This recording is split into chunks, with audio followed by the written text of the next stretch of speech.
Sports Talk, 102.5 and 106.3. Terang, it's a high fly ball. We got pass rushes. Awesome game 7. Checkered flag in the air. The game. A Cromwell Media Station.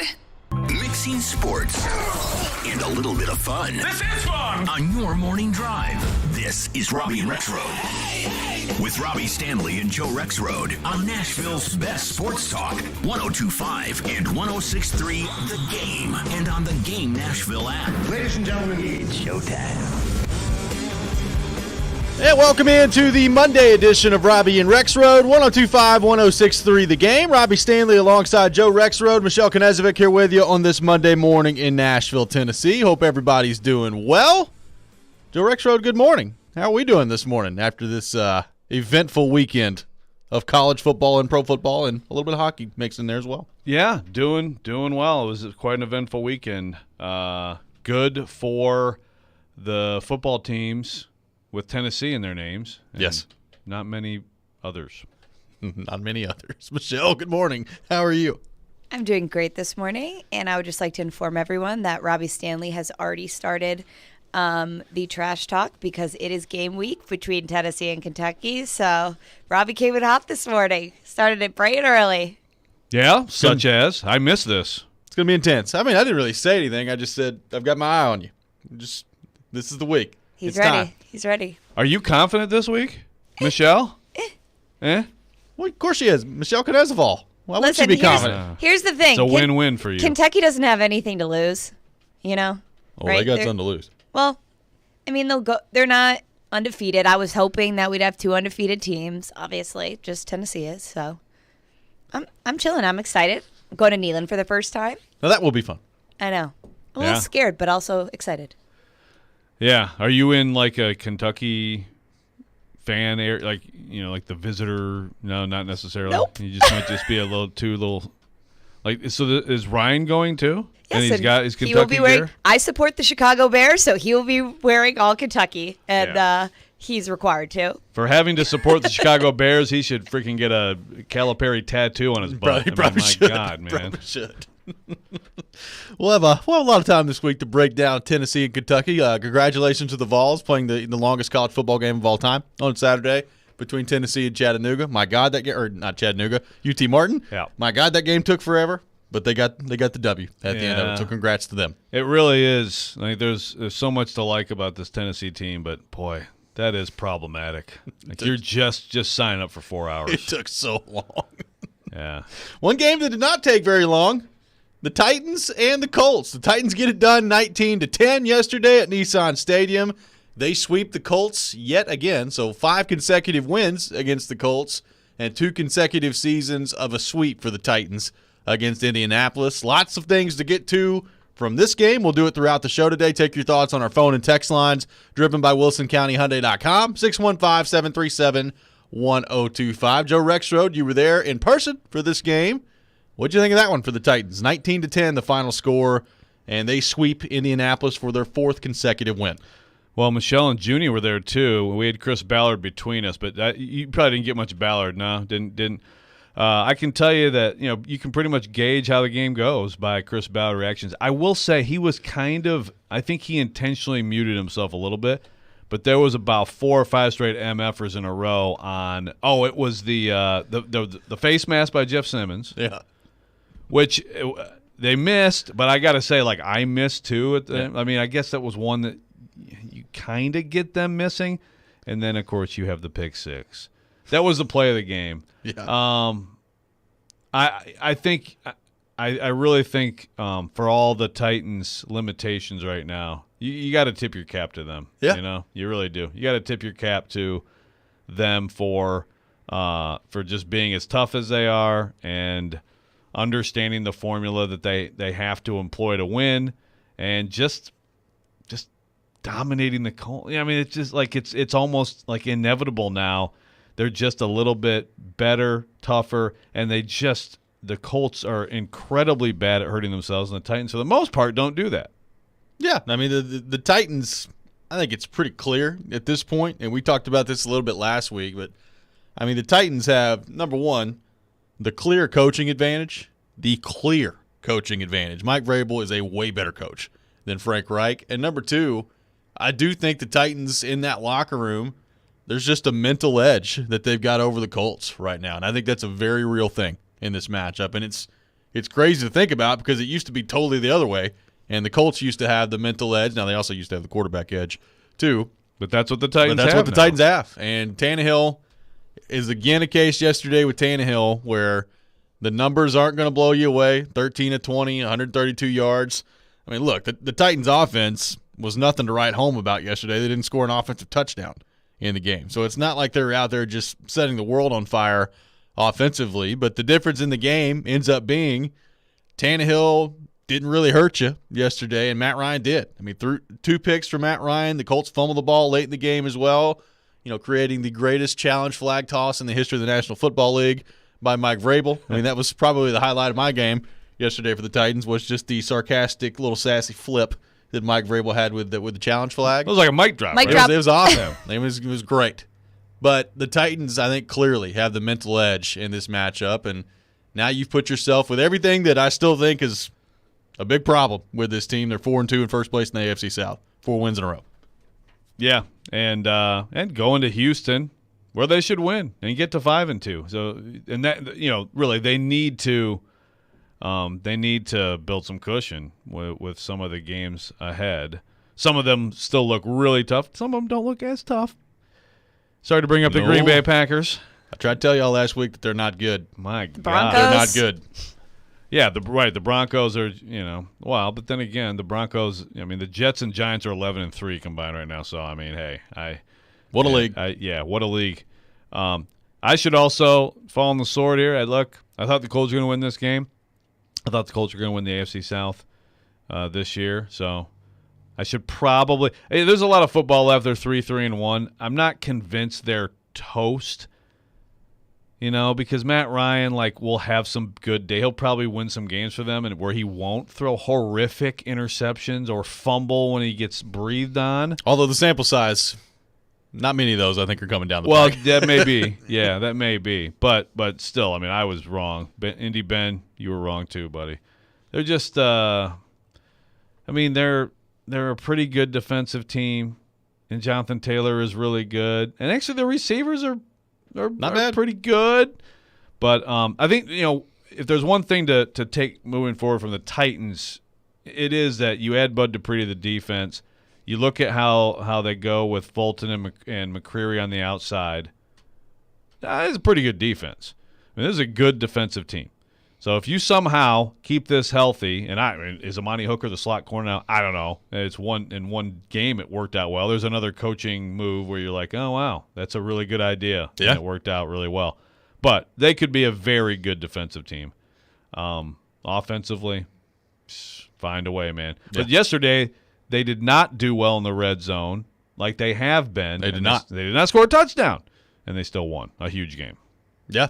Jeff on the text line, driven by WilsonCountyHyundai.com, says, eagerly awaiting the contribution of Indy Ben to the program this morning while sipping my victory coffee out here in scenic Kingston Springs. Jeff, thanks for being with us this morning. We'll see if we'll hear from Indy Ben this morning. Yeah. It's a tough day for Indy Ben. Yeah, I'd be very impressed if Indy Ben shows up today. Well, apparently that's what's in, what do Colts fans feel right now? I feel like there was a little bit of, okay, maybe this team. You beat the Chiefs, you beat the Jags, you beat Denver. But hey, you won the game, and now you get swept by the Titans. Is it back to firing Frank Reich? Yes. Yeah, it's back to firing him. Oh, yeah. No, there's a lot of people that are convinced it's happening today. There's this video of Jim Irsay coming out of the Colts locker room yesterday, and he's just somber and silent, heading to his golf cart. I don't know. There's all sorts of people last night quote tweeting that video and yeah, it's happening today. Frank Reich's done. I was like, oh, they're 3-1. They're probably not firing him today, but we'll see. I guess they could. Yeah, that's interesting. I don't know. It was interesting, in the press box yesterday after the game, writing, and I was near. I know obviously we have friends of the show from a lot of the indie media, but they were kind of debating the Reich versus Ballard responsibility pie, and I will tell you that, without naming anyone, I'd say there's a pretty good movement for, like, is this really more on Ballard than Reich? And you could kind of, make the case. I mean, I don't know. Is Reich a both bad of them are coach? incredibly overrated. I think it's pretty clear. Well, sure. I mean, when you talk about certainly Chris Ballard, the toast of GMs just a couple years ago, and Reich, yeah, I guess, I don't know. Has Reich been called one of the best coaches in the NFL? No, but I think more love for him. think he's been called a good coach, and I don't think he's a good coach. Like, I think he's pretty bad. I mean, some of the things that they continue to just do out there, and look, I understand that Jonathan Taylor is coming off an injury. He had 10 carries yesterday. Yeah. He averaged 5.8 a carry and had 10 carries yesterday. Yeah. Like, that's brutal coaching. And that's been kind of a consistent thing with him the last couple of years is he's, it's like he wants this team to be more modern, and he wants to throw it around, things like that. And look, they do have at least some personnel now that you can throw to, which they haven't had. But, yeah, Jonathan Taylor's still your best player. And you saw that yesterday. I mean, because some of those runs were just by him. Yeah. And, look, I understand, he had 7 catches, too. So I guess the argument is that, get the ball in his hands. You were getting the ball in his hands, and you're extending it, we're extending the running game through the passing game. So, just turn around and hand the ball off to him. He's getting 5.8 a pop yesterday. Maybe just give him the ball. Yeah. That's the thing, too. Actually, after the game, I was a little surprised to see that stat because I think he had – did he have one, 20-yarder or something? I mean, as long as 14. I mean, yeah. But I think he had maybe, a couple of those, right? For the most part, Titans were really good. Yeah, I mean, Titans have a good run defense. They do. I mean, I think we've learned that through 6 weeks. Other than the debacle against Saquon, they fixed their run defense. I mean, overall yesterday – 17 carries for 65 yards. It's 3.8 a pop for the Colts. Yeah. The Titans' run defense is pretty good. Yeah, and so I think that is part of the mindset of not. But you're right. I mean, you got to in a game like that, keep the ball, run the ball, just get your best player the ball a little more often. I mean, the big thing too for the Titans, they red zone offense didn't work out like it has been, but they stopped giving up explosive plays. They gave up none. I mean, they gave up 1 20-yard pass play, so I guess that technically counts. Yeah. But that's been the big knock on this defense, and so I just thought, I mean, look, Bud Dupree, he makes a difference. Yes, he does. He was bearing down on Matt Ryan all day, and you throw him in with everybody else, Weaver, Simmons, Autry, it looks pretty good. 615-737-1025. We're off and running here today on the this Titans victory Monday. Titans win 19-10 yesterday against the Indianapolis Colts. Taking your thoughts all show long at 615-737-1025 on our phone and text lines, driven by WilsonCountyHyundai.com. We'll get into the defensive performance for the Titans yesterday and also get into one play in particular that I'm just still blown away that Indianapolis let happen. That's next. This is Robby and Rexrode, 102.5, 106.3, The Game. Your home for the MTSU Blue Raiders is 102.5 and 106.3, The Game. Every touchdown. Yes, touchdown. Every three. Free ball, yes, sir. It all lives here. Middle Tennessee. You can also hear the Blue Raiders in the Borough on 97.5, Middle Tennessee Athletics on 102.5 and 106.3 The Game and the Game Nashville app. There are jewelry stores, and then there's Genesis Diamonds, the cutting-edge industry leader, the pioneer. It's no secret that jewelry stores across America watch what Genesis is doing. Genesis was the first to offer a free lifetime warranty, the first to offer a 110% diamond upgrade guarantee, the first to offer aggressive long-term zero-interest financing. And Genesis is always on the cutting edge in design and fashion. The styles other jewelers say are new and exciting were new and exciting for us 4 years ago. Genesis has the fashion-forward brands other stores aren't even allowed to carry. It's no wonder you see jewelers from other cities coming to Genesis to see what we're all about, and even buy their wives' jewelry from us. For selection, quality, service, warranties, and guarantees, Genesis leads. Others follow. So for diamonds, engagement rings, exclusive designer jewelry for any occasion, don't compromise. Come to the jeweler that sets the industry standards year after year. Genesis Diamonds and pre-owned Rolexes, Green Hills and Cool Springs. In the home electronics business, longevity says it all. This week, Hi-Fi Buys turns 45, and we celebrate with a huge sales event. Some items are 45% off and more, like the incredible Sony B-Stock home cinema projectors. During this 45th anniversary sales event, get these amazing projectors for 45 to 70% off. All Sony B-Stock projectors come with full new factory warranties. But don't hesitate, these projector deals are limited to stock on hand, so when they're gone, they're gone. Select display and last year model TVs are below dealer cost, and most items are just above dealer cost. Many prices are so low we can't even advertise them. Hi-Fi Buys turns 45. Come see us. Retail store only. Hi-Fi Buys on Nolensville Road or HiFiBuysNashville.com. Manufacturers that prohibit discounting excluded. Open your ears and open your eyes. Hi-Fi Buys. Nolensville Road, just north of the Nashville Zoo. Get what you want and pay over time when you use your Lowe's Advantage Card. Now through October 26, 2022. Ask for 0% APR with 36 fixed monthly payments on a product installation or appliance purchase of $1,000 or more. Shop for the appliances you want in-store or online. Or go to the store nearest you for installation. Now at Lowe's. Offer subject to credit approval. Minimum monthly payments required. See store Lowe's.com for details. U.S. only. When you're an innovative business, every blinking cursor, every blank page is an opportunity. What will you do with it? Will you make something better or create something new? Our Dell Technologies advisors provide you with tools and expertise to do incredible things.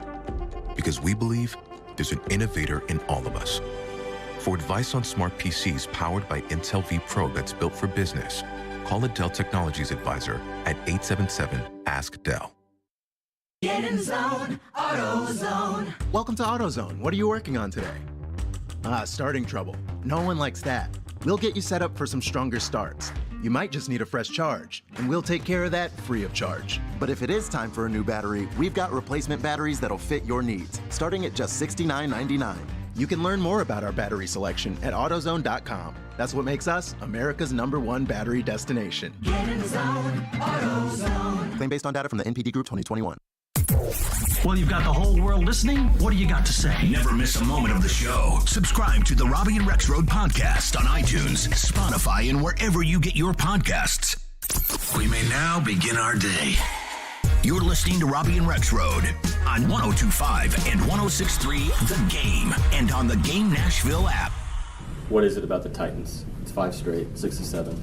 Good football team. I mean, they're good up front on both sides of the ball. They run the ball. They don't turn it over. They're good situationally. I mean, our defense did a good job today in the red zone. This is the #1 red zone team on offense. We stopped them twice down there. So the defense did a good job down there. Vrabel's a great coach. I mean, he's coach of the year. I mean, he's coach of the year last year. I mean, so he's a good coach. He did a good job of getting his team ready. And they play good football. They don't beat themselves. That's been their whole MO. They don't beat themselves. So we got to, every week or every team's trying to play that same game. Every team's trying to play that same game, right? Until the saying is, right, you're not going to win until you learn how not to lose. And so, that's the game every week. That was Frank Reich yesterday, head coach of the Indianapolis Colts, at least for the moment. After the Titans win 19-10 against the Colts, they sweep the Colts yet again, improved to 4-2 on the season. Titans have won 4 consecutive games and took a little bit of a stranglehold yesterday on the AFC South. Taking your thoughts on the Titans and the Colts all show long at 615-737-1025, 615-737-1025. So, Joe, I got to say I did not anticipate the play of the game in this game being a pick six by Andrew Adams, but the play of the game was a pick six by Andrew Adams in this game. The Titans score on defense, the only touchdown of the day for the team, and it was a big one for the Titans yesterday. But honestly, Joe, I'm still amazed that play even happened, because you have a quarterback after the game in Matt Ryan, who, by the way, has played a ton of football, who talked about this after the game. They're at the line of scrimmage. The Titans check out of whatever coverage they were in. It's into something else. And Matt Ryan was sitting there talking about how much he was like, this is not going to work. Like, whatever we've got called right here is not going to work. Frank Reich is over there on the sideline, yelling at the official and gets the play in late. He talked about that after the game too. And I'm sitting there thinking the whole time, like, if I'm a Colts fan listening to these two talk about this, you got Frank Reich, a head coach, a former quarterback in the league. Matt Ryan's been in the league for what seems like 25 years at this point, and y'all you knew that you didn't like the call.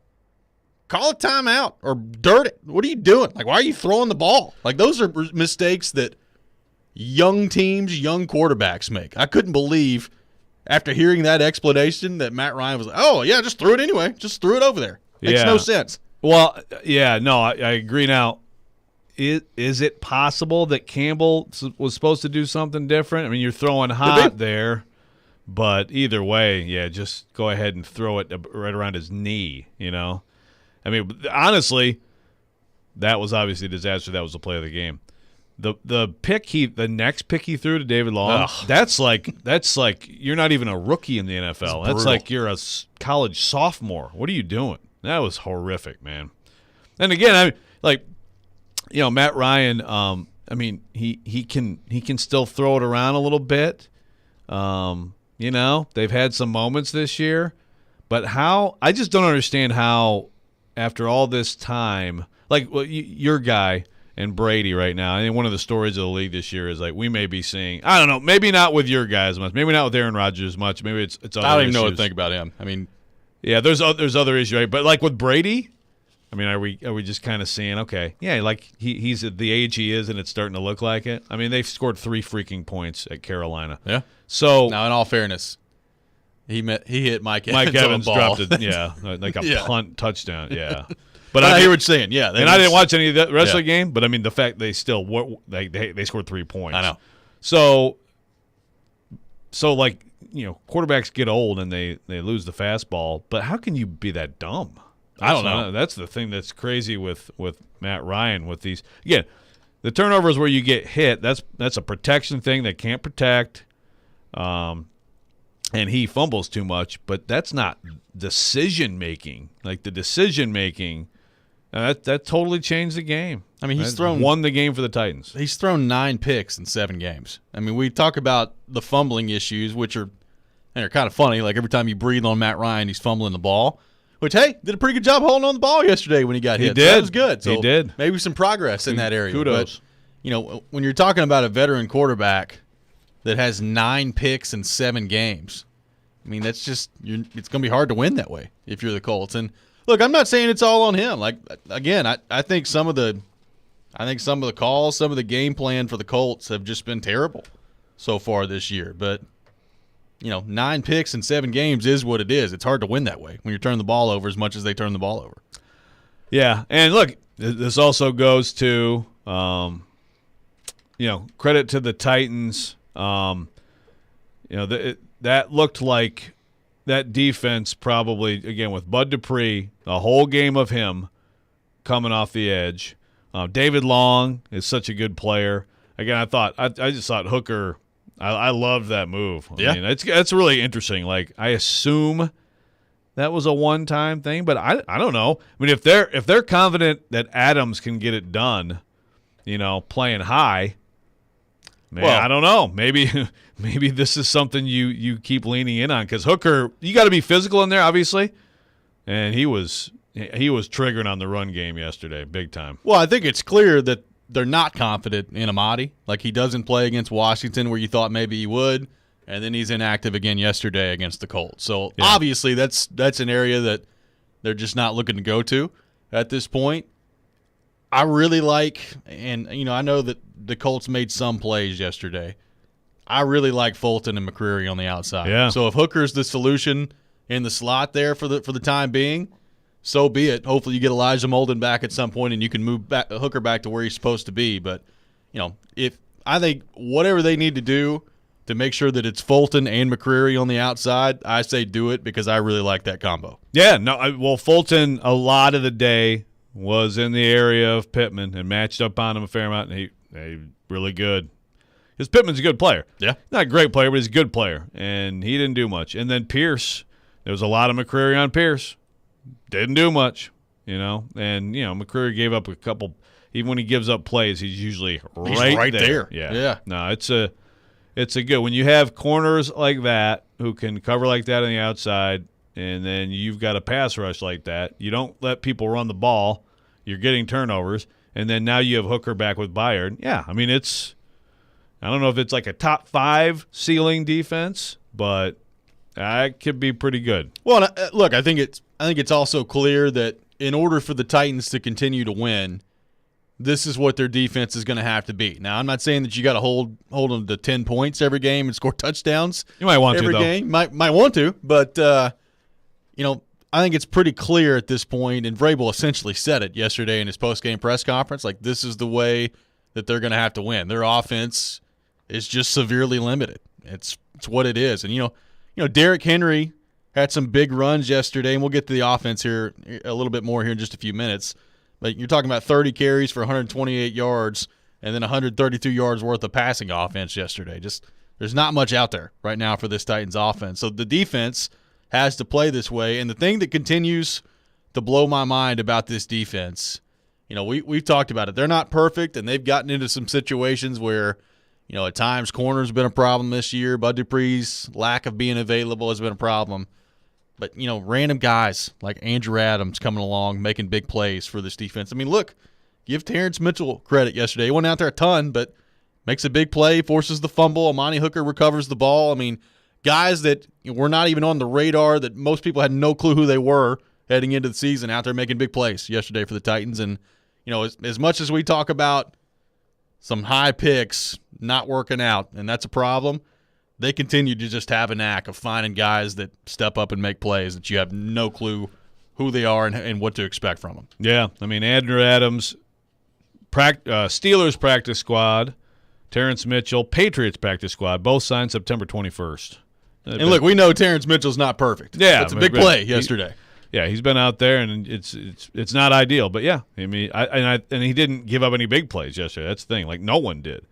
So their longest pass play was Pierce had a 20-yarder.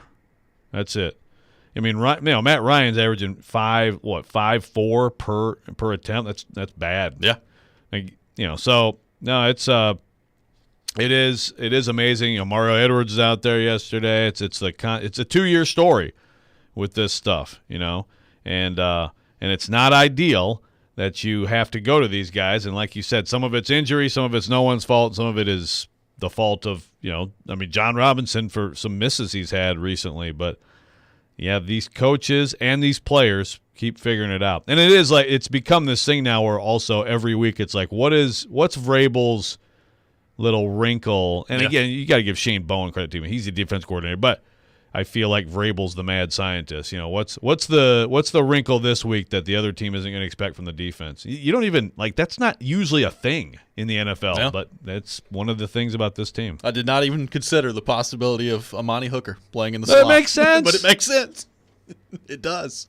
615-737-1025. We'll continue to look at the Titans' win yesterday against the Colts. More of your thoughts to get to on our phone and text lines driven by WilsonCountyHyundai.com as well. That's coming up next. But first, Michelle Knezovic has a word from Superbook Sports. Yes, I do. And we got a little Monday night football action tonight. Chicago Bears versus the New England Patriots. The game's in New England. Mac Jones versus Justin Fields. Listen, I'm taking the Bears plus the 8, but ultimately I'm going to take the Patriots on the money line. I think if you also want to throw in there Justin Fields over on passing and an anytime TD by Darnell Mooney. And Superbook wants to know, can you beat Vegas this football season? Superbook Sports gives you the chance every single week to go head-to-head with the best odds makers in Las Vegas.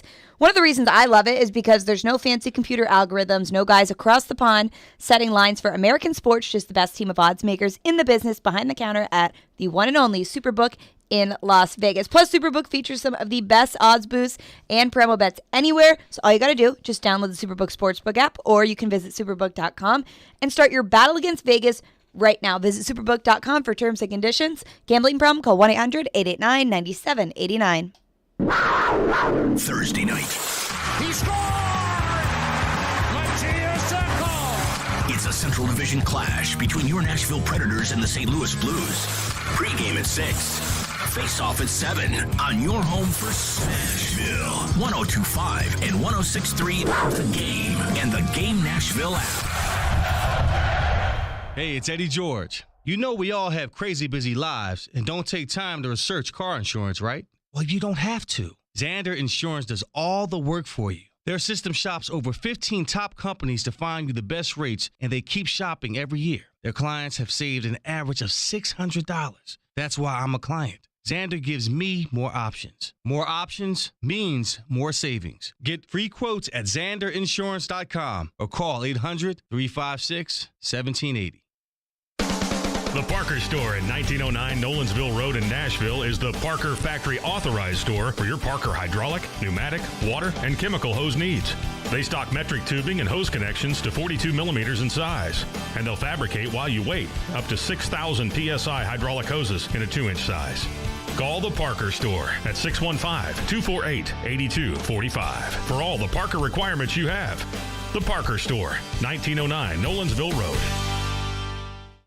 Do Tennesseans know every word to Rocky Top? Well, the construction industry doesn't call our area rock country for no reason. Harmon Tractor and Equipment is your tractor and equipment solution and Middle Tennessee's employee-owned Link Belt and Takeuchi dealer. So if you hit rock, need a breaker, and it's time to dig, give them a call. Rent a track loader, an excavator of any size for landscaping, building a pool, construction, utilities, or more. Visit ParmanTractor.com, providing totally outrageous customer service.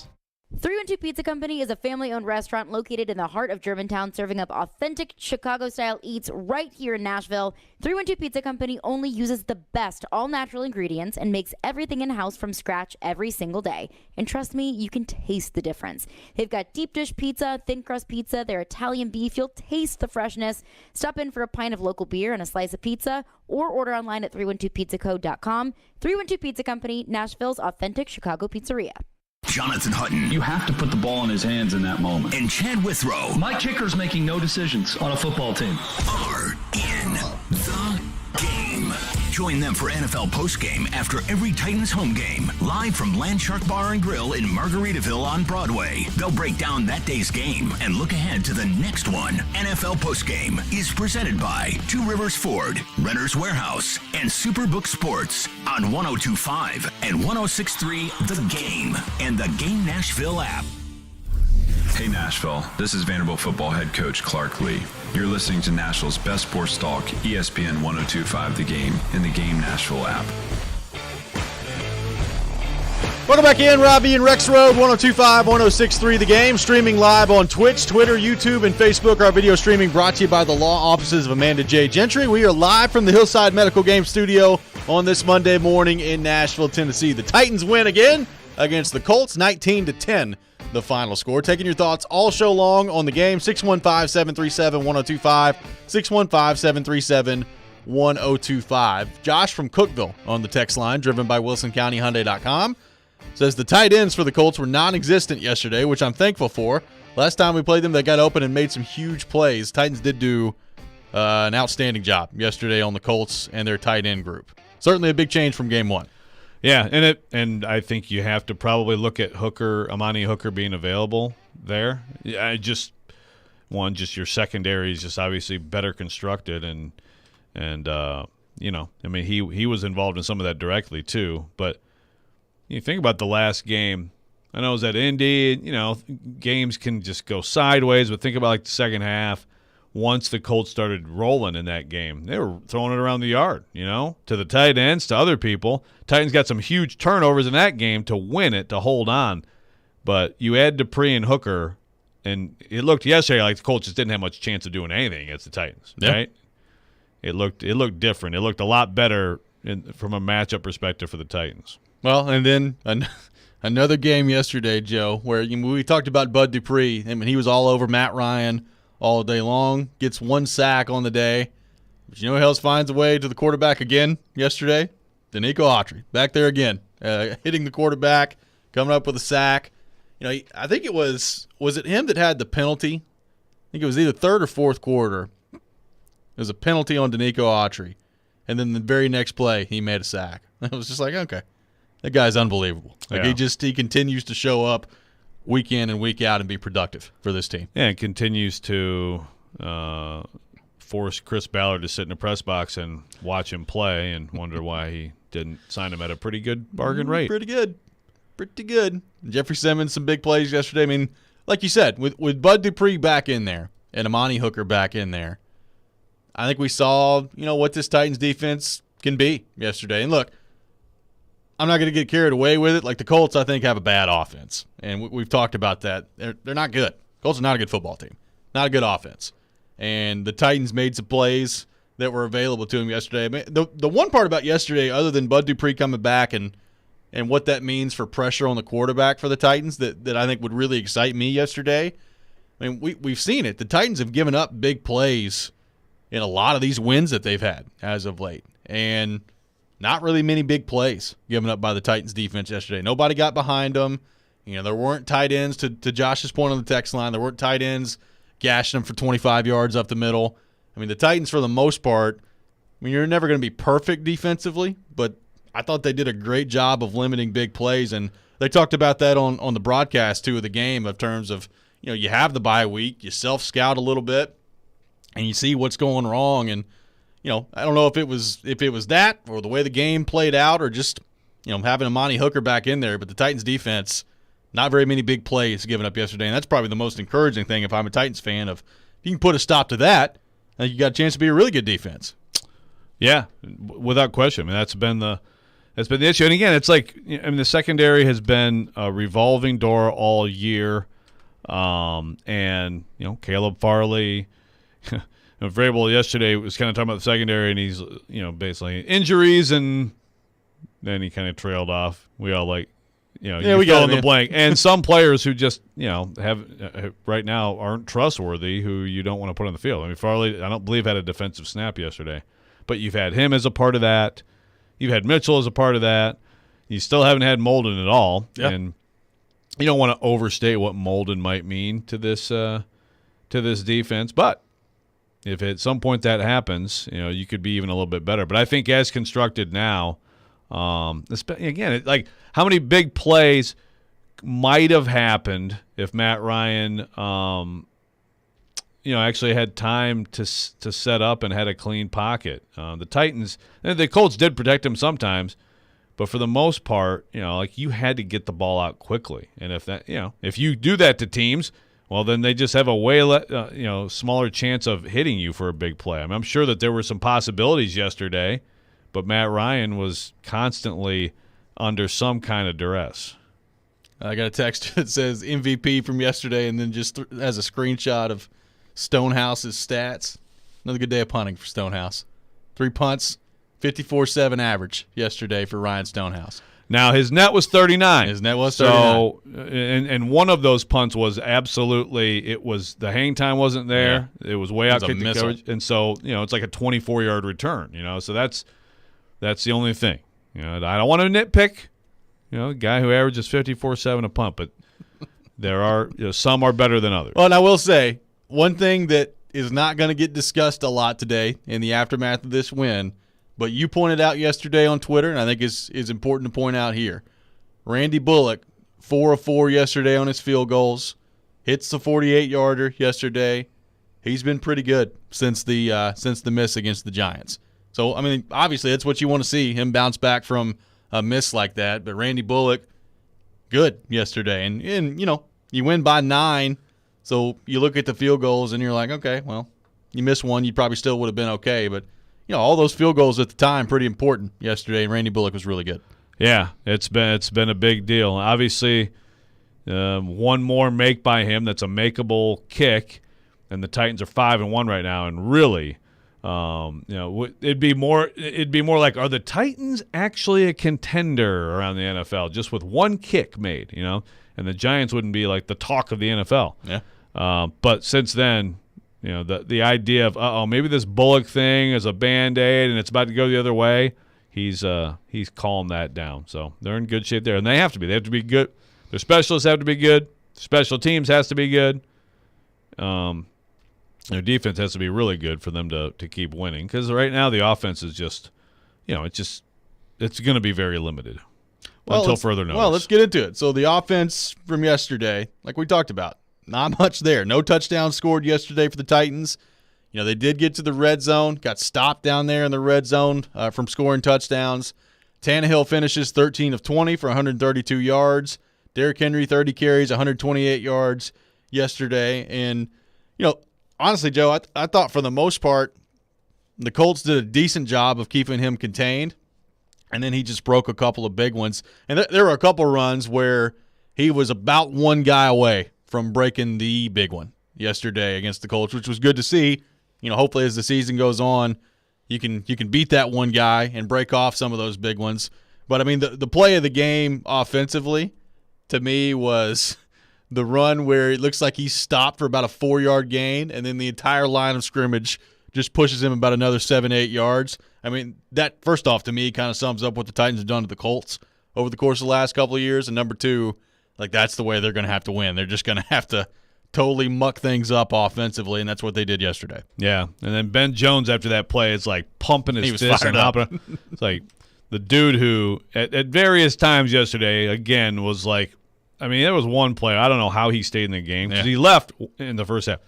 He stayed in the game in the fourth quarter after one play. It's I don't know how he was in such pain, and then he just stayed in there, and I don't know. He managed to block, but that guy is one of many who got banged up yesterday who stayed in the game and came back. But yeah, that play was totally symbolic of what the Titans did to the Colts basically.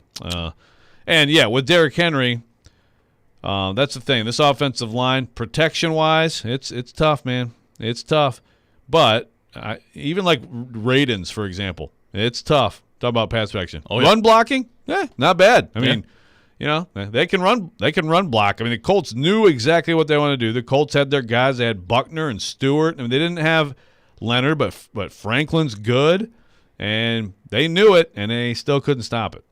We'll continue the conversation on the Titans offense, including credit where credit was due. One player in particular that stepped up in a pretty big way yesterday for the Titans offensively. That's coming up next. This is Robby and Rexrode, 102.5, 106.3, The Game. Let's put the green flag in the air and turn them loose. Nashville's home for NASCAR. He's going to try to make a big move here. It's brought to you by the Nashville Fairgrounds Speedway. We are your racing station. ESPN 102.5 and 106.3 The Game. And the Game Nashville app. As a roofer, I'm always on the go, so I need to be able to get things done from anywhere. That's why I partner with Beacon. With the new Beacon Pro Plus app, I've got the brands I depend on, like GAF, right at my fingertips. Searching, ordering, tracking. It's like having my Beacon rep in my pocket 24/7. I rely on Beacon because I never stop building, and neither do they. Go to BECN.com to get started building with Beacon. Beacon, always building. Hey, it's Hutton. Guys, do you need an annual health exam? I recommend going to Low T Center to get your complete health assessment. They will check all of your levels, not just your T level. In most cases, it's completely covered by your health insurance. And if you don't have insurance, it's less than $100 for a full lab panel and an office visit with their medical provider to give you a complete health assessment. Low T Center specializes in men's health, making it quick and easy, even verifying your insurance. Go to lowtcenter.com now to book online. Low T Center, reinventing men's health care. The Nashville Jam Company is already a super popular weekend breakfast and brunch destination. But with summer over, it's time to put the beach body away for a while. So for fall, they've expanded their offerings and added what they call the Meat and Three menu. Yeah, cool weather and Southern comfort food go hand in hand. And the stars of this show are the hefty meatloaf, Southern fried catfish, slow-cooked pot roast, fried chicken, Salisbury steak, and a slew of other rib, stick, and delicacies. And they have salads, too, if you're into that kind of thing. Come see the new menu Monday through Friday from 10:30 till 2. Get in zone, AutoZone. Welcome to AutoZone. What are you working on today? Starting trouble. No one likes that. We'll get you set up for some stronger starts. You might just need a fresh charge, and we'll take care of that free of charge. But if it is time for a new battery, we've got replacement batteries that'll fit your needs, starting at just $69.99. You can learn more about our battery selection at AutoZone.com. That's what makes us America's #1 battery destination. Get in zone, AutoZone. Claim based on data from the NPD Group 2021. Now a word from our sponsor, BetterHelp. We've all seen it. Athletes speaking out about the importance of mental health. But you don't have to be a pro to take care of your mental well-being. Therapy is the best way to stay in peak mental shape, and BetterHelp is a great option. It's convenient, affordable, and entirely online. When you're ready to feel at the top of your mental health game, therapy can get you there. Visit BetterHelp.com/KJM today to get 10% off your first month. That's BetterHelp.com/KJM. Let me guess. Unknown caller?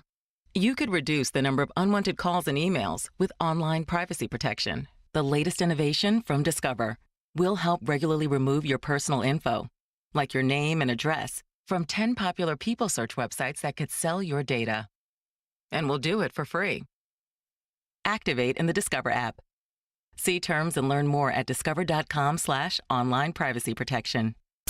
Jared Stillman. This is a team that the entire city is losing their minds over. Caroline Fenton. It's one of the youngest teams in the league. They don't have a single player over the age of 30. Stillman and Company. Afternoons from 2 to 6. Presented by TriStar Moving. On Nashville's best sports talk. ESPN. 102.5 and 106.3 The Game. And on the Game Nashville app. You're listening to Robby and Rexrode on 102.5 and 106.3 The Game and on the Game Nashville app. Coach, several players battling through some injuries today. What can you say about overall toughness, resiliency of this team? Amazing. Never would have dreamed that, given the opportunity to coach, be a head coach in this league, that you'd be able to coach a bunch of guys that are as tough as they are, that care about each other. And I know that it's professional football and there's a lot of tough guys. I understand that. But, top to bottom, I think it becomes somewhat infectious. When guys are peeling themselves off the turf, getting checked out, getting taped up, doing whatever they have to do to be out there. I'm extremely proud of their toughness and their resolve, mental toughness as well. That was Mike Vrabel after the win for the Titans yesterday, 19-10 against the Indianapolis Colts. Tough, a very good way to describe his team's performance in that game. And I was just looking, Chris Harris put out a video yesterday on Twitter of Vrabel and Ben Jones after the game, and Ben Jones is, hobbling off the field into the locker room and looks like he's totally exhausted, and Vrabel was just hugging him basically the whole way back to the locker room. First off, that kind of sums up Ben Jones, but I think that also sums up what Vrabel was talking about there with the toughness of his football team. Yeah, Vrabel was bona fide, legit gushing about his team yesterday. He was. I thought, I told some of the other reporters as we were going to the locker room after he was done, I was like, is that the best quotes he's given after a game? Now, after a win.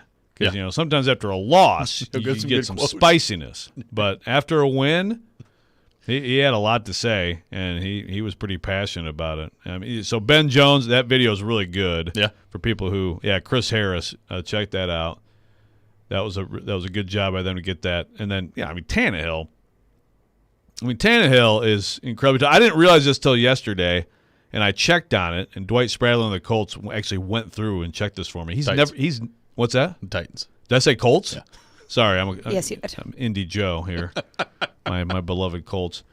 But Tannehill has not been on the injury report one time since he's been here. It's kind of amazing. Well, and he was in the injury tent yesterday, and we all pretty much figured out, that's the only time that's happened. Yeah. Now, one time last year, the day that Derrick Henry broke his foot, Tannehill after that game had taken a hit to the point where his neck, I was like, dude, that guy's in trouble. Yeah. And he just came back the next week and was fine. But, he was in some pain.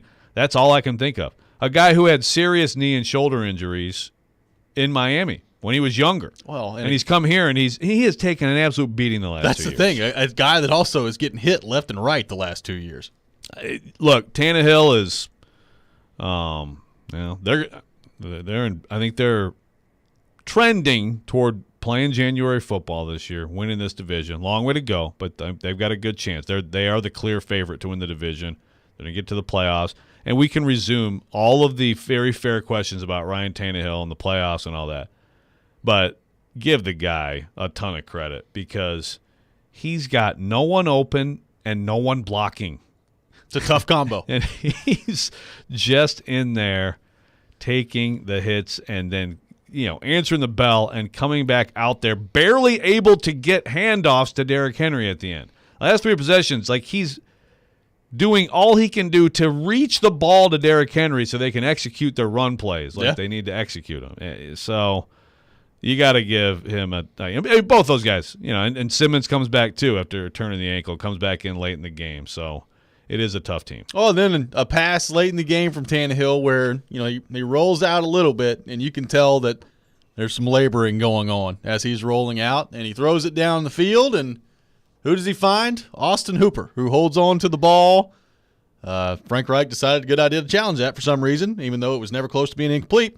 And they end up with 3 catches, 56 yards for Austin Hooper on the day. So, look, it's not – no one around the league is going to look around and be like, ooh, monster game from Austin Hooper. But relatively speaking, that's a big game from Austin Hooper in this Titans offense. And he made – all 3 of his catches were pretty big catches, pretty big plays in this game too. So nice to see a little bit of life from Austin Hooper in the offense.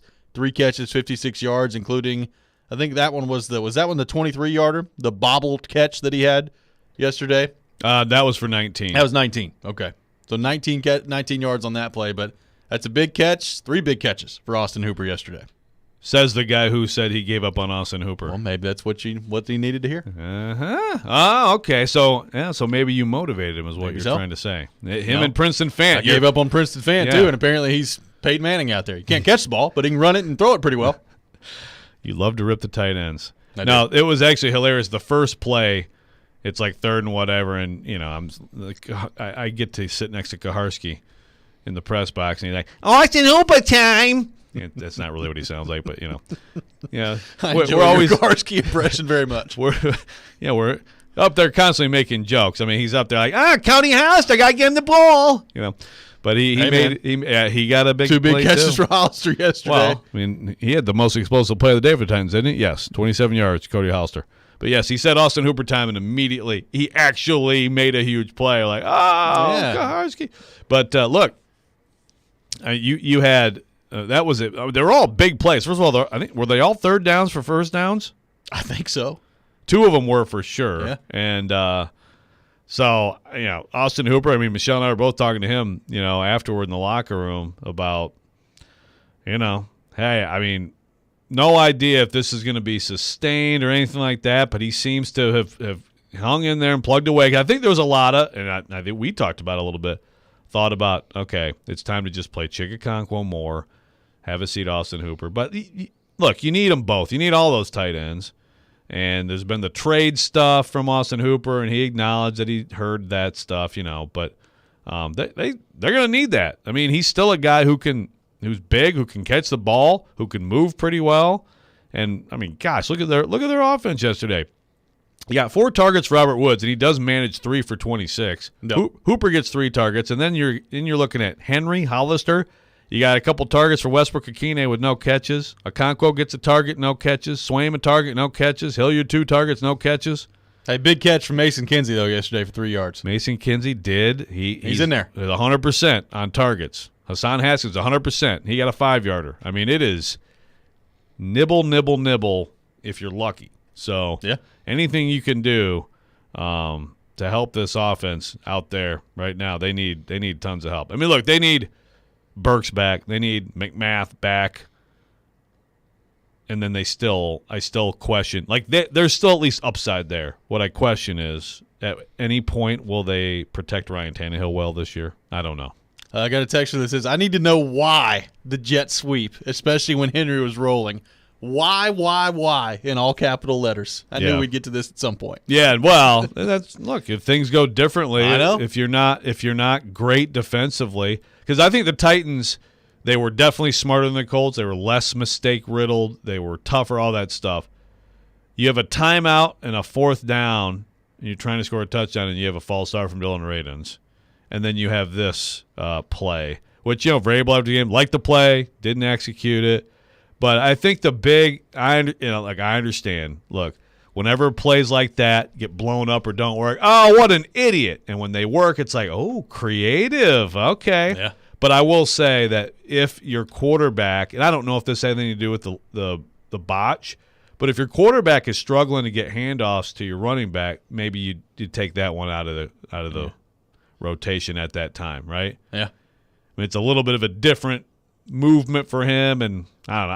I couldn't Although really I would have loved to have seen what Malik Willis could have done with the ball had that play been executed properly. Well, we talked how much in the preseason will there be the Malik Willis package? I mean, he was out there for I think 3 or 4 offensive snaps. So now I don't mind that. I don't mind showing them that, And that's what I was wondering too. I don't think it would have been this because it's more like a jet sweep really close to the line of scrimmage. But was that Willis going left? Was he going to throw it? I don't know.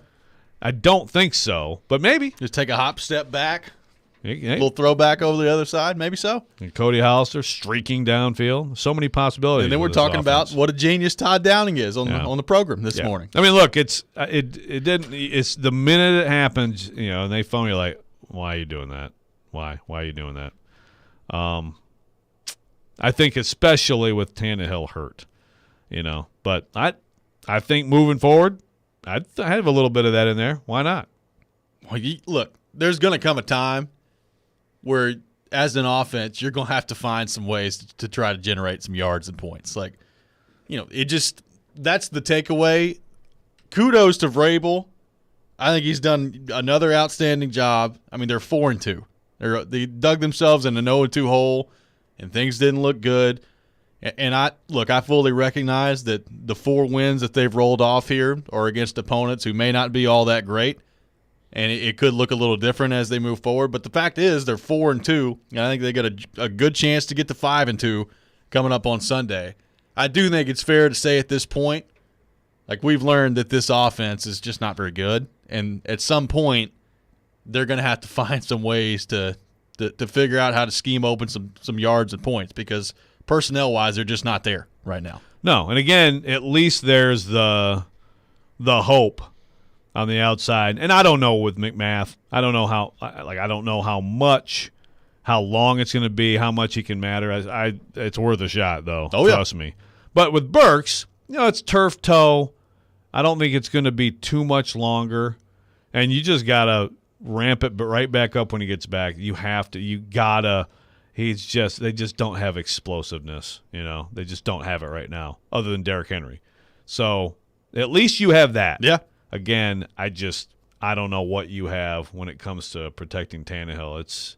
You're going to have to be creative and move the pocket more or whatever it is, because I don't think that there's an answer coming. There's a trading deadline coming up. Maybe something can happen, but I wouldn't be too optimistic about that. So what does this win mean for the Titans as it relates to the AFC South yesterday? And there's a couple different ways I want to go with that, including, are the Colts done? Do we buy that? 615-737-1025, 615-737-1025. We'll get into that coming up next. Preds fans, if you want to win tickets to our Lower Bowl Section 102, just text the keyword Superbook, all one word, to the game text line at 615-737-1025. And you'll be entered to win. Win with 1025-1063 the game, and you could win with Superbook as well. You're listening to Robby and Rexrode, 1025-1063 the game.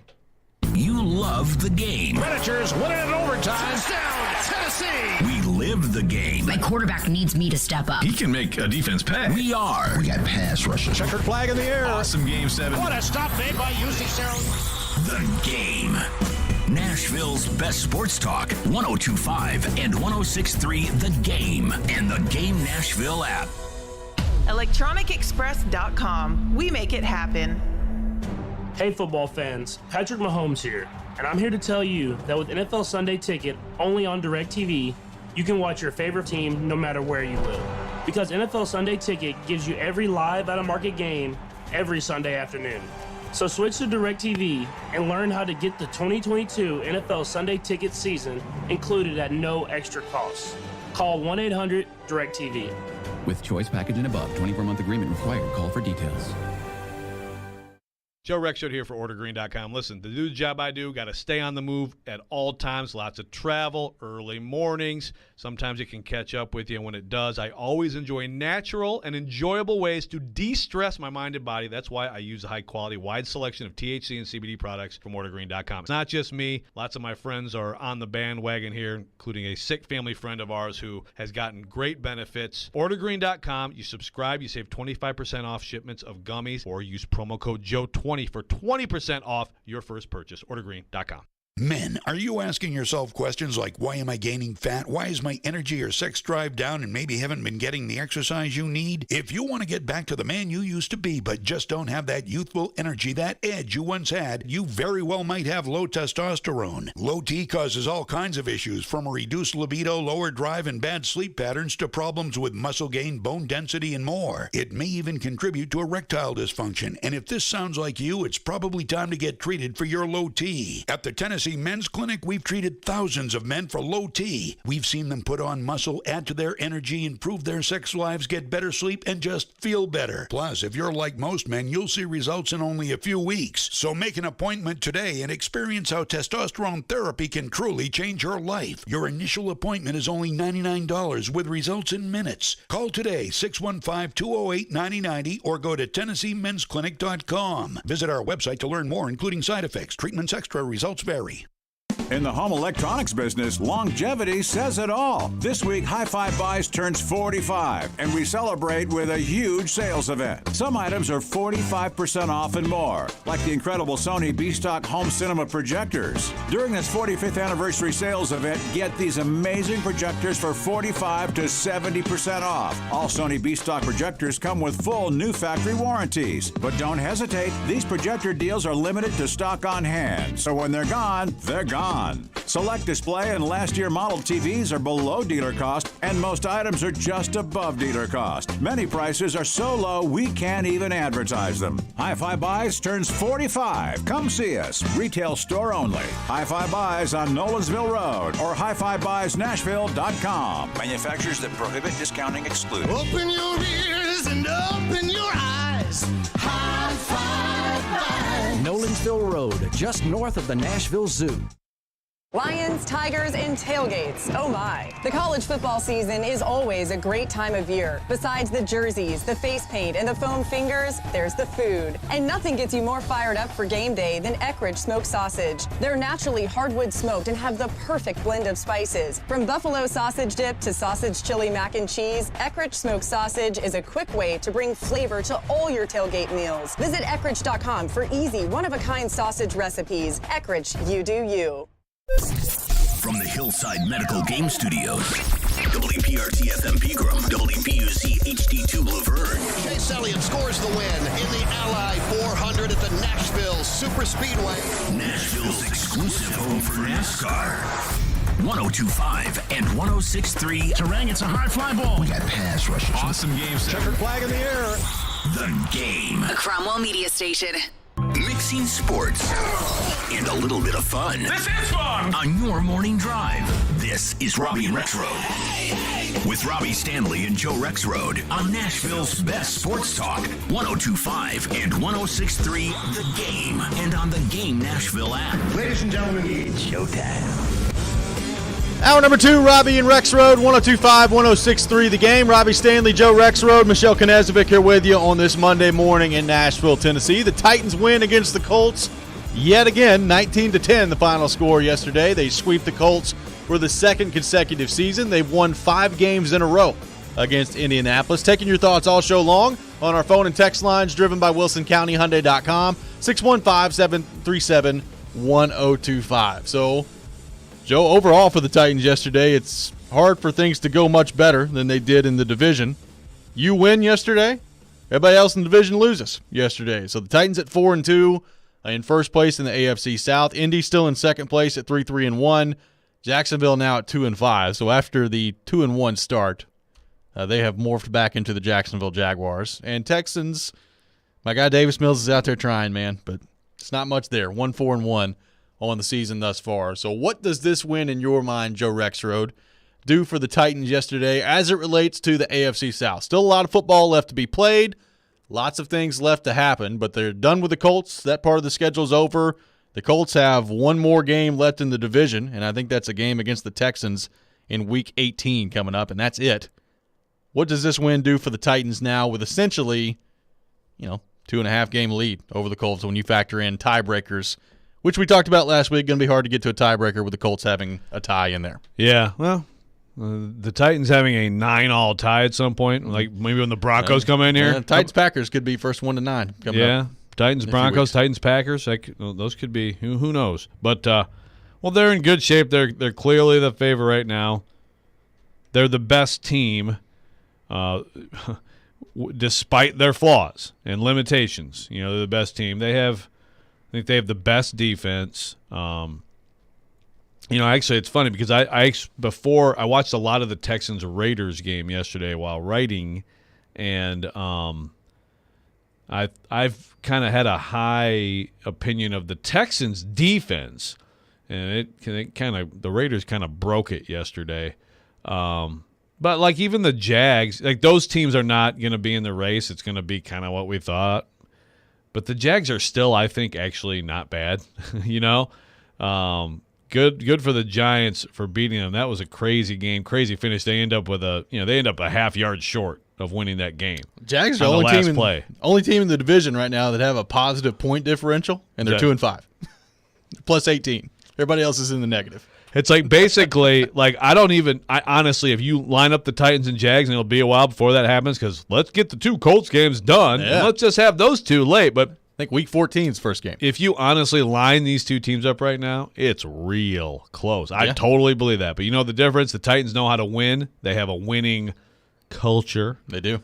They have confidence. They make key plays, and they don't hurt themselves too much. And the Jags are finding ways to lose. But I think the Jags may still be the second best team in the division, quality-wise. Again, I'm not taking the last shovel of dirt on a 3-3-1 team in a division like this when the Titans at 4-2 are the best team, but they're not going to be overwhelming many people with their. They are not going to be scoring many points most weeks.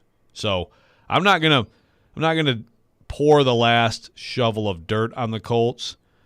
But yeah, I like where the Titans sit, and you gotta go win a game like this. You do have some tough games ahead. But the Colts, and we talked about this last week, you look at their schedule looks tougher now than it did going into the year, for sure. Yeah. Well, I mean, look, the Colts, they've got the Commanders and Taylor Heineke going up next week, which it's such a disappointment that it's not Wentz. It is a disappointment. Saw the Commanders play pretty well yesterday. So we'll see what that looks like against the Colts.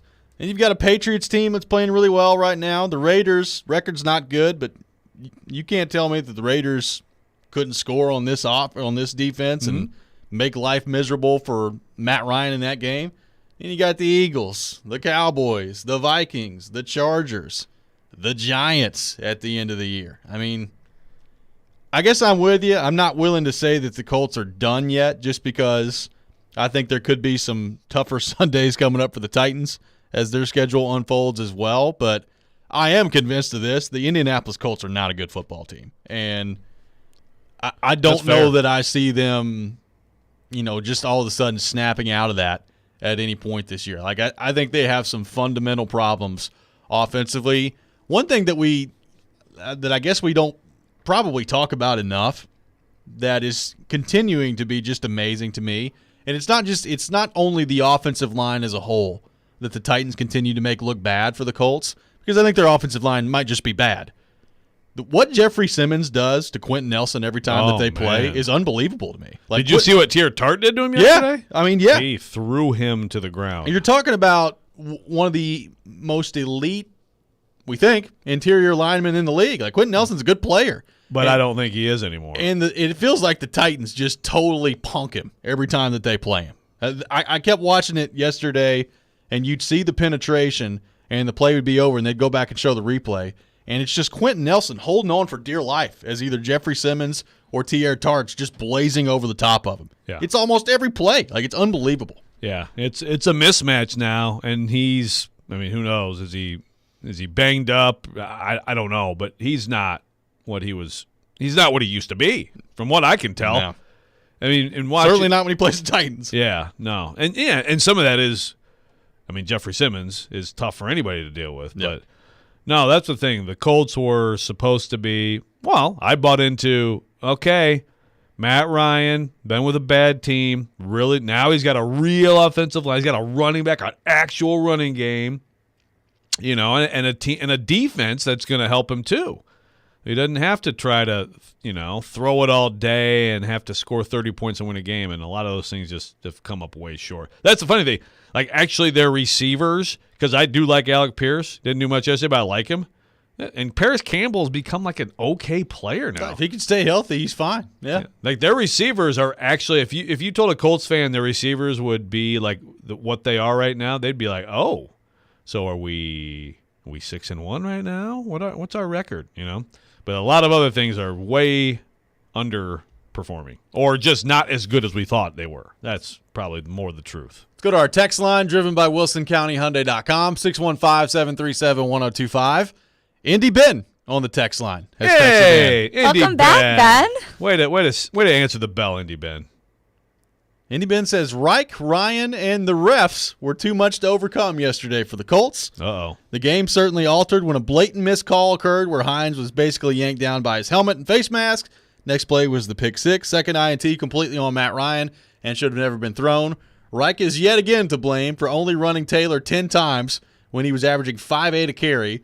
He was looking like the better running back in the game yesterday. Irsay is likely done with Reich after the season, which could be a bad thing for Tennessee, and I would bet he'll be in the ear of Ballard to go get the future quarterback in the next draft or two. This is from Indy Ben on the text line. That's a little bit of delusion there in that post from Indy Ben. Yeah. So it's like, the Titans should be worried now about it's bad news if Reich's going to get fired because they're going to hire a way awesomer coach, and they're going to finally go get that quarterback.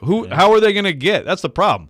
Like, what's the answer at quarterback if you're going to go 7-9-1 this year or whatever? Look, I mean, you've drafted a Tennessee quarterback before. It's worked out pretty well. Get Hendon Hooker in the second round. Actually, that might not be bad. Yeah, look, I mean, that was a missed call for sure. So then it puts them behind the sticks, but it didn't necessitate the play that followed it. You also don't have to throw the ball right to Andrew Adams if you're Matt Ryan too. Like, because of that missed call, you did not have to do what you did there. I mean, it was, I will say, in defense of the refs, actually on CBS, maybe I missed it, but in the initial replay, I couldn't even tell for sure. I was like, he must have grabbed his face mask, right? Like, he must have. But it was really fast. And I was like, either that or he has the strength of Thor out there with the hammer because he's like touched him and he fell down, Well, it is Jeffrey Simmons. But, refs miss calls, man. They miss calls. And, you can't put that pick six on the refs. That's on Matt Ryan. You also had the entire rest of the game to do something offensively if you're the Colts. I mean, it's not like the Titans were out there lighting up the scoreboard on the other side. Like, you were allowed to move the ball on the other drives of the game. Yes. And that's But hey, Matt Ryan said he thought they moved the ball pretty well yesterday. I mean, they had okay. They did have the one big fourth down where he actually got the ball off, It was a good play. It was, good play. They had a few plays, but for the most part, it was just you're watching and you're just like, they can't block them, and they're really not. They had nothing downfield at all, and that was the whole thing. I mean, in the first game, they hit them for several big plays. Yep. In all seriousness, though, it's good to hear from you today, Indy Ben, though. I didn't know that we'd hear from you today, so I respect it. Yes. I do. I do, too. Now, Todd in Jacksonville, where are you at, man? Come on, man. Let's get back in there. 615-737-1025. 615-737-1025. More of your thoughts on the Titans and the Colts coming up next. Let me tell you about my friends at FanDuel Sportsbook. One of the things I love about betting on the NFL is that I'm always finding new players or game props that I like. And what's cool about FanDuel Sportsbook is you can combine these props with other bets from the same game to score an even bigger payout. It's perfect for tonight's game, a little Monday Night Football action, the Bears and the Patriots. Give me the Patriots on the money line. Give me Justin Fields under on passing yards. But you take it any way you want to take it. Same game parlay is just one of the reasons I bet with FanDuel. They've got great live betting options and great odds boost and specials every day as well. There's no feeling like nailing a same game parlay bet, so lock in your bet today on FanDuel Sportsbook. Right now, new customers get $150 in free bets, win or lose, with promo code ROB. Once again, that promo code is Rob. Make every moment more with FanDuel, official sportsbook partner of the NFL. Must be 21 or older and present in Tennessee. First online real money wager only. $10 first deposit required. Bonus issued is non-withdrawable free bets that expire 14 days after receipt. Restrictions apply. See terms at sportsbook.fanduel.com. Got a gambling problem? Call Tennessee Redline at 1-800-889-9789. Every Wednesday at 2:45. Sanders for the touchdown. 48 yards. Former NFL wide receiver Chris Sanders joins Stillman and Company to give his thoughts on all things Titans and NFL. Fueled by Parman Energy, now hiring fuel drivers. Apply now at ParmanEnergy.com on 102.5 and 106.3 The Game and the Game Nashville app. This segment of ESPN 102.5 The Game is brought to you by Train Heating and Cooling Systems. Tested, retested, engineered, and re-engineered to keep up with you. We run together. Visit traininfo.com to find your local independent train dealer. Traininfo.com. It's hard to stop a train. Black Friday deals are here earlier than ever at Electronic Express. Come into our convenient locations for great deals on all of your favorite brands like Samsung, Whirlpool, Sony, Cuisinart, and more. Electronic Express has huge savings in every department: computers, appliances, 4K TVs, housewares, furniture, mattresses, and more. Save up to 40% with up to 36 months free financing. Shop in-store or online at electronicexpress.com and get free express delivery on most items. Electronic Express. We make it happen. National Playmakers Academy with former Vols Buck Fitzgerald and James Stone, along with former Austin Peay Governor Vic Wright, offer one of the best football developmental organizations in the nation. MPA has over 30 NFL alumni, 800-plus college football scholarship signees, and 25 high school football All-Americans. If you have a student athlete in middle school or high school that is looking for the best football training and college football recruiting help around, contact National Playmakers Academy today, 615-456-2680, or email april.mpafootball@gmail.com. Parman Energy is now hiring drivers for their Nashville team. Parman Energy is Tennessee's petroleum solution for major industry. Right now, they're offering competitive compensation. Fuel tank wagon drivers start at $26 an hour. Fuel transport drivers, $29 an hour. Plus, there's a $4,000 sign-on bonus for CDL drivers. Top quality benefits and a great place to work, Parman Energy employees provide totally outrageous customer service. Come be an employee owner with the Parman team. Apply now at ParmanEnergy.com. Nashville, it's the 38th running of the All-American 400 at the legendary Fairgrounds Speedway. Don't miss this final huge racing event of the season, featuring the All-American 400 Super Late Model Race tri-sanctioned by the ARCA, the CRA Super Series, the Southern Super Series, and ARCA Midwest Tour, plus the Pro Late Models 100 Championship Race. Get your tickets today at NashvilleFairgroundsSpeedway.racing and experience short track racing's best. The Nashville Fairgrounds Speedway.racing for tickets. It's on. It's happening. Remember, you can watch us on YouTube, Facebook, Twitch, and Twitter. Get out of the way. I'm watching a game. Presented by the law offices of Amanda Gentry. We may now begin our day. You're listening to Robby and Rexrode on 102.5 and 106.3 The Game and on the Game Nashville app. Welcome back in, Robby and Rexrode, 102.5, 106.3 The Game, streaming live on Twitch, Twitter, YouTube, and Facebook. Our video streaming brought to you by the law offices of Amanda J. Gentry. We are live from the Hillside Medical Game Studio on this Monday morning. Talking Titans, their big win against the Colts yesterday, 19-10, the final score.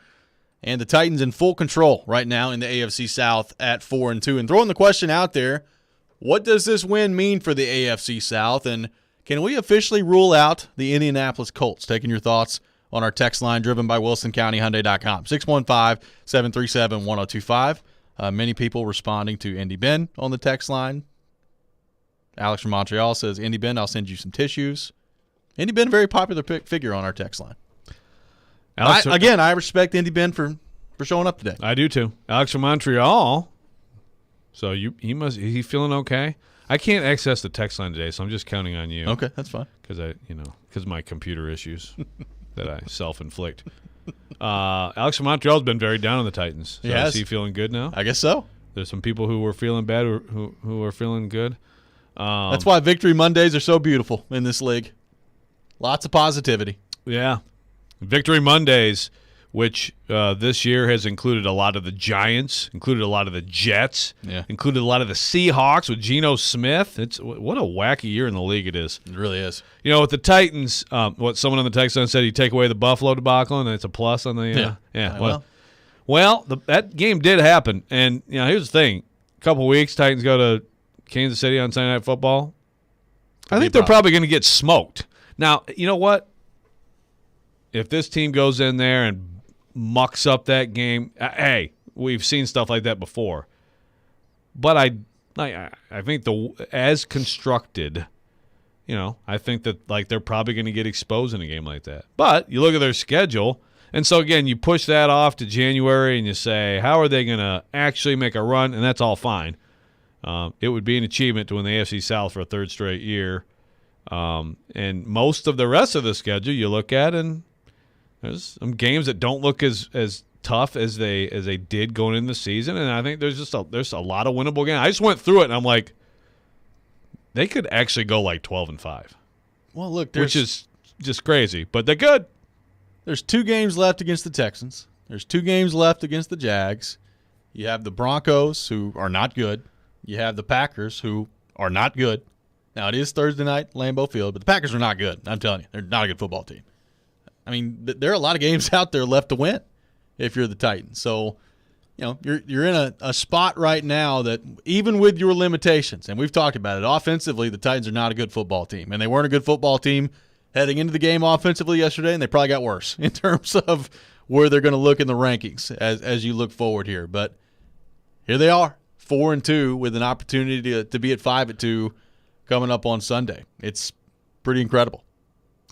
Yeah. And there'll probably be a couple more Sundays along the way where, if you get that's the thing. It's going to me, require this defense to be elite as they move forward. When you start playing the Cowboys and the Chiefs and the Eagles, there could be some long Sundays coming up.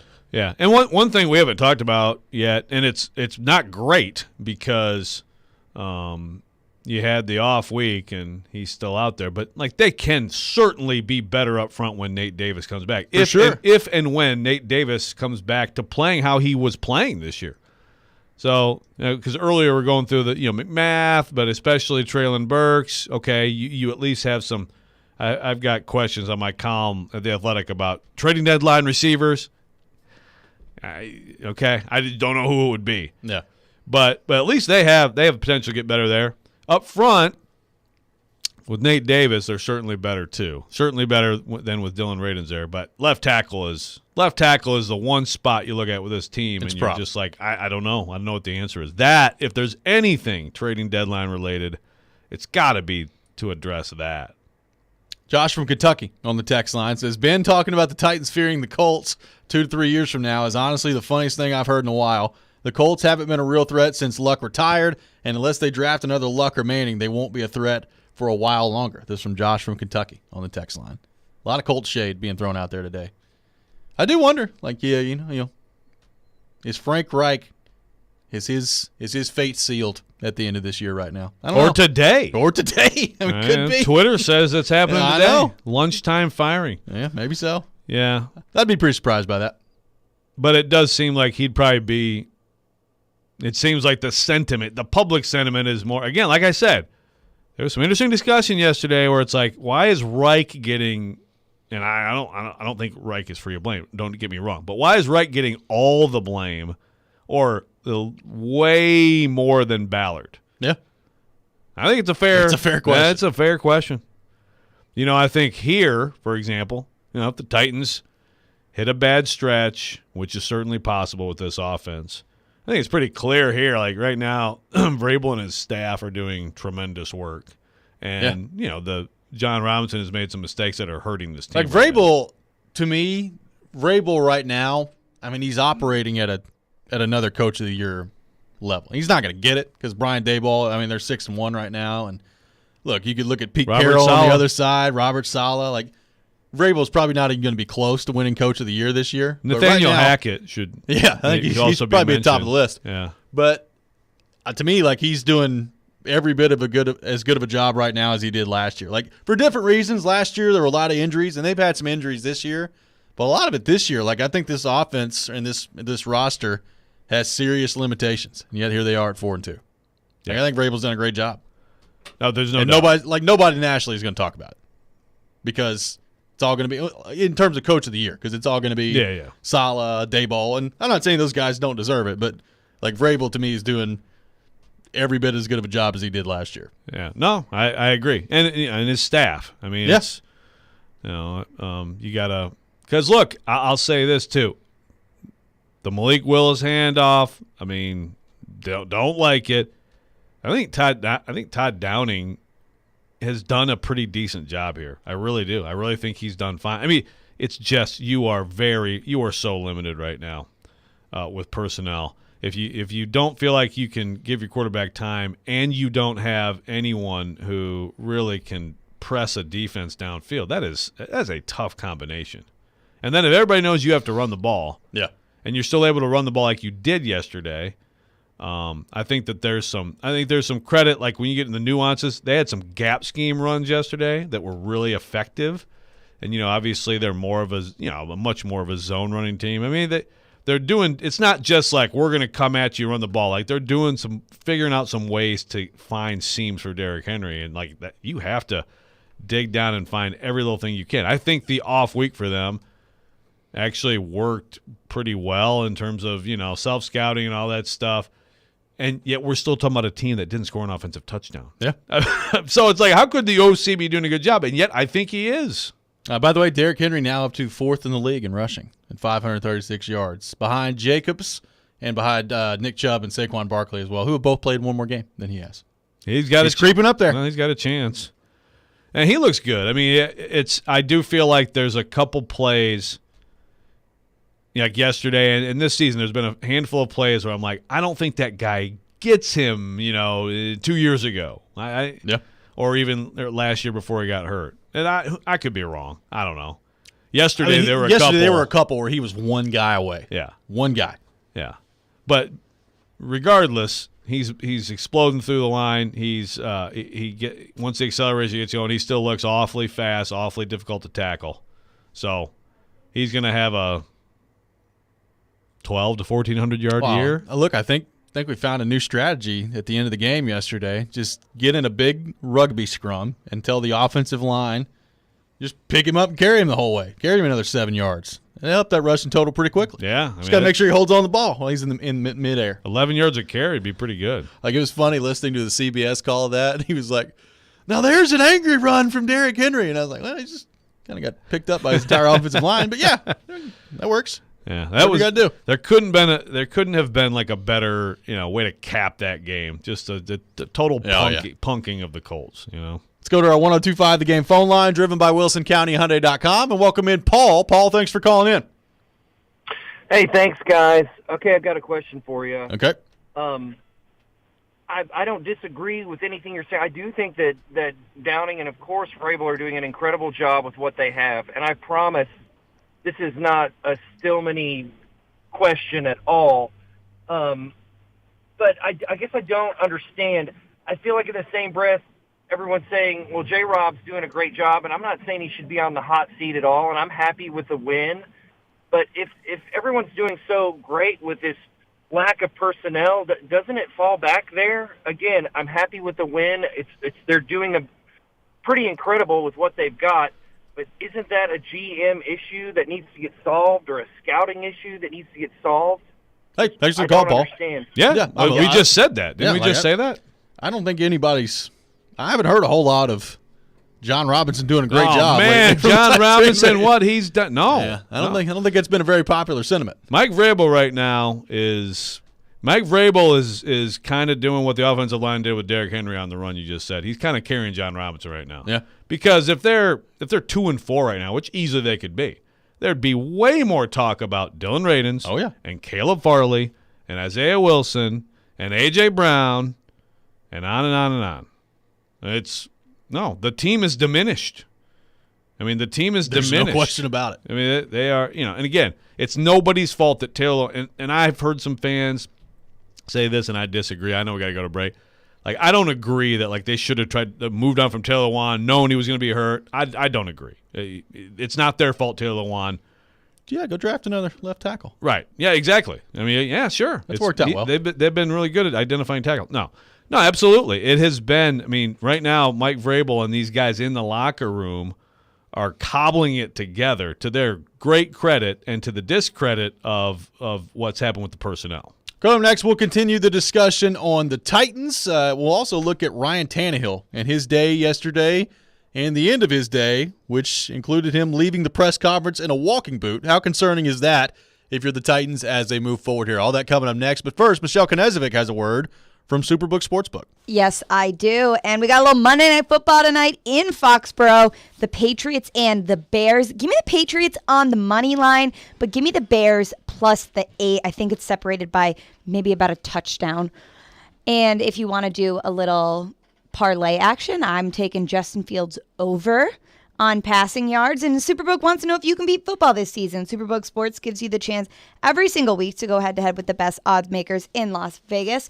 No fancy computer algorithms, no guys across the pond setting lines for American sports, just the best team of odds makers in the business behind the counter at the one and only Superbook in Las Vegas. Plus, Superbook features some of the best odds boosts and promo bets anywhere, so all you have to do is just download the Superbook Sportsbook app or visit superbook.com and start your battle against Vegas right now. Visit superbook.com for terms and conditions. Gambling problem, call 1-800-889-9789. 312 Pizza Company is home to Southeastern Carolines with Caroline Fenton. Hey, this is Matt Duchene, and this is Nashville. Running down the left side with Duchene. Duchene scores! Matt Duchene with the overtime winner. You're listening to the flagship of the Nashville Predators Radio Network, ESPN 1025 The Game. As a roofer, I don't have time to fail. Homeowners rely on me, so I rely on Beacon. Beacon's unique network of branches work together to get me what I need when I need it. Every branch working together. And with the new Beacon Pro Plus app, I've got the latest power tool in roofing. Searching, ordering, tracking. Plus the brands I depend on, like GAF, right at my fingertips. Go to BECN.com to get started building with Beacon. Beacon, always building. This is for the men who never settle, the ones who believe only quitters end a game in a tie, the type of guys who choose the bar with the biggest TVs to overcompensate for theirs at home. This is the Lodge mentality. This is Twin Peaks. Football and Fireball is a match made in heaven. And by heaven, of course, we mean Twin Peaks. Spice things up next game day with a shot of our favorite cinnamon whiskey. Twin Peaks in Cool Springs. Made from scratch food, signature 29-degree draft beers, and all the scenic views. When you love riding a motorcycle, you want to ride it everywhere, even to a physical. Let's check your weight. Hop on the scale. Look at that. You're down a few pounds. Oh yeah, must be the new carbon fiber wheels. And when you love saving money, you want to save even more. That's why Geico makes it easy to bundle your motorcycle and car insurance. I'm going to prescribe 91 octane for your engine knock, and we'll want to see you again in 3,000 miles. Kickstart your savings with Geico Motorcycle. Bundle and save on the things you love. When Big Mobile charges you an arm and a leg, they're taking your money and your power. And your arm and leg. Boost Mobile gives your power back with an unlimited plan for $25 a month on one of America's largest 5G networks. We can't give you back your arm and your leg because we're not qualified surgeons. Unless you're an iguana who can grow limbs back. Switch to Boost and get an unlimited plan for $25 a month. Boost Mobile. Unleash your power. New customers only. One line, $25 per month with autopay. Additional restrictions apply. See boostmobile.com for details. Jonathan Hutton. You have to put the ball in his hands in that moment. And Chad Withrow. My kicker's making no decisions on a football team. Are in the game. Join them for NFL postgame after every Titans home game. Live from Landshark Bar and Grill in Margaritaville on Broadway. They'll break down that day's game and look ahead to the next one. NFL postgame is presented by Two Rivers Ford, Renter's Warehouse, and Superbook Sports on 102.5 and 106.3 The Game and the Game Nashville app. Hey, this is Pekka Rinne. You're listening to Nashville's best sports talk, ESPN 102.5 The Game. Welcome back in, Robby and Rexrode, 102.5, 106.3 The Game. Robby Stanley, Joe Rexrode, Michelle Knezovic here with you on this Monday morning in Nashville, Tennessee. Taking your thoughts on the Titans, 615-737-1025, 615-737-1025. Let's go to our 102.5 The Game phone line, driven by WilsonCountyHyundai.com, and welcome in Devontae, who wants to weigh in. Devontae, thanks for calling in to Robby and Rexrode. Yes, sir, no problem. I just want to speak on this J-Rob situation. I do believe that his early round drafting has left a lot to be desired, but I think something should be said for the Andrew Adams and the Terrence Mitchells, just to be able to find those guys, identify them, and be able to have confidence that Vrabel is going to be able to coach them up and they can be solid players for us. That's all I got to say. I think some credit should be given there. Yep, great point. I mean, that is something that you do have to give him credit for that when you start finding guys, and not just this year, go through the list of the guys the last 2-3 years of guys that were either on the street with no job. I mean, it was still it's amazing that Deontay Foreman didn't have a job in the league. He's a starter now. He's a starter now and ran all over the Bucs yesterday, who's not a very easy defense to run against. I mean, you do have to give them credit for things like that. Now, I also understand the Titans fans saying, well, that's great, and they deserve credit for that, but could we get to a point where we don't need those guys because our first-round picks are coming in and playing well? I think it's kind of a both and there. Yeah, well, now those guys aren't just in because of mistakes; they're in because of injuries. Because those have been crazy. So look, I agree. I mean, and you could go back even before these last years and like a Khalif Raymond find. Obviously, Dontrell Hilliard's on this team; is a good player. Yep. So you got guys out there. Again, last year it was an incredible story. This year, it's similar. You don't want it to be that story for the Titans, but it's important. It's impressive. All that. It's still more important that you hit on your high picks. It's more important that you hit on your high picks, make good choices when you pay big money in free agency, and I would argue also don't trade away really, really good players. Well, there's that too. Let's go back to our 102.5 The Game phone line and welcome in Adam from Portland. Adam, thanks for calling in. Dude, all right, so I see Tannehill grab his knee, and I'm like, oh, my God, no. And, he's rolling. I'm like, dude, no, don't do it. And so, but I did see, all right, I see Malik come in, he hands the ball off, and then he's on the field again. I'm like, all right, I think they're just, appeasing the fans, that want to see him on the field for a second. And he fumbles. I'm like, thank God, dude, is still out there. I'm not saying Malik won't eventually do something, but that, I don't know, maybe that's just kind of an omen of what would have happened right there. You can't, even Tannehill, he was taking shots in that game that I'm like, Malik would not have been ready for this, man. He might have made one 15-yard run that would have kept you a little excited about him, but more than likely he was going to make mistakes in that game. So I'm happy it worked out the way it did with Tannehill. We'll see what it looks like this week, though, man. I'm kind of freaked out about it. Thanks for the call, Adam, and that kind of leads us into exactly where we were going. I mean, Ryan Tannehill goes down yesterday. He got back up, and he started to kind of hobble off and trying to walk it off, and then he immediately goes back down again, and you're thinking, oh, no, here we go with Ryan Tannehill. He's been so sturdy and healthy back there and has been able to avoid injury. And even on that play, I mean, it's not like he just got popped on that play. I mean, somebody rolls back into the back of his legs, which is just – you see a lot of times that's not good. Yeah. So my first thought was he gets up and he's walking off and limping off the field under his own power. I was like, well, at least that's good. And then I see him go in the blue injury tent, and I'm like, oh, no, this isn't good. He finds his way back out there. He comes out of the injury tent. He's got the helmet on. They're showing it on the broadcast, and he's back in there. He finishes the game, but how concerned are you if you're a Titans fan about the status of Ryan Tannehill as they move forward? Yeah, well, he's going to be on that injury report this week. I'm pretty confident in that for the first time in 4 seasons with the Titans, and I would expect him to play on Sunday. That'd be my guess right now. I would not be surprised if he doesn't practice a lot this week, but you never know. How much does that thing blow up right after the game and everything? He was in that boot yesterday. And to Adam's point, he definitely grabbed the knee. For anybody who's ever had a bad ankle sprain, a lot of times that pain shoots all the way up, up to the knee. It's like everything in there gets affected. But very lucky for him and the Titans that it's an ankle.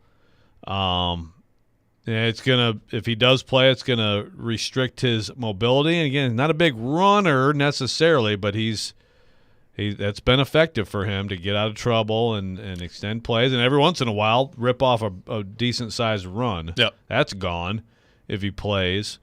And look, it's possible. It is possible that Malik Willis makes his debut Sunday if it's really rough for Tannehill. If that's the case, what does that look like? Because I agree with Adam. Malik Willis right now, you don't want Malik Willis starting for you in an NFL game right now on a Sunday. Not at all.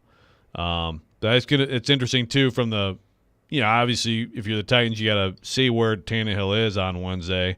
And then right now, I'm sure these guys are, if they're not sure, if there's any uncertainty, you got to start thinking about that. What's your game plan with Malik Willis at quarterback? Well, and he leaves the press conference yesterday in a walking boot. So obviously that's not great. We'll see what his status looks like as they move forward here. I do wonder, like, if you're the Titans, what's your approach to it as well? Like, without knowing specifically what the injury is, I mean, this is a game you probably need to have coming up on Sunday to get to 5-2. I think Tannehill's going to do everything in his power to try and play. But could it also be a situation where if you're the Titans, you look at it and you say, man, if you just gave that thing another week, you'd probably feel a lot better, and maybe that's the way you go with it. Like, I wonder how the Titans themselves approach it. I have no doubt that Tannehill's going to try to play, but if there's a chance that he could make it worse, like if you're the Titans, does somebody have to step in and be like, man, I know we need this game, and I know that he's by far the best option at quarterback, but you also have to have the big picture in mind. I wonder how they handle that, if that ends up being the case. Yeah. Like, is it possible to beat the Texans 3-0? I don't know, maybe. Can a 3-0 win at Houston be engineered? Yeah, but the thing is, it's like the next game, which is a big game, and the Titans will be excited to play, and Titans fans be excited to watch, I think. But, you could look at that game as like, go out to Kansas City, not go your way, and then just ramp it right back up for bigger games after that. So I guess, I don't know, you take a 2-week break, come back all the way strong. Maybe, I don't know. I think he'll probably play and start. That would be my guess. Look, he finished the game. Yeah. So, I mean, look, there's swelling. There's all sorts of things that can happen that make that way more difficult. Like, players have finished games before and then not been available the next week. But, I mean, the encouraging part, if you're a Titans fan, is, he was obviously able to go back in there. So I have to think, if I'm leaning in a direction right now, he's probably going to be there and playing on Sunday. Yeah. It's just my guess. That's my guess. Again, you never know. I mean, Kahersky's asked him about, like, what time in the middle of the night he's going to wake up to ice himself. But who knows? I mean, you just don't know how bad the swelling is going to be right after a game like that. You go back out there, you get you ready to go, and then you just don't know where it's going to go. Look, based on never seeing him in an injury tent before, and based on all the hits he's taken, if there's something like that puts him in an injury tent, it's probably significant. Yeah, I would say so. So that's obviously going to be a big story for the Titans this week. And the other part of this was interesting to me too, Joe. Like, we spent all offseason long talking about Ryan Tannehill and, like, how Titans fans view Ryan Tannehill. And then he goes down yesterday, and I just looked around on Twitter, and I was like, there's a lot of panic going on right now. Like, of everything we've talked about with Ryan Tannehill, I think everybody recognizes that if they're going to do anything this year, they need Ryan Tannehill to be the quarterback. Oh, really? That's weird, because First Take was telling me that it's a competition. Yeah. I will say, I think it was the first time they introduced the offense. I could be wrong, but Tannehill got a nice reception before the game. That's good. So he's won back the fans to a large extent. But Malik Willis got a huge cheer when it was like, Malik Willis, yeah. People are happy. But anybody who actually pays attention to this team understands. Yeah, it's like there's no chance without Tannehill. And even with Tannehill, it's tough. Tough sledding. Got a texter on the text line. Josh says, are the books still favoring the Colts to win the division? I checked good on question. FanDuel Sportsbook. The Titans, I believe for the first time this year, are the division favorites at -115. Colts in second at +165. So there you go. Titans the favorite now on FanDuel Sportsbook. How about that? Where's Vrabel on the coaching hot seat list, though? Like, is he out of the top 10 yet? I don't know. We'll have to look on that front. I wonder if he is. 615-737-1025. Coming up next, it's time for the Rex Rant with Joe Rexrode, his rant of the day. Looking forward to that. But first, Joe Rexrode has a word from OrderGreen.com. I do. OrderGreen.com, the nation's #1 online shop for all things cannabis. You're talking edibles, gummies, vapes, flower, anything you want, a wide selection of high-quality THC, CBD products. Fantastic products. I can attest to this. Friends of mine can attest to this. Friends of mine, with health issues can attest to this too. But physically and mentally, fantastic products. A team with extensive knowledge. You're going to know what you're getting, and you're going to know you're getting high-quality product from reputable providers. It's nationwide same-day delivery right to your doorstep at OrderGreen.com. You get 25% off every shipment of gummies if you have a subscription, and if you use promo code JOE20, get 20% off your first purchase. 2, 3, 4, look. High school football is here.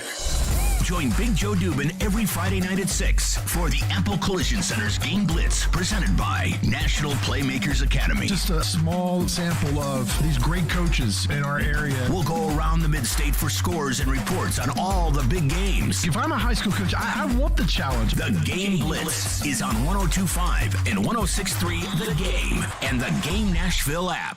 Looking for a big diamond? Genesis Diamonds introduces our Elite Collection, all new for this year.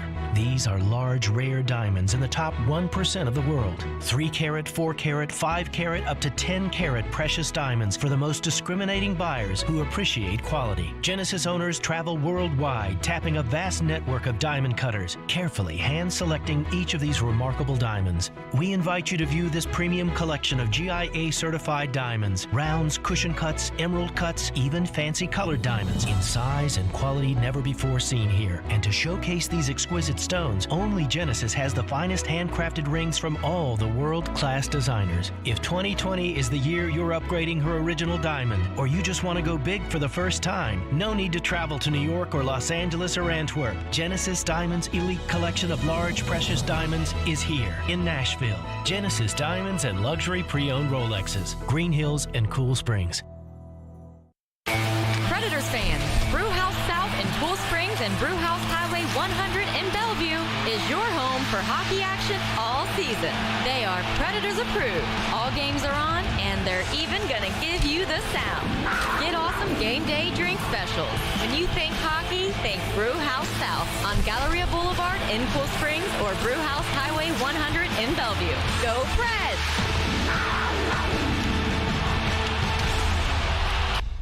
Signs First, Nashville's trusted vehicle wrap and graphics one-stop shop. From one-off custom applications to entire company fleets, Signs First delivers superior quality both locally and nationally. Since 1991, be creative, get noticed. Signs First. Go to sfnash.com. Vanderbilt fans, your flagship home for the broadcast of football.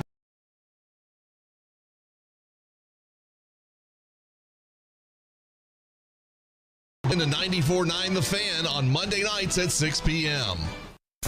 Jared Stillman. If you get 3 games where he doesn't turn the ball over, you're going to the Super Bowl. Caroline Fenton. I don't know if he would be open to joining another team. Stillman and Company. Afternoons from 2 to 6. Presented by TriStar Moving. On Nashville's best sports talk. ESPN. 102.5 and 106.3 The Game. And on the Game Nashville app. You're listening to Robby and Rexrode on 102.5 and 106.3 The Game and on the Game Nashville app. Sometimes he wakes up on the wrong side of the bed. And sometimes he's just, well, Joe. Awkward moment, let's do it. This is the Rex Rant, now on Robby and Rexrode.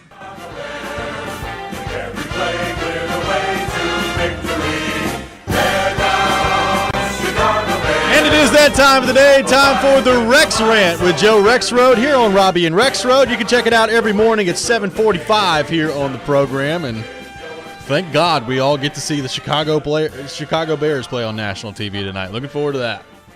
The Bears and the Patriots. I'm so excited you played that song because I sometimes forget how much they suck, and it's so fun and enjoyable.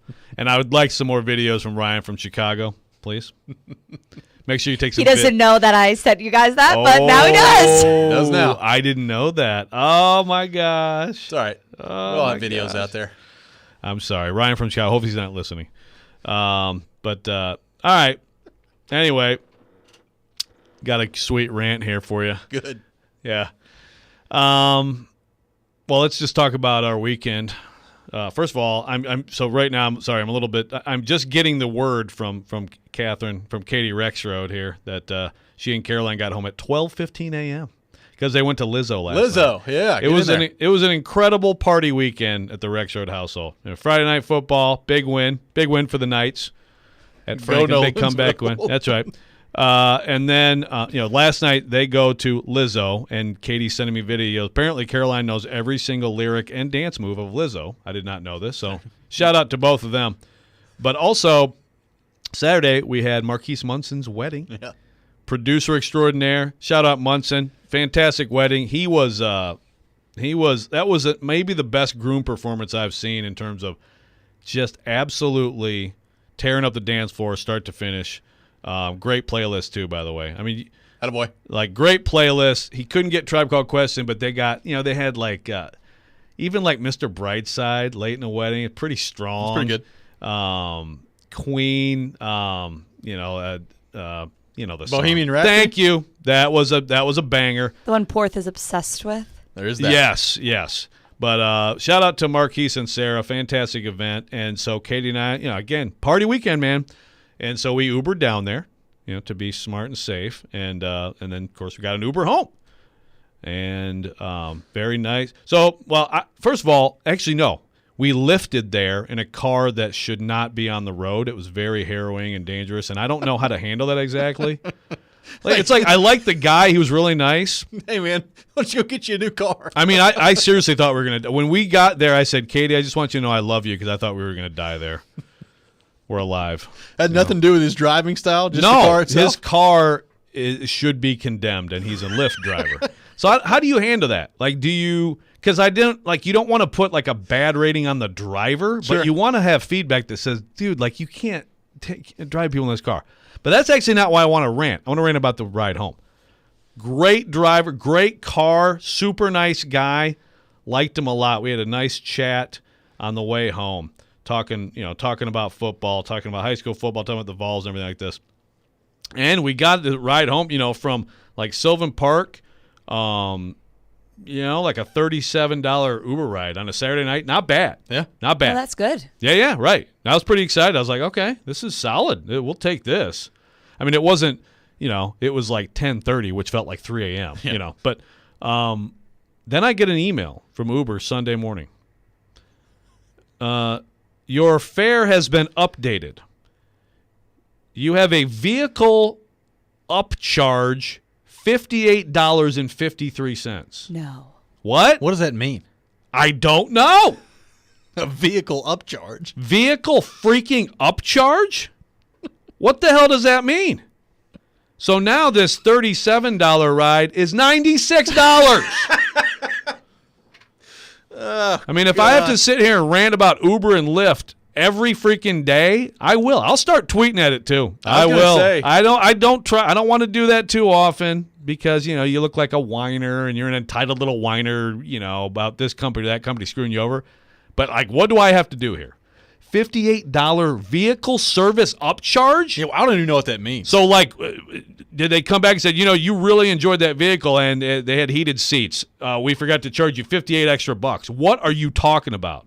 So I've put in my little, I've gone on the app and put in my little, complaint. Yeah. And we'll see if we get a response today. If we don't, this could be the rant all week. This could be Just get ready. This could be a situation. Did it say anything in the Uber app itself, like not an email? Because I've had in the app before, like a $10 ride, and then I've had a friend or something leave like an empty can in the car, and then on the app there'll be a picture, and I got charged $80 for a can left in the car. Okay. No, it just said vehicle. But that's weird. Vehicle upcharge. Vehicle upcharge, but maybe that. I'm trying to think. We had nothing. Yeah, we had nothing on us. We had nothing. We didn't spill anything. I didn't drool on the seat. Joe, did you puke in the Uber? I mean, if I did, then I had a better night than I realized. Yeah, You're on a stretch right now with the Uber. I mean, you told the story a couple weeks ago in Baton Rouge down there at LSU. Yeah. They just totally gave up on finding you at Tiger Stadium. And Was now that Lyft's- Uber or Lyft? That was Lyft. That was Lyft. So rideshare service is not doing well by Joe Rexrode. I think we might need a third. We might need a third to come in here and break Ola this Daney, up. Tell Ola Daney to expand his business from Houston to Nashville. Save us, Ola. But not, at least what you said there, Michelle, that at least is maybe someone else left something and he thought it was us. That could very well happen because sometimes they don't see it. But that's not vehicle upcharge. Yeah. What is that? I've never even heard that term before. I don't know. I mean, that's like that almost makes it sound like you got a different vehicle. Like you was Right. like, yeah, I don't want this one. Give me a, Well, at first I was like, was it accidentally got 2 Ubers and 1? But even then, if you have a cancellation, it's Chevy $10. Tahoe, bring it in. Yeah, this vehicle was much nicer than we realized. Sorry, here, you pay us $60 more. This is not over, Uber. So I mean, your name will be in my mouth a long time if you don't fix this, man. I am going to absolutely abuse my platform for my own personal gain here. Absolutely. Well, Jack on the text line says, sounds like Rexrode accidentally ordered an Uber Black after 5 bearded irises. Maybe so. No, it was not. It was Rexrode going for some luxury on his ride back. In fact, it was I think it was the wait longer and even I went absolute cheapest possible thing you could do on a Saturday night in Nashville. And I'll take $37 all day. Yeah, not 90. I will not take $96 all day. Scott on the text line says, sounds like you were charged for regular Uber X, but maybe got an Uber XL or Uber Black. What kind of car was it? Just a black Escalade. It was looked like it's a Secret Service going down the street. Well, first of all, even if all I know is whatever they say the price is you're not clicking on it otherwise, right? So I don't give a crap if they screwed their own crap up. Yeah, that's not your fault. Yeah, no, that's probably what it was. I just Googled a little for you. It was it was like a minivan. I don't know. I mean, I've seen some pretty fancy looking minivans that you can get like an Uber Black. Yeah. Yeah, it was nice. But again, then I'm not hiring you if you tell me that's the cost. You can't come back the next day. Yeah, that's really weird. Vehicle upcharge. There's another rideshare app. I guess it's really good. It's like Earth something. I'll have to find the name, but it's all Teslas, and I guess it's pretty much the same price. I've heard about the all Tesla. And they have it here in Austin, but... It's like Earth Ride, isn't it? Yeah. There you go. 3rd time's the charm. Uber, Lyft, X, Joe. There you go. Well, I don't want to give free ads to anybody. I just want to complain about companies. Okay, that's right. But yes, we may have to. You may be losing a customer. Okay, Johnny, you don't fix this. Johnny on Twitter says, "Sounds like Joe's Lyft driver needs to be included when undercover boss makes a comeback so that he can upgrade." And that's a wild night. You get the upcharge, and then the first one, the car's falling apart. I mean, the brakes, they are about to, it was like, dude. Every bump in the road and no AC. Going to a wedding, 80 degrees, Katie just did her hair, sitting there sweating bullets, watching Vanderbilt streaming on my phone. It's, oh boy, what a weekend. This has been the Rex Rant with Joe Rexrode. You can check it out every morning at 7:45 here on the program. Coming up next, we'll be joined by Corey Curtis. We'll get his thoughts on the Titans' big win against the Colts yesterday, and I'm sure he'll give me some crap about the Packers, too. That's coming up next. Hopo. This is Robby and Rexrode, 102.5, 106.3, The Game. You watch the game. He scores! Philip Forsberg! We talk the game. Philip Forsberg stays here in Nashville, hearing the deal is done. 8 years, close to $70 million total. We are the game. Nashville's best sports talk. 102.5 and 106.3 The Game and the Game Nashville app. ElectronicExpress.com. We make it happen. Hey, football fans. Dak Prescott here. And I'm here to tell you that with NFL Sunday Ticket only on DirecTV, you can watch your favorite team no matter where you live. Because NFL Sunday Ticket gives you every live out-of-market game every Sunday afternoon. So switch to DirecTV and learn how to get the 2022 NFL Sunday Ticket season included at no extra cost. Call 1-800-DIRECTV. With choice package and above, 24-month agreement required. Call for details. Hi, I'm Mike Johnson, PNC Regional President for Tennessee and Chair of the Leukemia and Lymphoma Society's Nashville Light the Night. Please join us October 28th as we bring light to the darkness of cancer. Visit lightthenight.org today to register. Middle Tennessee football is back in action at home on Saturday, November 12th. The Blue Raiders will take on Charlotte in our 40th annual Salute to Veterans and Armed Forces football game. Kickoff is set for 2:30 p.m. inside Floyd Stadium. Come early and join in on the festivities honoring our veterans. To purchase tickets or for more information, visit goblueraiders.com/tickets. Middle Tennessee, we are Blue Knighted.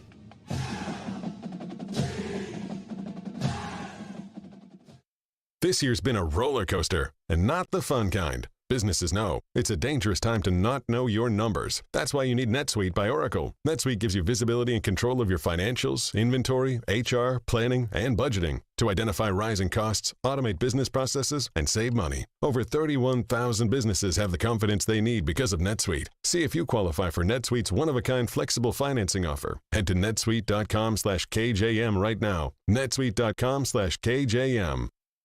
Need assistance with door and window projects? The Home Depot can help. From inspiration and materials to ordering and installation, our free Millwork virtual apron service can get you moving and doing. Plus, we speak Spanish too. Our associates can help you tackle complex jobs without you leaving the job site, saving you time and money. Call us at 1-833-HD-APRON or visit homedepot.com/MVA. The Home Depot, how doers get more done. Let me guess. Unknown caller? You could reduce the number of unwanted calls and emails with online privacy protection. The latest innovation from Discover will help regularly remove your personal info, like your name and address, from 10 popular people search websites that could sell your data. And we'll do it for free. Activate in the Discover app. See terms and learn more at discover.com/online privacy protection. With one of the best savings rates in America, banking with Capital One is the easiest decision in the history of decisions. Even easier than choosing Slash to be in your band. Next up for lead guitar. You're in. Cool. Yep, even easier than that. And with no fees or minimums on checking and savings accounts, is it even a decision? That's banking reimagined. What's in your wallet? Terms apply. See CapitalOne.com/bank for details. Capital One NA, member FDIC. From the Hillside Medical Game Studios, WPRT FM Pegram, WPUC HD2 Laverne, Nashville's exclusive home for the Nashville Predators. 102.5 and 106.3. Terang, it's a high fly ball. We got pass rushers. Awesome game set. Checker flag in the air. The Game. A Cromwell media station. Mixing sports and a little bit of fun. This is fun! On your morning drive. This is Robby and Rexrode. With Robby Stanley and Joe Rexrode on Nashville's best sports talk. 102.5 and 106.3 The Game. And on the Game Nashville app. Ladies and gentlemen, it's showtime.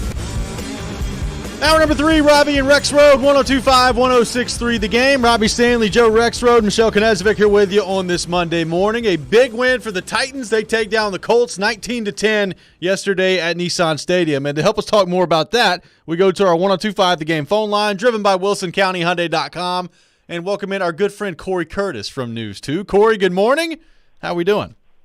I could not be better. I mean, I slept like a baby. I had dreams of Taylor Heineke in my head. It was a wonderful night last night and a great morning today. Glad you did. And we all get treated to some Bears football tonight on Monday Night Football, too. You do. So you know what? Every team in the league gets to feel better about their offense tonight. Congratulations. Except for perhaps the Green Bay Packers, but good stuff. It's beautiful stuff. Corey, what'd you make of that one yesterday for the Titans? They win 19-10 against the Colts, sweep the Colts yet again, 5 in a row against the Colts. Obviously, not much to write home about offensively for the Titans, but what a performance by that defense. Now, I don't know about you guys. I thought I was in a time machine. I thought I was watching the 2002 Titans. Yeah. I thought it was 20 years ago. Grind it out on the ground, kick field goals, play solid defense, get turnovers, win the game. I mean, that's the way this team used to chalk them up week in and week out. And so I just thought it was really interesting on Alumni Weekend that they played a very retro game. We all knew the challenges they had in front of them, and Kayla Anderson was sitting next to me, and I said to her, in the first 5 minutes of the game, I said, neither of these offenses are going to do a lot. This simply is going to come down to turnovers, and that's what it was. The Titans took better care of the football. They got better pressure on the quarterback, and that's what won them the football game. There's a lot of different elements that obviously went into that, but that's the basics of this one. Is they were a tougher, more disciplined team. Yeah, and I absolutely I would agree. And I would agree. I had the exact same thought, Corey, in terms of, Alumni Weekend, and you're built for 2002 out here today. Is Jeff Fisher was smiling under that mustache somewhere watching. He was. Yeah, the field goals, the defense. I look at this team, and Corey, I feel like that defense we saw yesterday. Now, I don't know, maybe Amani Hooker stays in the slot. Worked out pretty well. It was another one of those Vrabel curveballs that works, and of course, you got Andrew Adams making the play of the game. But just with Bud Dupree back on the field, I felt like he applied pressure consistently, looked fast, looked healthy, looked good. So what do you think? And who knows when Elijah Molden may be back, but those guys on the outside at corner, I thought looked good. What do you think the upside of this defense is, which we know they're going to have to lean on heavily moving forward? Well, look, when the season started, we thought with Harold Landry they could be a top 5 defense. And from what we've seen when Bud Dupree is on the field, absolutely. I mean, if you can imagine a healthy Bud Dupree and a healthy Harold Landry out there as well with that group, I mean, they look dynamic up front. I mean, Autry and Simmons continue to just Quentin Nelson's regarded as the best guard in the game, and he can't handle them. And they're really good. And Dupree is kind of the linchpin. When he gets out there, it takes the whole thing to another level. I think he had 8 pressures in the football game yesterday, 2 quarterback hits and a sack. He was the one who applied the pressure. I think he was unblocked on the pick 6 by Andrew Adams, which I think 9 out of 10 Titans fans couldn't even have told you he was on the team before the game. But no, that was one of the really interesting things, moving Amani Hooker down into play the nickel, because it was interesting. I forgot about this. When they drafted him, remember we all said he's going to be Logan Ryan's replacement in the nickel. That's what we thought was going to end up happening. It ends up being a starting safety and a really good one. And for some reason, I never thought of sliding him down into that spot as we watched Caleb Farley fail and Terrence Mitchell, struggle out of the gate, and Trey Avery struggle as they try to bring a third corner onto the field. And he comes down there and locks it down. And Andrew Adams, who's played in the league a long time, goes out there. He had 10 tackles. He was everywhere yesterday. I mean, he didn't just make one play. He played a great game for them. And I think, one of the big keys in football and in any sport is putting your players in position to succeed. And I thought the Titans defensively did a good job of that. We talk about, the job that some of these other corners are doing. We have not talked a lot about Christian Fulton lately, and that's because they just don't throw the ball at him. And, so he's developing into that guy who has no stats in a game because they don't throw the ball at him. I mean, I remember, Deion Sanders was like that. He'd have 0 stats in a game because the ball never went his way. And I'm not calling him Deion Sanders, but I'm saying when you're a good corner and your guys are just never open, your score sheet looks really blank. Corey Curtis from News 2 with us here on Robby and Rexrode. So, Corey, on the other side of things, the Colts, you had your owner spending the whole offseason talking about how you need to beat the Titans this year. You now dropped both games to the Titans so far this year. You've been swept by them. You've lost 5 games in a row to them. The quarterback that you brought in has done nothing but turn the ball over thus far this year. Where do you go from here if you're Indianapolis? Well, how many quarterbacks has it been? 5 in 5 years or 6 in 6 years? Yeah. So we'll look for number 7 next year and see what they decide to do. I think the alarming thing for them, it's like the Titans, is the offensive line struggles, but we kind of, the Titans lost Taylor Lewan and had to let go Roger Saffold and kind of thought there might be some issues there. We didn't really see that with the Colts, who really, their left tackle retired, and then they didn't really address it, so we thought that was a problem. It's a big problem. I mean, they went to that offense as a gimmick because they don't think they can protect Matthew Ryan, and they don't think they can consistently slug it out and run the football. So they try to do all this quick-hitting stuff, right off the bat because they don't think they can protect him. And, it's an indictment on their offensive line. And, I did a show with Indianapolis last week, and they were asking me about what the Titans expected. I said, well, I think they expect them to run the football again because Jonathan Taylor's back. I said, but if they decide to do what they did last week, they're not going to win because their quarterback's going to get killed. And, he got sacked 3 times. He got hit a bunch of times. And he's not great under pressure like a lot of quarterbacks are, especially, at this age because he doesn't move particularly well. they may be good enough to beat some bad teams. I'm still trying to figure out how they beat the Chiefs. But, I don't view them as a factor at this point. For everything we hear about their defense, and they do have good players, and, they do make some plays defensively, they're not disruptive. I don't know that I've seen DeForest Buckner in the 2 games that they've played. Like, I can't tell you a play go, wow, that was DeForest Buckner. I've seen Ngakoue and some of these other guys kind of show up. I thought Ngakoue would have a big day yesterday. But, they just don't have enough. They just don't have enough. I mean, when you're throwing 3 yards outs to Paris Campbell 8 times in the game, that doesn't lead to a big day. And, the Titans, I don't want to say they took Michael Pittman out of the game, but he wasn't much of a factor. And the guy I was worried about was Alec Pierce, because he'd been coming on, and they shut him down. And so, I don't know where the Colts go from here. I mean, if I was Frank Reich, I would have just been staring at my phone all night last night waiting for it to ring. Well, yeah, Ngakoue, I think, enjoyed the matchup with Dennis Daly yesterday. But, no, it's a good point. Buckner, I feel like, hasn't – he was really good against Jacksonville, but it's a good point. He really hasn't done much in those 2 games against the Titans. Well, you said you don't think they're a factor. If they're not a factor, are you calling the AFC South for the Titans at 4-2? Yeah. All right, you're on the record. I mean, look, their defense is good enough to win them this division.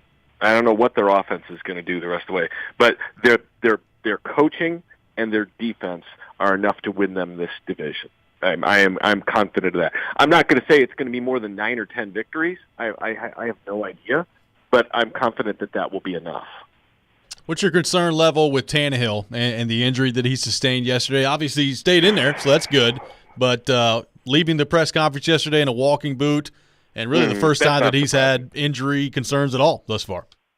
Anytime any of these guys have foot, ankle injuries, they always immobilize them, which is the smart thing to do. But, I mean, I'm guessing you guys have sprained your ankle at some point in your life. Oh, yeah. And when you do it, you can often work through it at the time, but then overnight it swells up and it stiffens up, and it can be a much bigger issue. So it'll be very interesting today to see, how bad the swelling is, how bad the stiffness is, how much, that's his plant foot, right? I mean, that's kind of a big one. He's only got 2, and that's one of the important 2. So, I guess I won't take anything for granted. I'm not taking for granted that he'll be able to play this week because it could get worse, but, he could play this week. I'll say this. I don't expect to see him on the practice field probably Wednesday or Thursday. I was probably on a limited basis Friday, but we'll see how it goes. I would expect their Malik Willis to get a lot of reps and to try to get him up. And, if that's the case, we could see another Mike Vrabel special against the Houston Texans where,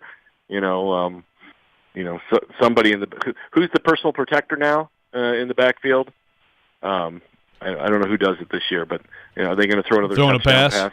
Or maybe you go to you throw in, try your like wishbone or something. Go like Henry and Hilliard. We hadn't seen Stonehouse run yet. We don't know if he can't just break it himself. You know what? I've advocated a Willis Henry, Haskins formation, but you could also do a Henry Willis Hilliard formation where you could run a lot of different misdirection stuff. And hopefully not hand the ball to Hilliard to Willis this time, but actually have him do the handing off. It's Wildcat all day with Derrick Henry. Why not? Win 3-0. I hated that call because wasn't that like 2nd and 1 yes. or something like that? And you announced to the entire stadium, we are running the football. And I don't understand that. You have a free play. It's 2nd and 1, and you're announcing to the entire stadium that we're running the football. It made no sense to me whatsoever.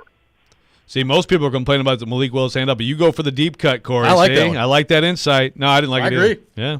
Corey Curtis, our guest. I didn't like the Willis handoff either because you asked a guy to do something he's never done before in a critical moment of a fourth quarter of a game. So there's that, too.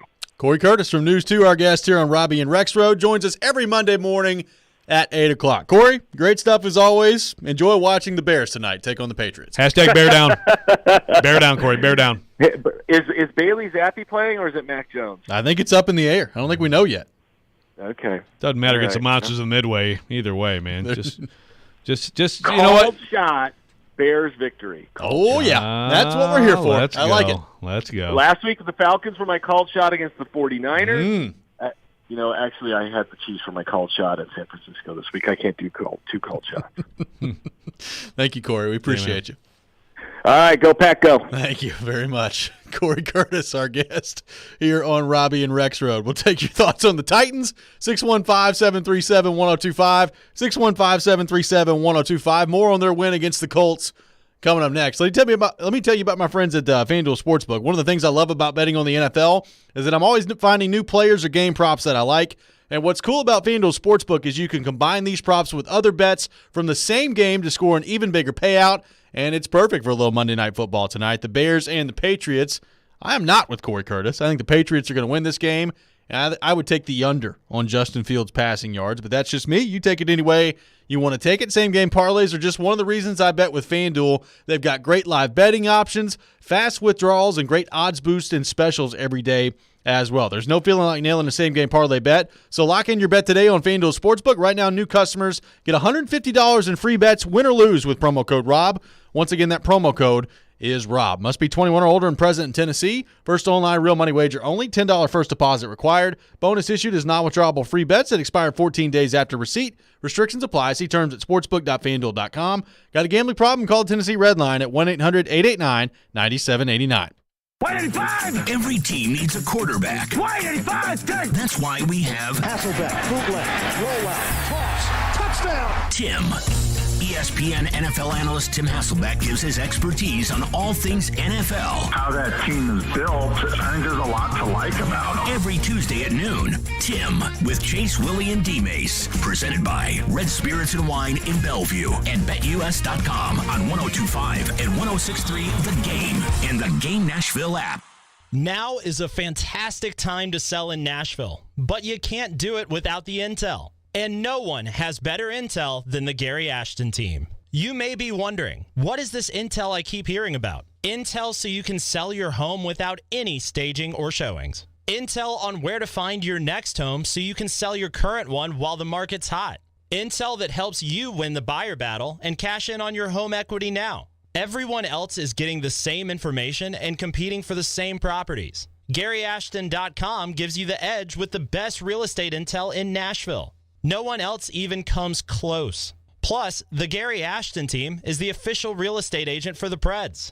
Get the confidence to sell your home and find your dream address without the stress. Call the Gary Ashton team with RE/MAX Advantage today at 615-301-1650 or visit GaryAshton.com. And remember, don't sell without the intel.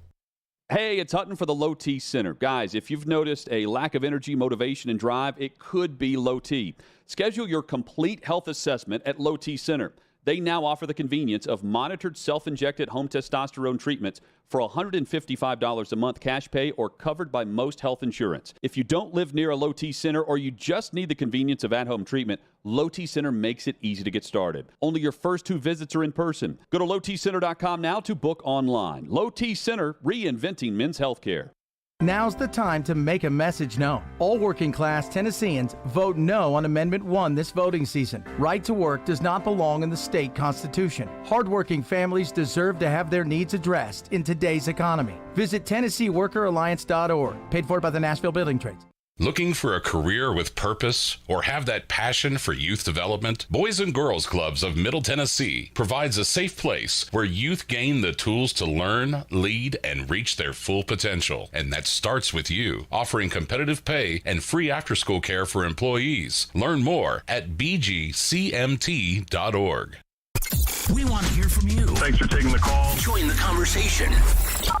Call or text at 615-737-1025. Driven by WilsonCountyHyundai.com. We may now begin our day. You're listening to Robby and Rexrode on 102.5 and 106.3 The Game and on the Game Nashville app. What is it about the Titans? It's 5 straight, 6-7. good football team. I mean, they're good up front on both sides of the ball. They run the ball. They don't turn it over. They're good situationally. I mean, our defense did a good job today in the red zone. This is the number one red zone team on offense. We stopped them twice down there. So the defense did a good job down there. Vrabel's a great coach. I mean, he's coach of the year. I mean, he's coach of the year last year. I mean, so he's a good coach. He did a good job of getting his team ready. And they play good football. They don't beat themselves. That's been their whole MO. They don't beat themselves. So we got to, every week or every team's trying to play that same game. Every team's trying to play that same game, right? Until the saying is, right, you're not going to win until you learn how not to lose. And so, that's the game every week.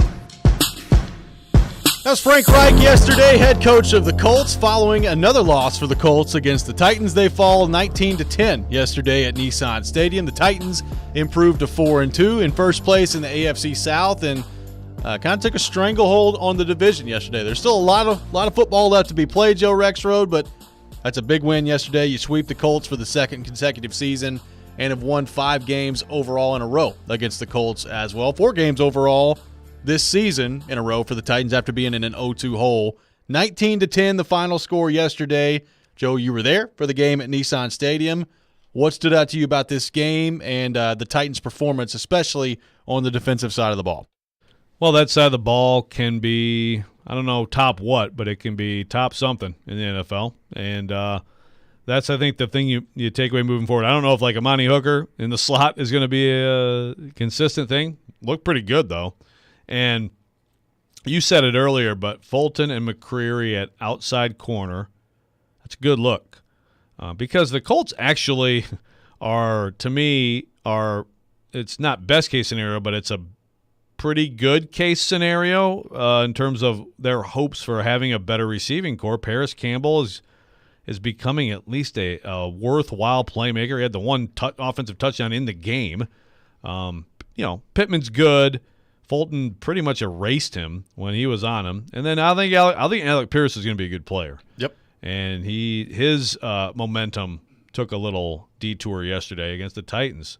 So I thought the coverage looked good. Amani Hooker returning was huge. It was going to be huge either way, but then you put him in the slot, so you kind of shore that up, and you feel fine with Andrew Adams. And he has like 8 tackles in the first half and the pick six, the play of the game. Can't count on that every week. But if you're going to be fine there, you got David Long running all over the field making plays. The dude is a player. He continues to be probably a guy who doesn't get talked about enough, I think, with the Titans. He's a really good player. And, of course, he was the beneficiary of a horrific Matt Ryan decision. But he also seems to be in those places a lot, doesn't he? He seems to be around the right spot to let someone make the big mistake. I mean, he just won them a game against the mighty Green Bay Packer-beating Commanders last week. Good stuff. Yes, found a way to weave that back in. But then the pass rush now. Autry has his moments yesterday. Simmons just caved them in all day. He really did. And he gets back out there with the ankle. But Dupree changes it. That's serious speed wherever he's coming from. They had some, they did send some pressure sometimes, and it usually worked pretty well for them. They sent a 5th guy sometimes, but a lot of times they were rushing 4. Sometimes they ran some games and had Dupree coming inside, but either way, they were for the most part making life miserable for Matt Ryan. And I know the Colts offensive line has been a disappointment too, but I think that defense will travel and will give the Titans a chance week after week. So, like Corey Curtis said, if you're into some throwback football and you love those Jeff Fisher teams, then this is the team for you because that's how they have to play. It's what Vrabel said. Like, if you guys haven't figured it out, this is what we have to do. And they do have the defense to do it. Well, and we talked last week about Bud Dupree getting back in the lineup and just what an important game this was from him from the standpoint of getting in there and being healthy and staying healthy and moving forward.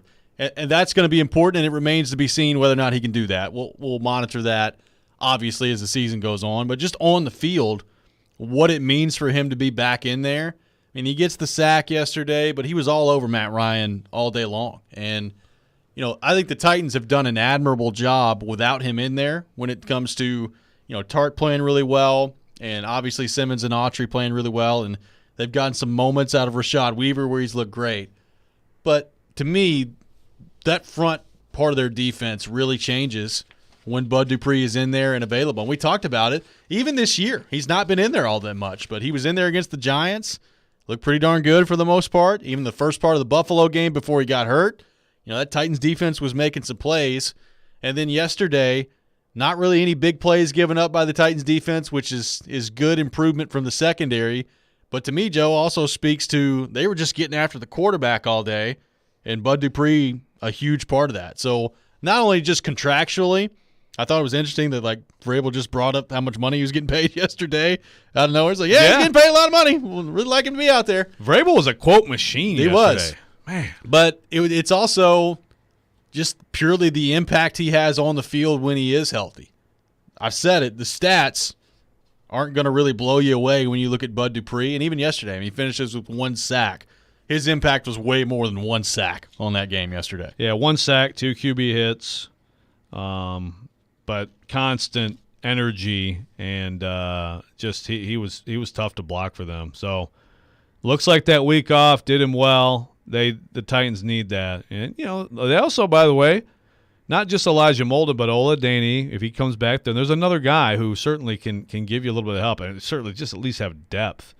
But it looks pretty good because Tart and Long are probably the 2 guys who could be talked about more and aren't talked about enough, but they're big parts of this defense. Tart also, on one play, if you see the replay of what he did to Quentin Nelson, he just threw him aside like a child on one play. So you got 2 guys like that inside who are blowing people up. Autry can go wherever you want, and now Dupree with the speed on the outside. It's a pretty good combination of things. And in most weeks, I think that defense that we saw yesterday, if they're on the field together, most weeks they're going to give the Titans a chance to win a game. Scale of 1 to 10, when you look at the form and everything that went into it, how would you describe Vrabel's challenge flag kind of flip mic drop that he had yesterday to salt that game away for the Titans? Well, it brought to mind yes, it was pretty sweet. It brought to mind, so he spiked the one. Someone remind me what New England, I think, last year. I think where he spiked it. Okay. What was the play? Do you remember? I think it was a Westbrook-Akine. Oh, that's right. It was a terrible call. How could call. you possibly make that call? This was this was pretty. It was the absolute mic drop. Vrabel's sassy, man. Vrabel, he's feeling it yesterday, man. Was that your tweet? Did you say Vrabel's sassy? No. Someone had a tweet about his sass. That was you. Yeah. I like. It was great. Well, it was funny too because Frank Reich obviously challenged the call before, didn't get it, and then Tennessee's set up to basically win the game if Vrabel gets his call right. He mic drops, and it was just. It was awesome. It really was. Yeah, it was pretty good. And by the way, you brought up earlier, Robbie, the Frank Reich making the mistake, which it was. But see, Vrabel forces the mistake because it's like, okay, you better know right now. And if you're Reich, it's like they're hurrying up. They know he dropped it. You don't have time for someone to look at a replay and tell you. So Vrabel you have to do that. You have to force their hand. So they force Reich into a bad challenge. Vrabel. Honestly, when Vrabel challenged that play, I actually thought it was going to stand as an incompletion. I did not think it was going to be over, but it was very close. Honestly, plays like that to me, like the call on the field's got to be clearly wrong. I don't know that it was. Maybe you disagree. I disagree. Okay. That's fine. It was close. It was close. But regardless, Vrabel wins again and has another moment that we can all talk about. Did you know the Colts had a chance to hire Mike Vrabel? Have we talked about that? How about that? Yes. Yeah. One thing it is worth pointing out, that was, they chose McDaniels over him. Yeah. So I think, right, but because I think Reich came later. I think so. I believe so. So, yes. Yeah, I'm sure he doesn't have a chip on his shoulder about that or anything. 615-737-1025. More on the Titans and the Colts coming up next. We'll get your thoughts on the Titans and their performance on the defensive side of the ball. That's next. This is Robby and Rexrode, 102.5, 106.3, The Game. ESPN Titans NFL Nation reporter Teron Davenport brings knowledge. 3 touchdowns. He was processing, getting rid of the ball quickly. Passion. Make no mistake about it. He absolutely has to hit the ground running. And expertise on the two-tone blue and the NFL. Join TD every Monday at 11 Thursdays at 3 and Friday morning at 8 for all the latest on your favorite team. Turon Davenport is presented by Craneworks on 102.5 and 106.3 The Game and the Game Nashville app. As a roofer, every second counts. Late deliveries and incomplete orders cost me time and money. That's why I partner with Beacon. Beacon's unique network of branches work together to get me what I need when I need it. Every branch working together. With Beacon, I know my supplies will be delivered on time and complete. Homeowners rely on me, so I rely on Beacon because I never stop building, and neither do they. Go to BECN.com to get started building with Beacon. Beacon, always building. Hey football fans, Patrick Mahomes here, and I'm here to tell you that with NFL Sunday Ticket only on DirecTV, you can watch your favorite team no matter where you live. Because NFL Sunday Ticket gives you every live out-of-market game every Sunday afternoon. So switch to DirecTV and learn how to get the 2022 NFL Sunday Ticket season included at no extra cost. Call 1-800-DirecTV. With choice package and above, 24-month agreement required. Call for details. Hey, it's Hutton. Interest rates are rising, but not at Spring Hill Heating and Cooling. Replace your old unit fast before new regulations increase prices up to 20%. Get a new unit today at today's price and receive up to $1,500 off or get 18 months of no payments. So the first payment is not until spring of 2024. At Spring Hill Heating and Cooling, all new systems come with a 10-year parts and labor warranty. Schedule your appointment now at springhillac.com. That's springhillac.com. Hey, it's Jared. Are you looking to move? If so, do yourself a favor and reach out to my friends at TriStar Moving. You can be assured your move will be stress-free because they've got new utility vans to help with pack jobs to separate your high-value or fragile items from the bulk of your furniture, and their movers are carefully picked and highly trained. No one in the game is doing this. TriStar Moving is raising the standard in the moving industry. When you're ready to move, give them a call. TriStar Moving, 615-640-1219, or online at nationalmoving.org/radio, and tell them Jared Stillman referred you for 10% off. That's TriStar Moving.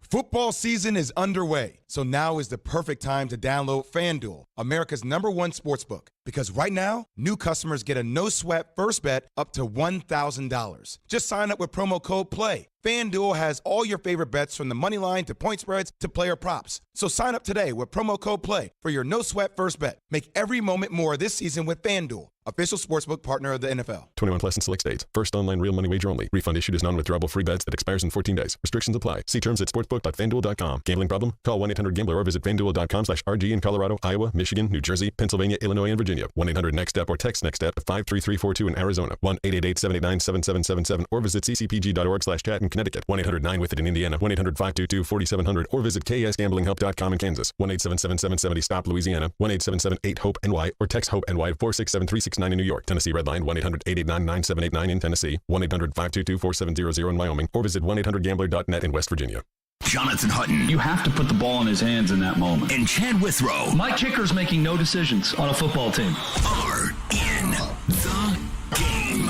Join them for NFL postgame after every Titans home game. Live from Landshark Bar and Grill in Margaritaville on Broadway. They'll break down that day's game and look ahead to the next one. NFL postgame is presented by Two Rivers Ford, Renter's Warehouse, and Superbook Sports on 102.5 and 106.3 The Game and the Game Nashville app.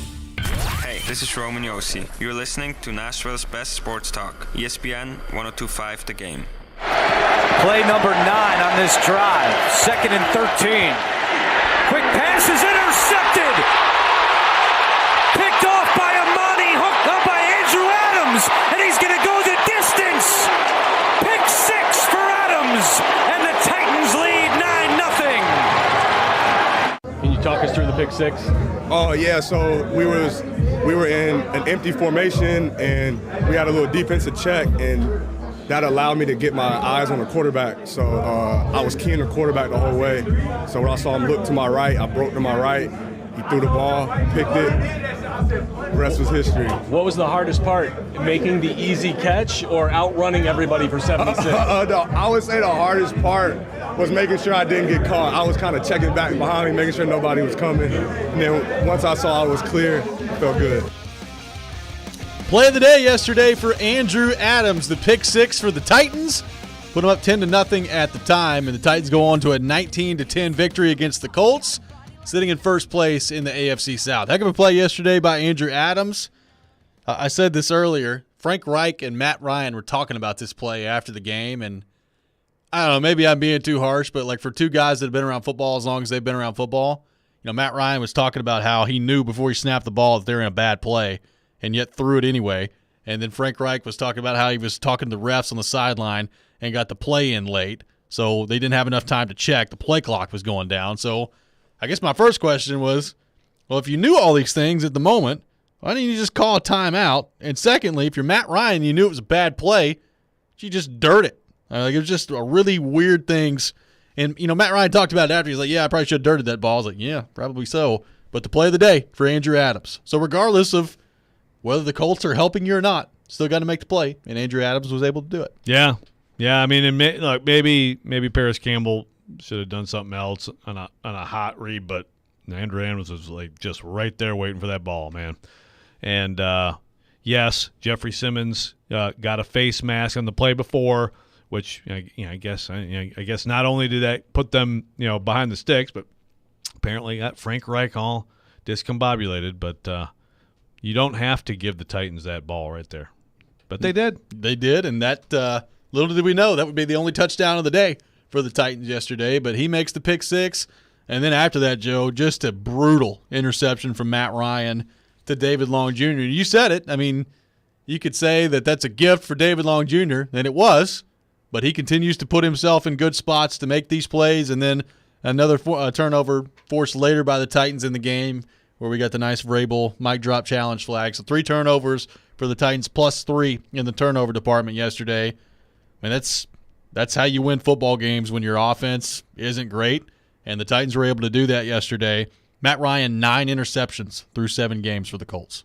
And the Colts, 9 turnovers in the last 3 losses of the 5 straight, 6 of 7, but in the last 3, that's a nice solid 3 per game. So that's a good way to make sure you keep losing the Titans. One thing we haven't talked about today, which I just crossed my mind, I think this will probably be discussed moving forward some too. If only the Titans could combine their 2020 offense with their 2022 defense. Yeah. Be pretty good. That'd be the best team in the NFL, probably. It'd be 6-0.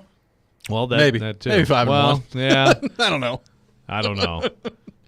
That's the thing, but the best version of their defense has to have Bud Dupree on it. Exactly. So there hadn't been that much of it. Is there going to be a lot of it now? I don't know. If there's not going to be a lot of it now, or if someone else key gets hurt, then who knows? 7 wins might win the AFC South. I don't know. Hey, full credit to Terrence Mitchell forcing the fumble on that play. Amani Hooker recovers it. It's not like Terrence Mitchell has been without fault as a member of the Titans, but a big play in a big moment. I still think the Titans were in pretty good shape in that game anyway, but that's a big play at the time. You force the fumble. Game's pretty much over at that point when you get the ball back. So big play by Terrence Mitchell as well. I'm interested to see the snap counts. I haven't come across them yet. I'll go find them here in just a second, but I don't think Caleb Farley was out there yesterday defensively? No, I think no. I'm quite sure he had no defensive snaps. So, yeah, again, it's like it's great to get a big play out of Terrence Mitchell, and he was fine out there. And Andrew Adams made a huge play and actually made a bunch of plays. Beyond that play, he was all over the place making plays.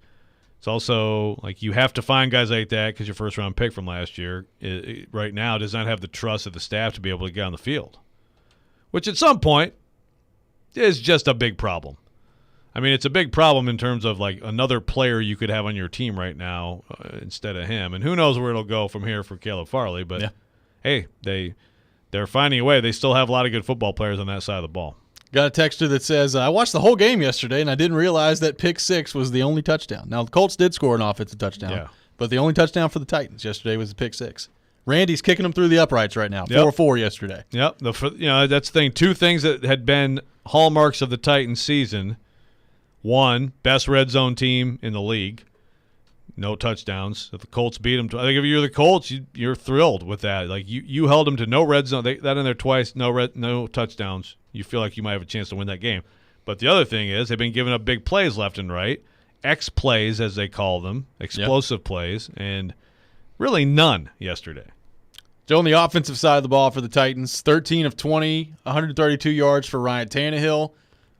No numbers to write home about there, but again, the difference in the game, and a difference in a game like yesterday especially, is you got one quarterback turning the ball over left and right, and you got another one taking care of the football. Derrick Henry, 30 carries for 128 yards. Again, it's hard to say the Titans had a good day offensively because the yardage isn't there and the touchdowns aren't there. So it wasn't a good day offensively for the Titans, but they didn't make any key mistakes, killer mistakes in that game. And Derrick Henry, yet again, with a game over 100 yards, his fourth in a row. Well, they had one bad mistake, which was the Willis play. Thing, yes. Which, by the way, if you watch the replay of that, I think, because I was like, whose fault is it? Is that the handoff? Is it because Tannehill's hobbled? Is it Will? I think basically on that play, if you watch it, Willis looks up and sees that DeForest Buckner is about to blast him to Goodlettsville and drops the ball. I mean, I think that's basically what happened there. Like and that's the problem with that play. It's like it's disastrous when you give it to them, but also the play was going to get your backup quarterback crushed by one of the most powerful defensive tackles in the game. Yeah, not great. So you did have when that your mistake. starter's already hobbling around out there. Right? Yeah, exactly. Emergency quarterback Kevin Byard throwing lefty out there. But other than that, and the Dylan Radin's false start. Yep. I mean, that's one of those red zone stops. You're 4th and 2. You're going for it, and you have a timeout. So one of your things you're doing is trying to draw them off sides, and Dylan Radin's jumps. So those two mistakes. He did jump. Not great. But then, Ben Jones snapped the ball, and it went 10 yards over Tannehill's head. And I'm just like, okay, cool. Oh, yeah, that's right. I What's totally going forgot on about here? that. Yeah, was that on purpose? What was he trying to do there? Yeah, so maybe it's we'll a good never false know. start. I don't know. Yeah. So wasn't perfect. I mean, look, it's a bad day offensively. I mean, it's a bad day in this league. If you score no offensive touchdowns and you manage 12 points with your offense, and actually one of those field goals was gifted to you. So really, you produced 9 points with your offense. That's bad. Yeah. It's reality too. I mean, I think it's reality until and unless there's better protection and there's more of a threat downfield. Traylon Burks, Racey McMath, Nate Davis, you do have some guys who can help you who are hurt. Well, and there was one guy offensively that had a bit of an emergence yesterday. We'll get to that coming up next as well. Also, take your thoughts on the Titans and the Colts on our phone line driven by WilsonCountyHyundai.com. Let's take your call, 615-737-1025, 615-737-1025. We'll get to more of that coming up next. Preds fans, don't miss this Wednesday night's 6 o'clock Smashville live show at Brewhouse South in Cool Springs. See your Predators star players up close and personal. You can get autographs and pictures. Preds player guests for Wednesday will be Cody Glass and Cole Smith. Smashville Live brought to you by Spring Hill Heating and Cooling, Little Harpeth Beer, and Superbook Sports. You're listening to Robby and Rexrode, 102.5, 106.3, The Game.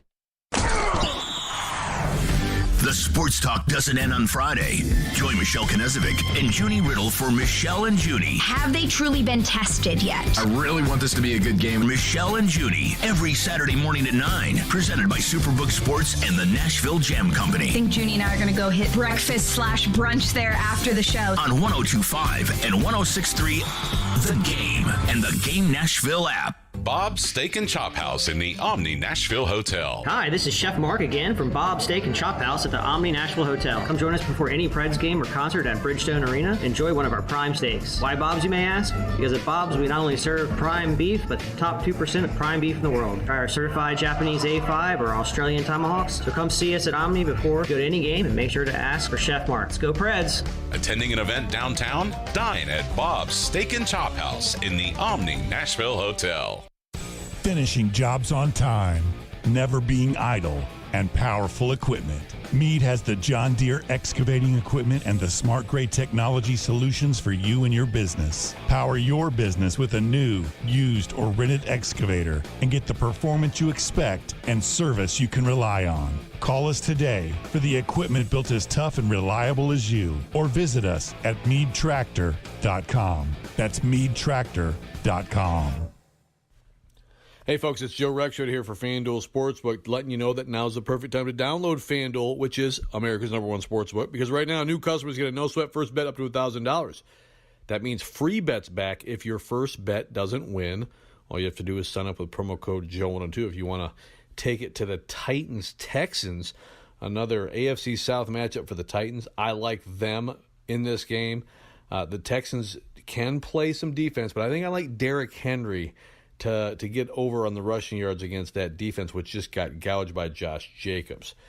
Do whatever you want. Just do it all on an app that's safe, secure, easy to use. You got moneyline, point spreads, player props, and you can do that same game parlay, as I mentioned. You got live betting. The odds change during the game. Make every moment more with FanDuel, official sportsbook partner in the NFL. Sign up for promo code Joe102 for the no-sweat first bet. Again, promo code Joe102. Must be 21 or older, present in Tennessee. First online room money wager only. Refund issued is non-withdrawable. Free bets expire in 14 days. Restrictions apply. See terms at sportsbook.fanduel.com. Gambling problem? Call the Tennessee Red Line 800-889-9789. Nobody protects you from mayhem like Allstate. I'm your kid's college football dreams. We practice our Hail Marys in the backyard and through the garage and on your car. And if you don't have the right coverage, these repairs will have you hoping for a miracle.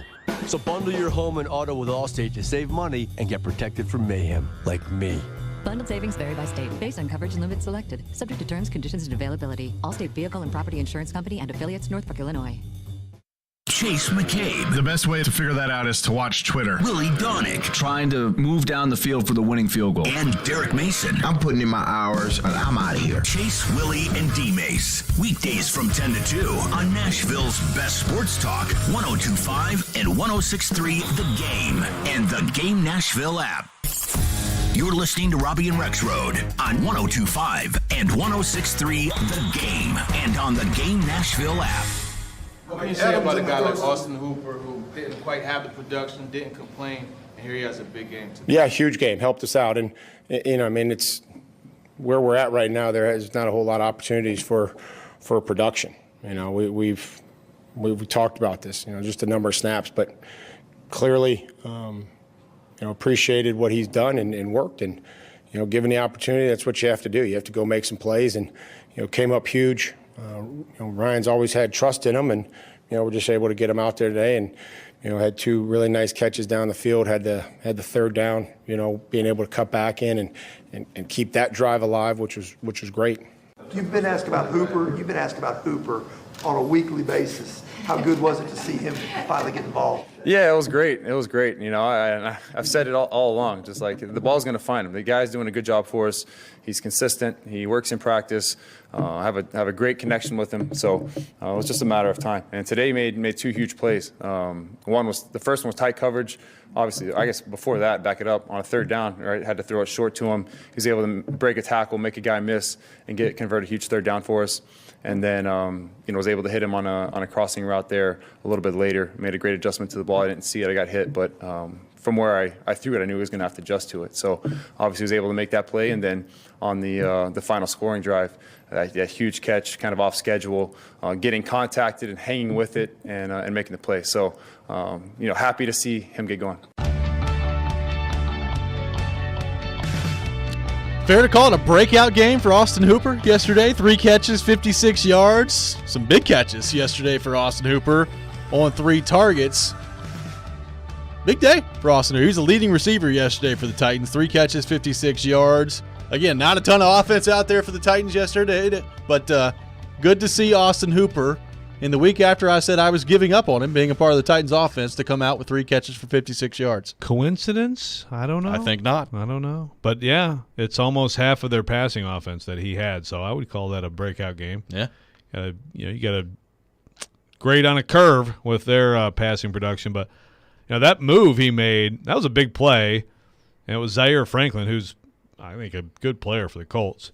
Really nice little hesitation move to get past him, and then a really good pass by Tanner on that little seam route there. That was his longest play, and then of course the bobbling. And Hooper said, he actually kind of screwed that up. He should have sat right in the zone, and he was drifting a little bit, which enabled the hit from behind that almost caused that to be incomplete. But then he figured it out. They're gonna need him, even if it's 2 catches for 23 yards in a given day. They need every able body right there. Right? Yes. At tight end, wide receiver, whatever it is. I mean, look, Cody Hollister made big play yesterday. I did not have Cody Hollister on, the Titans bingo card heading into the year about big plays that this offense was going to make. But right now, given the offensive shape that they're in, they need all these guys to make the plays that are available to them. One guy we have not mentioned his name one time today, and he does need to be mentioned in terms of can this offense get better? Kyle Phillips gets on and it's not great when you talk about a rookie year and you got all these different injuries already. And you're starting to get you think about Adam Humphries and how he was really good in this offense, and then he was just hurt all the time. Yep.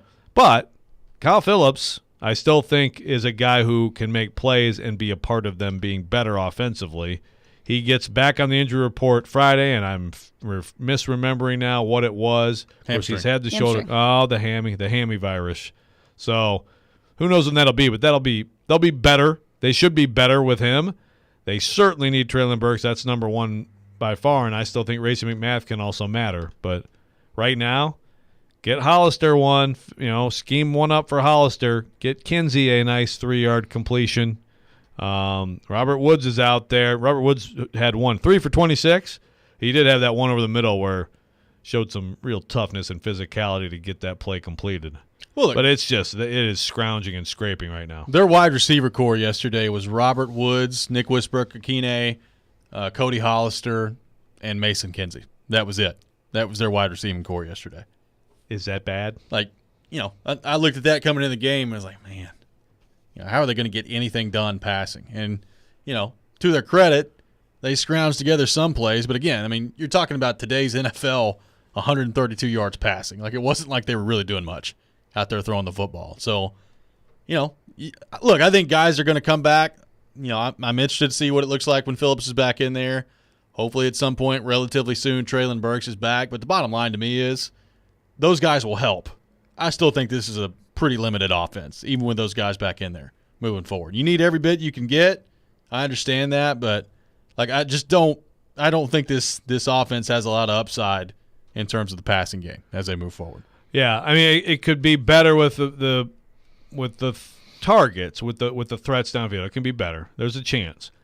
But if you can't protect, then it's just a problem. And that's the thing. Actually, yesterday, Westbrook-Akine beat Stephon Gilmore. I mean, he had like a step and a half on him, and Tannehill was going there, and Tannehill got hit, and the ball hung up, and Gilmore caught it out of bounds. But if he's clean there, you might have yourself another Westbrook-Akine big play. He's become the deep threat guy. That's where things are.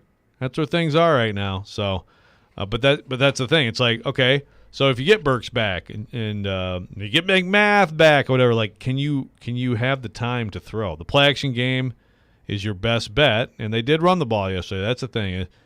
For all the things that are going poorly with protecting and having very little threat downfield, to still run it as well as they did, I mean, that's not easy.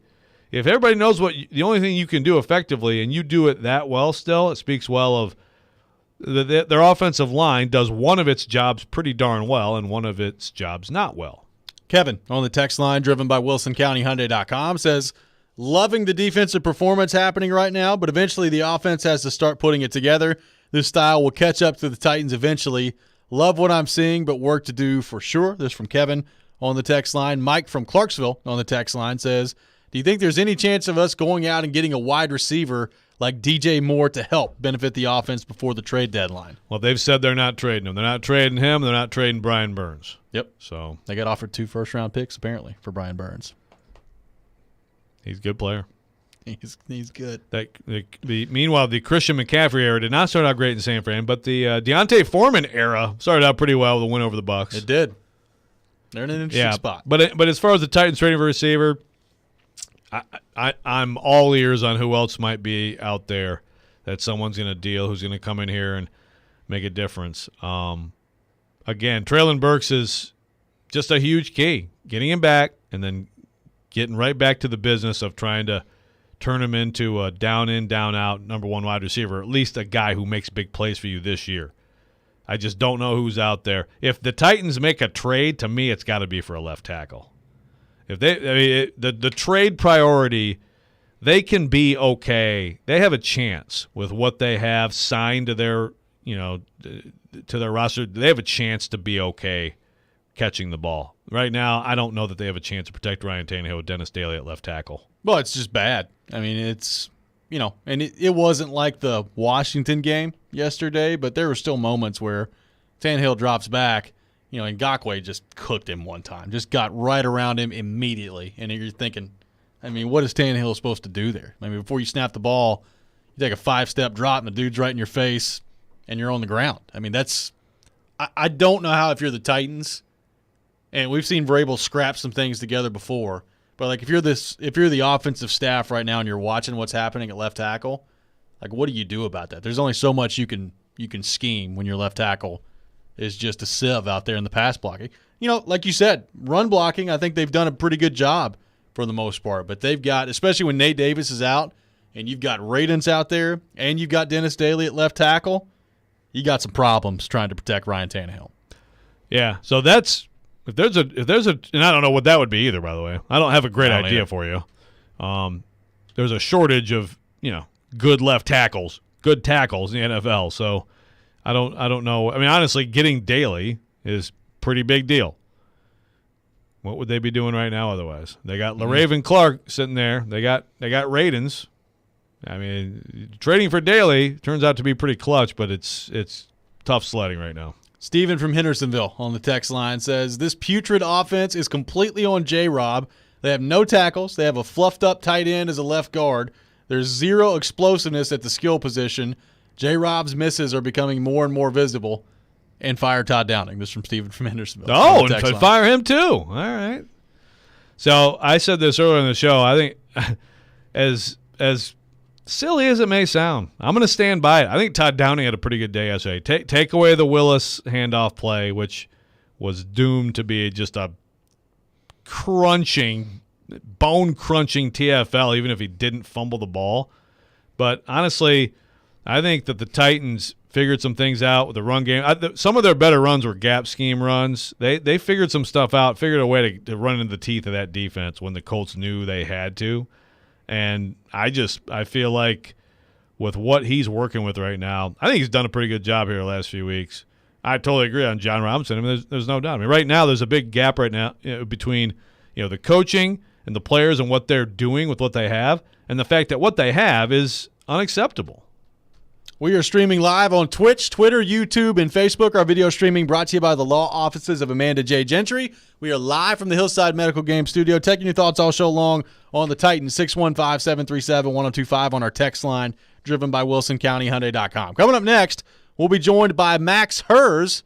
Predators are struggling right now, and their struggles continued over the weekend. We'll get his thoughts on the Preds and where they go from here with a divisional showdown against the Blues coming up on Thursday. That's next. This is Robby and Rexrode, 102.5, 106.3, The Game. You watch The Game. Shot on the score. Philip Tomasino on the power play. We talk The Game. I think the Predators have significantly upgraded with him in the top six. We are The Game. Nashville's best sports talk, 102.5 and 106.3, The Game and the Game Nashville app. ElectronicExpress.com. We make it happen. Stack's crew hits Media Days. This is the Capital Report. I'm Kevin Ingram. With the start of the season approaching, coaches and players from Vanderbilt basketball have been representing the programs at SEC Media Days in Birmingham this week. The men's team went on Wednesday. Senior Jordan Wright enjoyed the experience of making the rounds. It's a blast. I mean, it's my first time doing this. Ever since I saw Aaron and Cleveland do it my freshman year, it's kind of something I look forward to, just becoming the guy in the program that they can be the face and, lead our program. So being here is a big accomplishment for me. Wright was the SEC Scholar Athlete of the Year last last season. He was joined in Birmingham by fifth-year big man Quentin Malora-Brown. All this on the heels of the announcement of a contract extension for Coach Jerry Stackhouse. He's headed into his fourth season as leader of the Commodore program. As Vanderbilt football prepares for a trip to Missouri this weekend, the improved play of the offensive line has been a bright spot in 2022. The group has allowed only 7 sacks in as many games, with sophomore Xavier Castillo one of the highest-rated linemen in the league, all while playing 3 different spots and working around injuries. Definitely made an improvement upon last year. Last week we gave up 0 sacks, I think, and that was one of our goals going into the game, was to pick up everything they bring at us. So we've definitely improved, and I'm proud of all our guys. Pre-game Saturday, 1:30 Central Time on the Vanderbilt Sports Network. Fall training is underway for Vanderbilt baseball. The program is honoring the memory of the late Vanderbilt AD David Williams by renaming the Black and Gold Fall World Series in his honor, and this year's game will be on November 13th. And in the final stretch of the season, Vanderbilt soccer plays another important match at Florida tonight. That is the Commodore Report on 102.5 The Game and 94.9 The Fan. The Game text line is driven by Wilson County Hyundai. Online at wilsoncountyhyundai.com. Be a part of the conversation. Call or text the Game at 615-737-1025.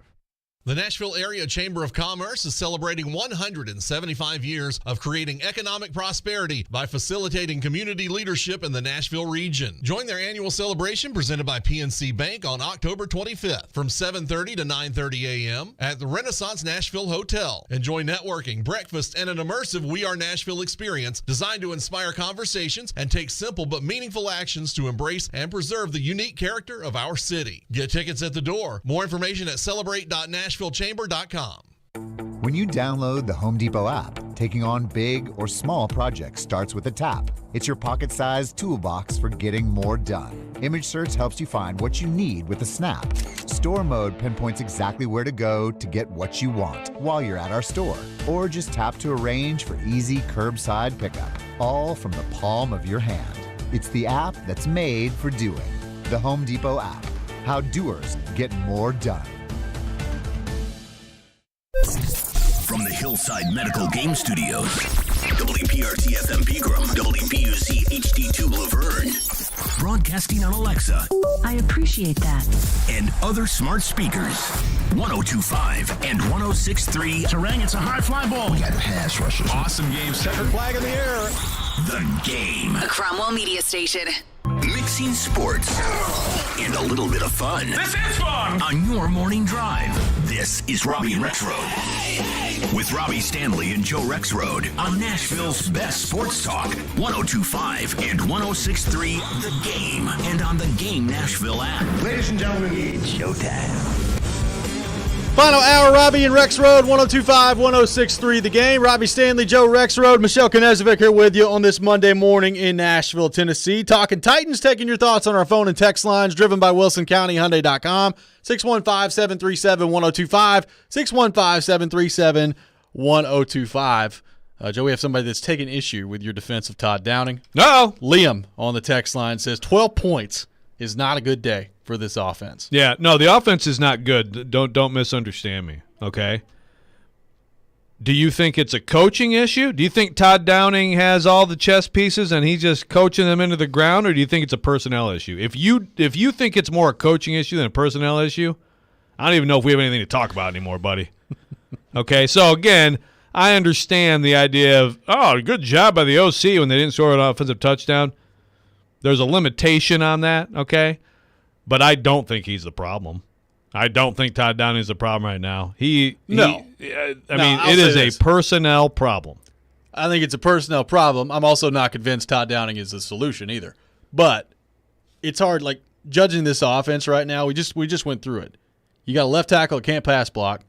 You got a right guard that's out right now, and it's forcing your second-round pick that you have tried to go through terrific lengths to make sure that he can play, and then ultimately we're convinced that he can't, is now back on the field. And you have a wide receiving core yesterday that consisted of Robert Woods, Nick Westbrook-Akine, Cody Hollister, and Mason Kinsey. There's not a whole lot that offense is going to be able to accomplish. I realize you've got Derrick Henry, and hopefully, and you got a damn good day out of him. Yeah, 30 carries for 128 yards, and you're hoping like you could scrounge together maybe a touchdown or two out of that. They weren't able to do that, so it's not good. But I mean, just look at this offense right now. It's it's going to be a problem all year. So my main compliment to Todd Downing yesterday is in the run game, they did some different stuff. They did some stuff that I don't think they do a ton, and it worked pretty well. And some of it is just purely just, it's toughness and it's physicality. And I think you did start to see in the fourth quarter some of that, like we've seen so many times, right? Where it's, now you're getting a couple more yards than you used to get in the first quarter. And, of course, there's that last play where they just carried Derrick Henry 11 yards. But he knew he had to run the ball. They came up with some ways to run the ball and find gaps for Derrick Henry. And that was very necessary, and I thought it was good. He doesn't have much of a chance. And you may be right. Look, no one thinks he's as good as Arthur Smith. It's clearly a step down from that. But like Todd did there. Yes. But like this, right now, Todd Downing is not, to me, anywhere really on the list of issues with this team. It's the personnel on offense, which is a huge problem. I hear you, but with the fan base, like he's losing that battle. Like Justin from Nashville says, the Wildcat are on 20 and the oblique handoff while protecting the lead were a problem. It's stupid from Todd. Like, I get it. I don't like either of those play calls. But I get it. But go find an offensive coordinator that's perfect every game. Well, again, you're going to have some stupid calls. This goes back to just one of the maxims of sports. The offensive coordinator is just the easiest target in sports. Will from Nashville says, where was Chig yesterday? Yeah. I thought they'd use him a little bit more than they did. I may or may not have taken a Chig Okonkwo anytime touchdown score before the game. I saw that tweet. Did not work out. They had the little play action boot going left that was going to him. It actually worked out well for them. That it was I think a little bit errant pass, or he would have been blown up. When you got Austin Hooper making plays left and right, Chig can't get out there, man. Hey, I mean, look, they need to find ways to get plays from Chig too, for sure. But it's just like, talking to Austin Hooper in the locker room after the game, because he said he had a comment that was kind of like, this was my week, or I forget exactly how he phrased it, but it almost made it sound like he was in the game plan more. But that's not what he meant. It really is as simple as Tannehill, and the ball finds you where it doesn't. He has been out on pass plays this year. And a lot of these games where he's had one target, he could have had like 6, but it just hasn't worked out that way. And I think that's the same thing with Chig. They tried to scheme one play up for him in particular. It didn't work. But moving forward, yeah, he should be more of a factor too. Whatever they can get from whoever they can get it, do that. I just want to point out, and I need to check up and see what exactly the target percentage looks like. I mean, it feels like to me every time they throw the ball to Cody Hollister, he catches it. I mean, two he's targets. He's totally wide catches. open. But yes. Yeah, I mean, he's wide open out there, man. They're like, wait, I thought that was their swing tackle. Oh, he's a receiver? Good Lord, does he have a Pro Football Reference page? Yeah, he does. Okay, there we go. They 3 catches on the year for 54 yards. That's pretty good. Yeah. By my math, that's 18 yards a catch. That is 3 catches on 4 targets. You take that percentage. Okay, 75% with 18 yards a catch? Yeah. Why aren't we talking more about Cody Hollister? Actually, let me take that back. That's 3 catches on 3 targets. 100%. Oh, okay. I told you. Every time you throw that guy the ball, he's going to catch it. I mean, maybe you just need to start throwing it to him all over the place until it doesn't become a reception. Oh, man. Just this receiving core right now is unbelievable. Yeah, it's just, look, give me any OC in the league, okay? I don't think anyone's coming in here and all of a sudden you're going to have a touchdown avalanche. I mean, it's just you can't protect and you can't do anything downfield. I mean, it's what it is. And maybe it'll change. There are some players who can come back who can help it change, but right now, it's going to be you're just going to have to run the football and look, Todd Downing is at a premium in terms of figuring some things out. Move the pocket, whatever you need to do. Find a way to take some shots. They took 1. Yeah, but again, you couldn't protect. Well, I said it earlier too, though. I mean, I do think as they move forward here and the schedule gets tougher and you start playing some better teams, like the Titans, as good as the Titans defense is, and I think as good as it has a chance to be if Bud Dupree can stay healthy and they can start to get some guys back, I mean, how many times are you going to hold the opponent to 10 points in a week in the NFL? You won't be doing that at Kansas City. Not very often. I mean, there are some offenses coming up here that they're going to get into the 20s and maybe the early 30s with the Titans. Like, how can you find a way to approach that if you're the Titans? And I said it earlier, I think some of that's going to have to come with some things that maybe are a little bit outside the box. And they've tried some of those things this year. I mean, look, the Malik handoff, it's outside the box. You know, the tight end sweep to Okonkwo. They've had some different things this year where they've tried to, do some different plays, and it hasn't worked. But with the limitations of this offense, I mean, in order to score points, there are going to be some games coming up where the offense is going to have to get into the 30s to win. And I don't know if they're equipped to do that right now.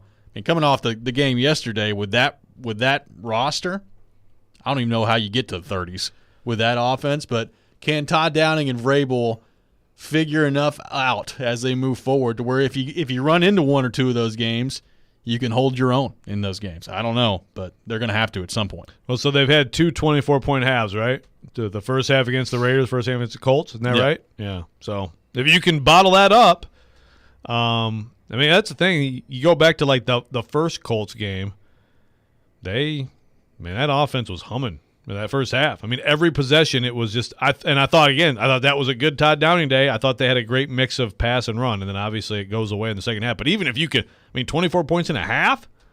After watching them play offense yesterday, that seems like far away. Now, they had Burks in that half. He didn't do much, but they still had him. It helps to have a guy who at least makes you think out there a little bit. So it is really important to get him back. Well, I do. Like Kyle Phillips, I still think could be an important factor in the offense. Yeah, I agree. We saw it week 1. I think that Tannehill's comfortable with him. Problem is he can't get out there. I mean, his shoulder has been bothering him, and now you get that finally behind you feel like, and on a Friday practice, all of a sudden the hamstring pops up. I mean, that's a problem. He's got to stay healthy as they move forward here. Yeah, it's not great to have these issues this early when you're already. If you look at Kyle Phillips when he doesn't have pads on, like you think he's like one of the support staffers. Who high school senior.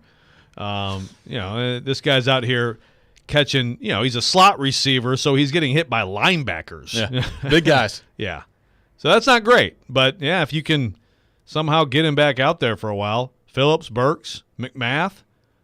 It's a freaking 35-point-a-game offense all of a sudden. Yeah, it is. Snap your fingers. No, the issue is protecting Tannehill. Liam texting back in says, turn it around. Could it be worse? I mean, sure, if I called the plays, it could be worse. But I'm talking about a professional play caller. We get nothing extra from our offense. It's from Liam on the text line. Yeah, so again, okay, I don't know. I don't even really know exactly what that means. I mean, I think right now you're seriously trying to get blood out of a turnip, okay?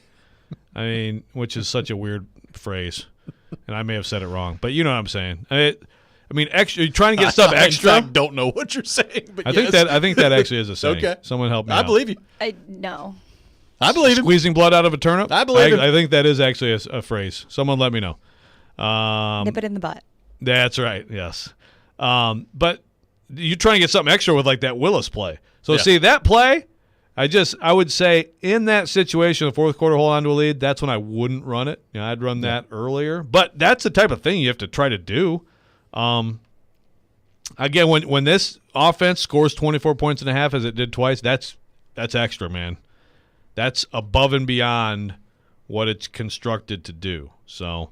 Again, I'm not saying like, oh, man, Todd Downing, fantastic no-touchdown job yesterday. Great job. But I think he's in running for head coaching jobs after this year. I mean, last year they were starting to talk about that. Just saying. If you're a coordinator under Vrabel and a successful year, I think someone might want to interview you. Vrabel's going to be the new Sean McVay. Everybody associated with him gets head coaching jobs. Right.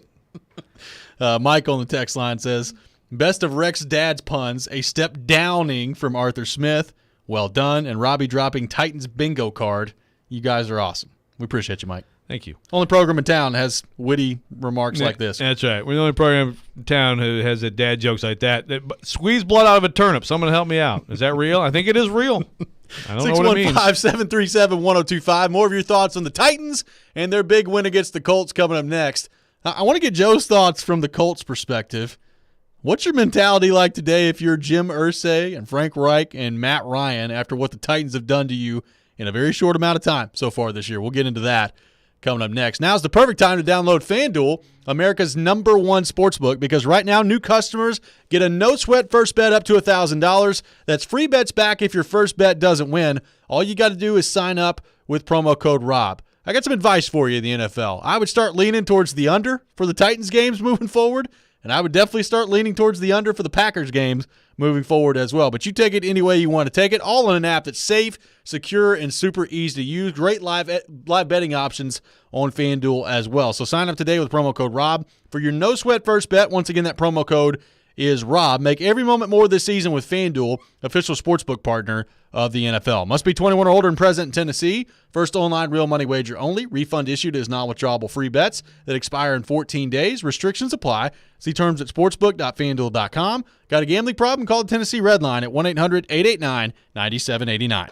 Every Wednesday at noon. No matter the down and distance and no matter the score, they're going to give him the football. Outkick 360's Jonathan Hutton joins Chase, Willie, and D-Mace to talk all things Titans and NFL. I hope that they're not throwing flags simply because the league wants to see more of them. He's got opinions and insights on the two-tone blue. They are not as good at wide receiver and the playmaking department. Catch Hutton every Wednesday at noon. Presented by Blend Bar with Davidoff Cigars and by Edley's Barbecue on 102.5 and 106.3 The Game and the Game Nashville app.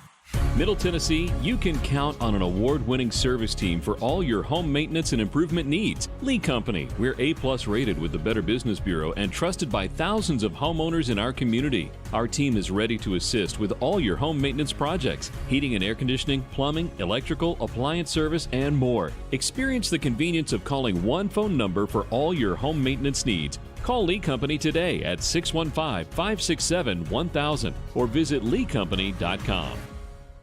Hey, it's Eddie George. You know we all have crazy busy lives and don't take time to research car insurance, right? Well, you don't have to. Xander Insurance does all the work for you. Their system shops over 15 top companies to find you the best rates, and they keep shopping every year. Their clients have saved an average of $600. That's why I'm a client. Xander gives me more options. More options means more savings. Get free quotes at XanderInsurance.com or call 800-356-1780. Middle Tennessee football is back in action at home on Saturday, November 12th. The Blue Raiders will take on Charlotte in our 40th annual Salute to Veterans and Armed Forces football game. Kickoff is set for 2:30 p.m. inside Floyd Stadium. Come early and join in on the festivities honoring our veterans. To purchase tickets or for more information, visit goblueraiders.com/tickets. Middle Tennessee, we are Blue Knighted.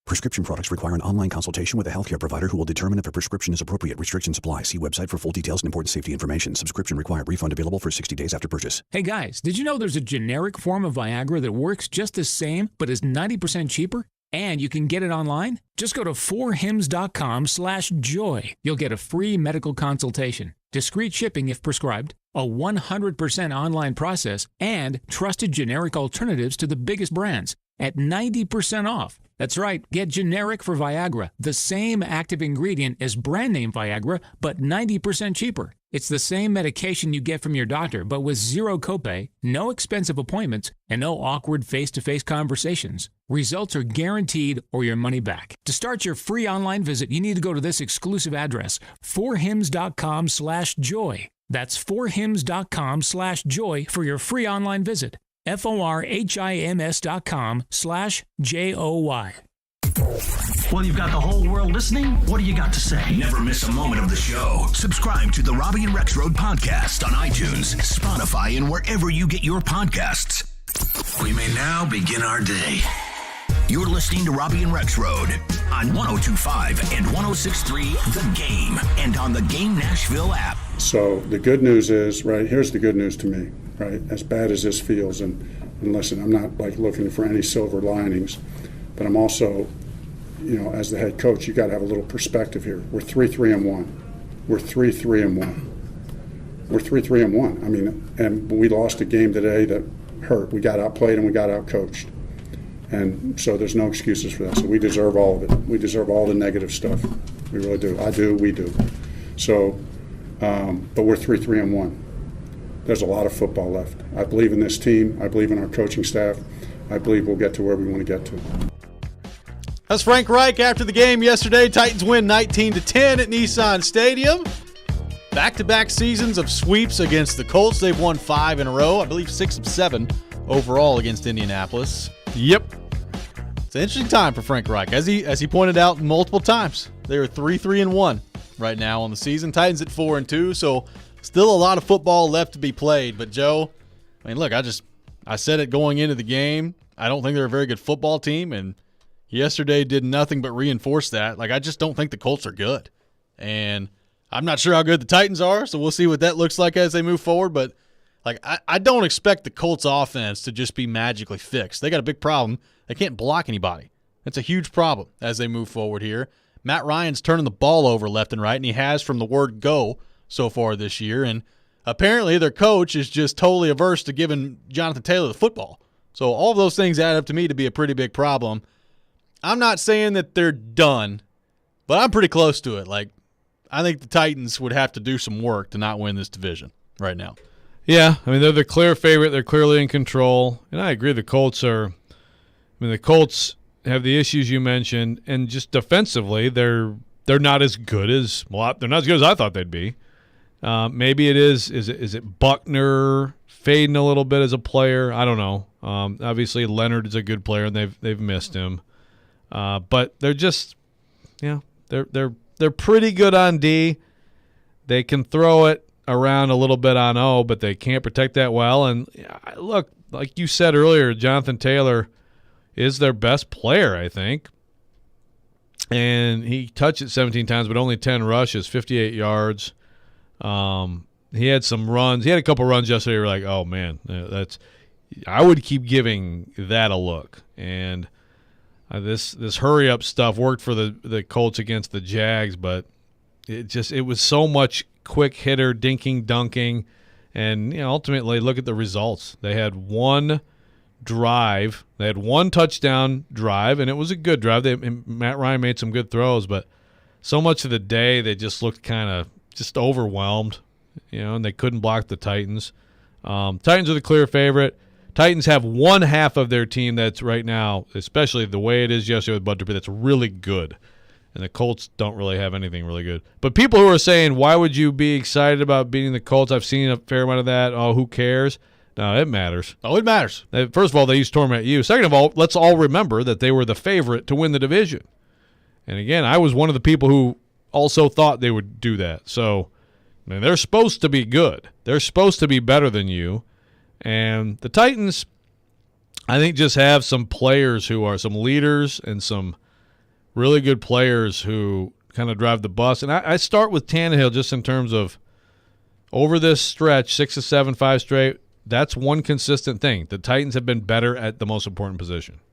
How you feeling today if you're Jim Irsay and Frank Reich and Matt Ryan? You are 3-3-1. I mean, you're still alive in the division race as you move forward here, but you spent all offseason, if you're Jim Irsay, talking about the Titans and how it's important to beat the Titans and pass the Titans. And, due to this fantastic scheduling quirk we have in the NFL where now the Titans-Colts series is over before Halloween, you've lost both games to the Titans. You have one divisional game remaining against the Texans at the end of the year.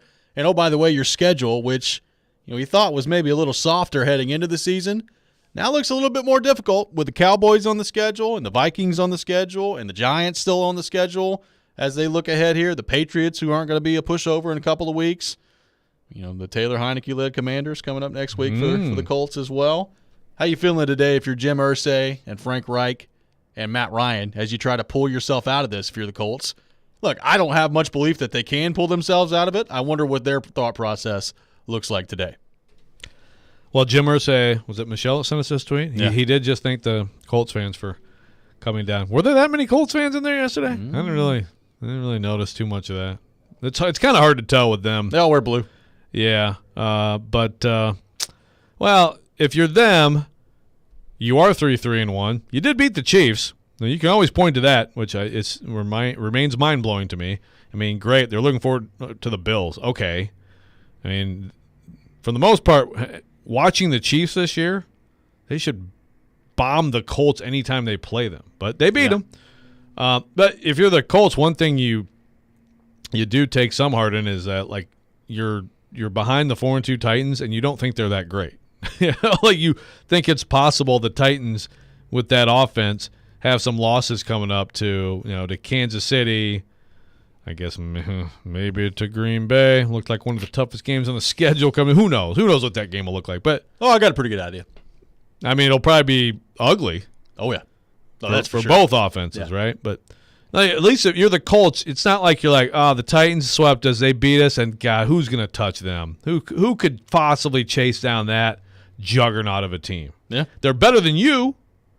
You have to acknowledge that, and it's got to sting, but are there some answers available for the Colts? It's like one of the same questions that the Titans have. Is their offensive line going to get better? Are they going to be able to protect Matt Ryan? Is he going to stop giving the other team the ball? I mean, if not, then they're going to be terrible. Is it reasonable to think that a guy who's been as good as he has for as long as he has in this league and who's as smart as he is would stop giving the ball to the other team in droves? Maybe. Just imagine if that happens. I mean, maybe, but I tried to tell people this heading into this year. He's been giving the ball away for a couple of years now. Now, it's not been to this level. Not like this. This is crazy. This is a little bit ridiculous, but he's not been a good quarterback in 3 years. And I don't understand, never understood why people thought that Matt Ryan was going to be the answer here. And 9 interceptions in 7 games. He's fumbling the ball left and right. That's the good part. I mean, yesterday he didn't fumble, so that's good. Making some progress if you're Matt Ryan, but I think Corey Curtis hit on it really well earlier. He does not handle pressure well. And there are very few quarterbacks that love being pressured, but when you're getting it from everywhere, I mean, look, Dennis Kelly didn't look like he was the answer yesterday at left tackle. Jeffrey Simmons and Danico Autry generating pressure up the middle. That's been a problem all year long for him. And some of it's just decision making. Like, you can talk about pressure all you want. That throw he had where David Long Jr. makes the pick, it's just stupid. Like, it's just a dumb throw by Matt Ryan. Terrible decision. And so, that's the part that drives you nuts, I think, if you're a Colts fan, is you've been in the league. You're a former league MVP. You played a lot of football, and you've been in the league since 2008. Why are you making boneheaded decisions like that? Those are the things that you just can't live with if you're the Colts. Yeah, the pick six, they had this whole explanation for it. Fine, rush the play in. That's obviously a critical error, but the pick to David Long is like you're kind of off balance, and that could have been picked by 2 different Titans. Yeah, how you possibly decide to make that decision, I don't know. But if you were Frank Reich right now, Chris Ballard right now, and you had the choice of carrying forward with Matt Ryan or just plug Wentz back in there, what would you do? I mean, look, if Matt Ryan's going to turn the ball over like this, I'd probably go Wentz. I'm not kidding. Like, some people think you're crazy for that. And I know the Titans just got a nice Carson Wentz turnover a couple of weeks ago, but I mean, he's got 9 picks in 7 games. I mean, Carson Wentz can at least move around when you pressure him and make some plays with his feet. Yeah. Jordan from Franklin on the text line, a Colts fan on the text line, says Frank Reich is bad and needs to go, and Matt Ryan needs to ice the bench. He is a turnover machine. So going from Matty Ice to icing the bench. Very, very well done, Jordan. Oh, you going with Nick Foles or Sam Ehlinger? Well, there was some chatter from the Colts media about at what point is it Ehlinger or Ellinger? I'll never figure it out. I think it's Ellinger. Whatever. Sam E. There's some talk that maybe they're not too far from. You know what? He played really well in the preseason. Give him a look. Can you imagine? Oh, my goodness. You got Matt Ryan, former Super Bowl MVP Nick Foles, who was inactive yesterday, and they just roll with Sam Ehlinger. Hook 'em horns. Hook 'em horns.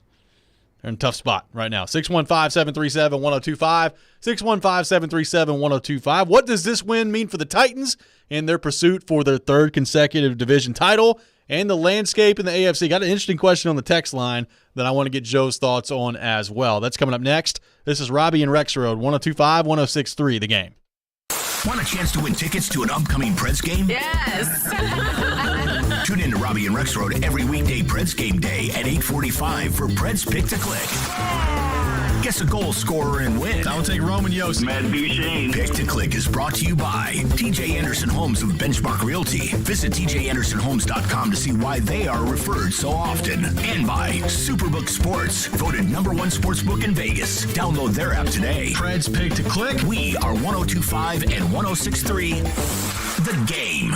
Nothing makes one feel better than the ability to give to someone in need. You have the power to give the most important gift of all, the gift of life, with a donation of your blood. Supplies are desperately low in our area, and your help is needed. Blood Assurance is a nonprofit community blood center that supplies our Middle Tennessee area hospitals. Please find it in your heart to donate. Be someone's hero today. Go to bloodassurance.org to find a location or blood drive near you. That's bloodassurance.org. Give blood, give local, save lives with Blood Assurance.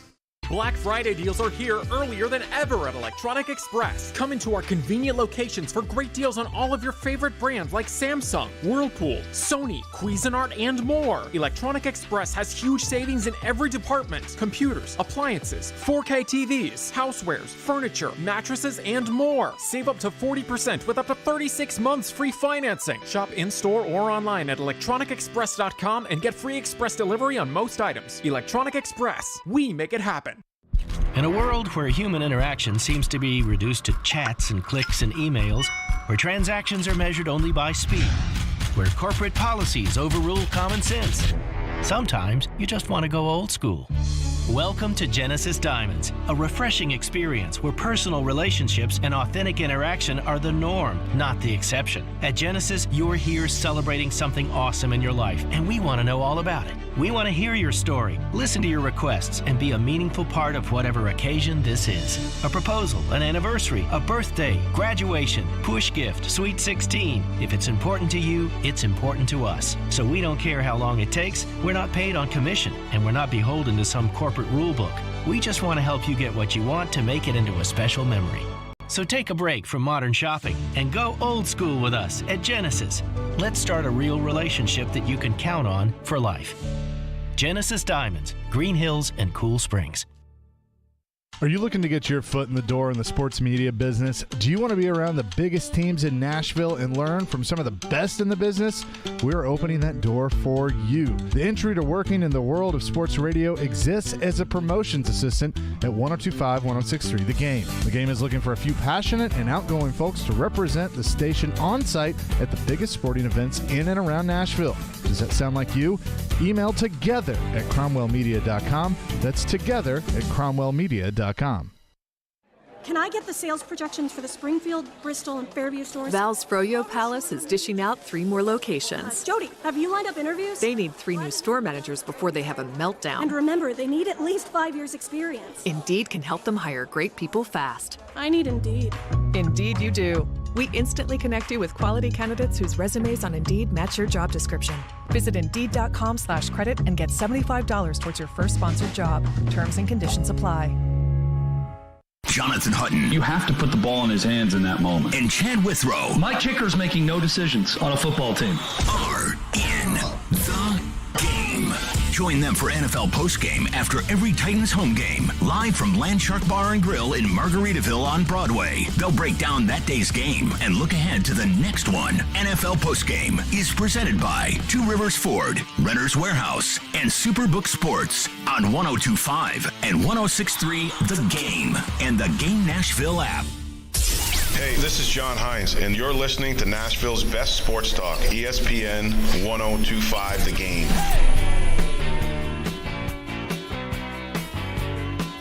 Welcome back in, Robby and Rexrode, 102.5, 106.3 The Game, streaming live on Twitch, Twitter, YouTube, and Facebook. Our video streaming brought to you by the law offices of Amanda J. Gentry. We are live from the Hillside Medical Game Studio on this Monday morning in Nashville, Tennessee. Taking your thoughts on the Titans and the Colts at 615-737-1025, 615-737-1025. Got a lot of people checking on Indy Ben on the text line. We did hear from Indy Ben earlier in the show. In the 7 o'clock hour. We did. And he said, y'all better be trembling. Yeah, better be ready. Chris Ballard's about to find him a quarterback somewhere, somehow. I don't know who. John on the text line says, Jim Irsay probably sending Andrew Luck a $500 million offer to come back. I don't think Andrew Luck has much interest in coming back. Who the heck was that? Who's the guy we had on last week? friend of the show. Big Orange Mac. No. Oh. Your buddy. Chris Hagen. Yeah, when you say Andrew Luck is a monk or whatever he is now. Oh, man. Yeah, it's a tough scene for the Colts. In retrospect, that was one of the great days in Titans history when he decided to call it a career. It's gone well for the Titans since then. It has. Another thing I just wanted to bring up, speaking of tough scenes, yesterday, what is it, October 23rd? Yeah. So, home game for the Titans. Yep. About what, 78 and sunny? Yeah. Tough scene for these people trying to tell me that a retractable roof wouldn't work here. That it wouldn't be worth it. Looked pretty good. Real tough, man. On a day like that in a few years when we're sitting inside watching Titans play football, yes, I will be bitching about it then too. Now, in December, it'd be pretty good. But you know how it is. I know. You can get a nice 62-degree Sunday in December, too. You can. You can also get a nice 37 and rainy like we saw last year against the Dolphins. It's good stuff. It's football. You're a Packers fan. It's football. I'm just saying, man.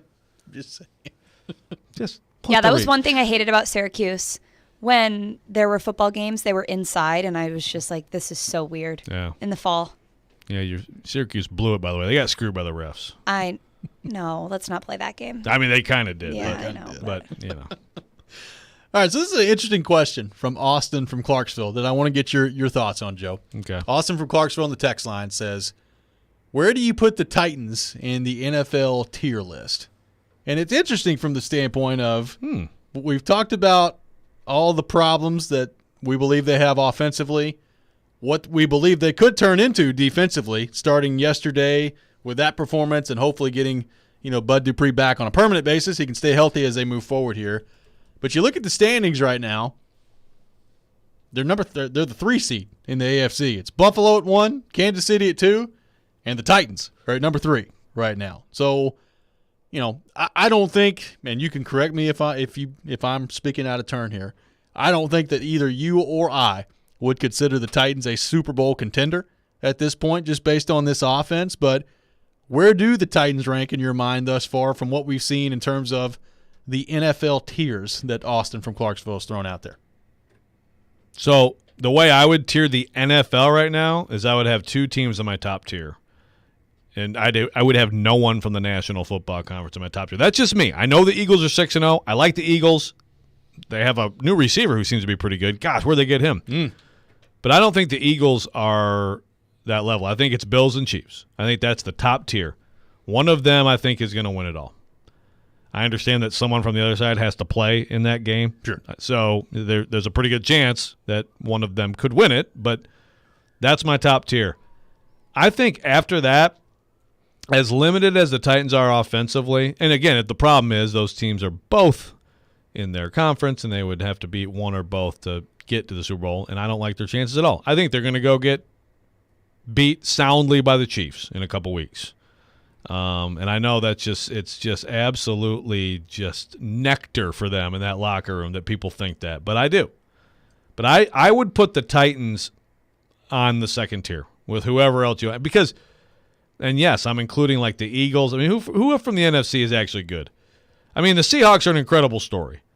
I still think the Niners could be good. They're 3-4. They got destroyed by the Chiefs yesterday. I still think they could be good. The Viking, that's a good story. But yeah, the Giants are an incredible story. Are they really that good? We've seen the Giants.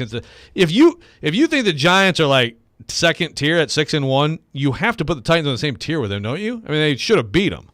The Titans to me are the second tier with like the Bengals, the Ravens, whoever else you want to throw in there. They could in a game in January beat any of those teams. I just don't think they can beat the Bills or the Chiefs. So that's how I would tier it. There's a huge second tier. You want to take a guess at who the number 3 seed in the NFC is right now? Well, it would probably have to be – is it the Falcons? It's the Seahawks. Oh, yeah, the Seahawks. Seattle freaking Seahawks are the number 3 seed in the NFC Well, and the now. Falcons, by the way, should be, except they got screwed against the Bucs. Yeah. I mean, the Falcons are tied for first in their division with the Bucs at 3-4, and they should have beat them. It's incredible. Like it's a weird league right now. Like even the Ravens. Like I keep expecting the Ravens to take off. They had to hold on for dear life yesterday against the Browns, who are awful. Like, yeah, it just feels like, to your point, in the AFC especially, I mean, it's the Bills, and it's the Chiefs, and everybody else is kind of just a tier below those teams right now. Like, the Jets are 5-2. They're a nice story. They got a good defense. I'm still not a huge believer in the Jets. I will say, Dolphins are a much better looking team when Tua's in there at quarterback than they are when he's not. Although last night wasn't just some eye candy for all of us. Yes, it was. I still don't know what to think of the Chargers right now. They're at 4-3. I have no clue. I think they kind of suck. I think they might. And their coach is too much hype.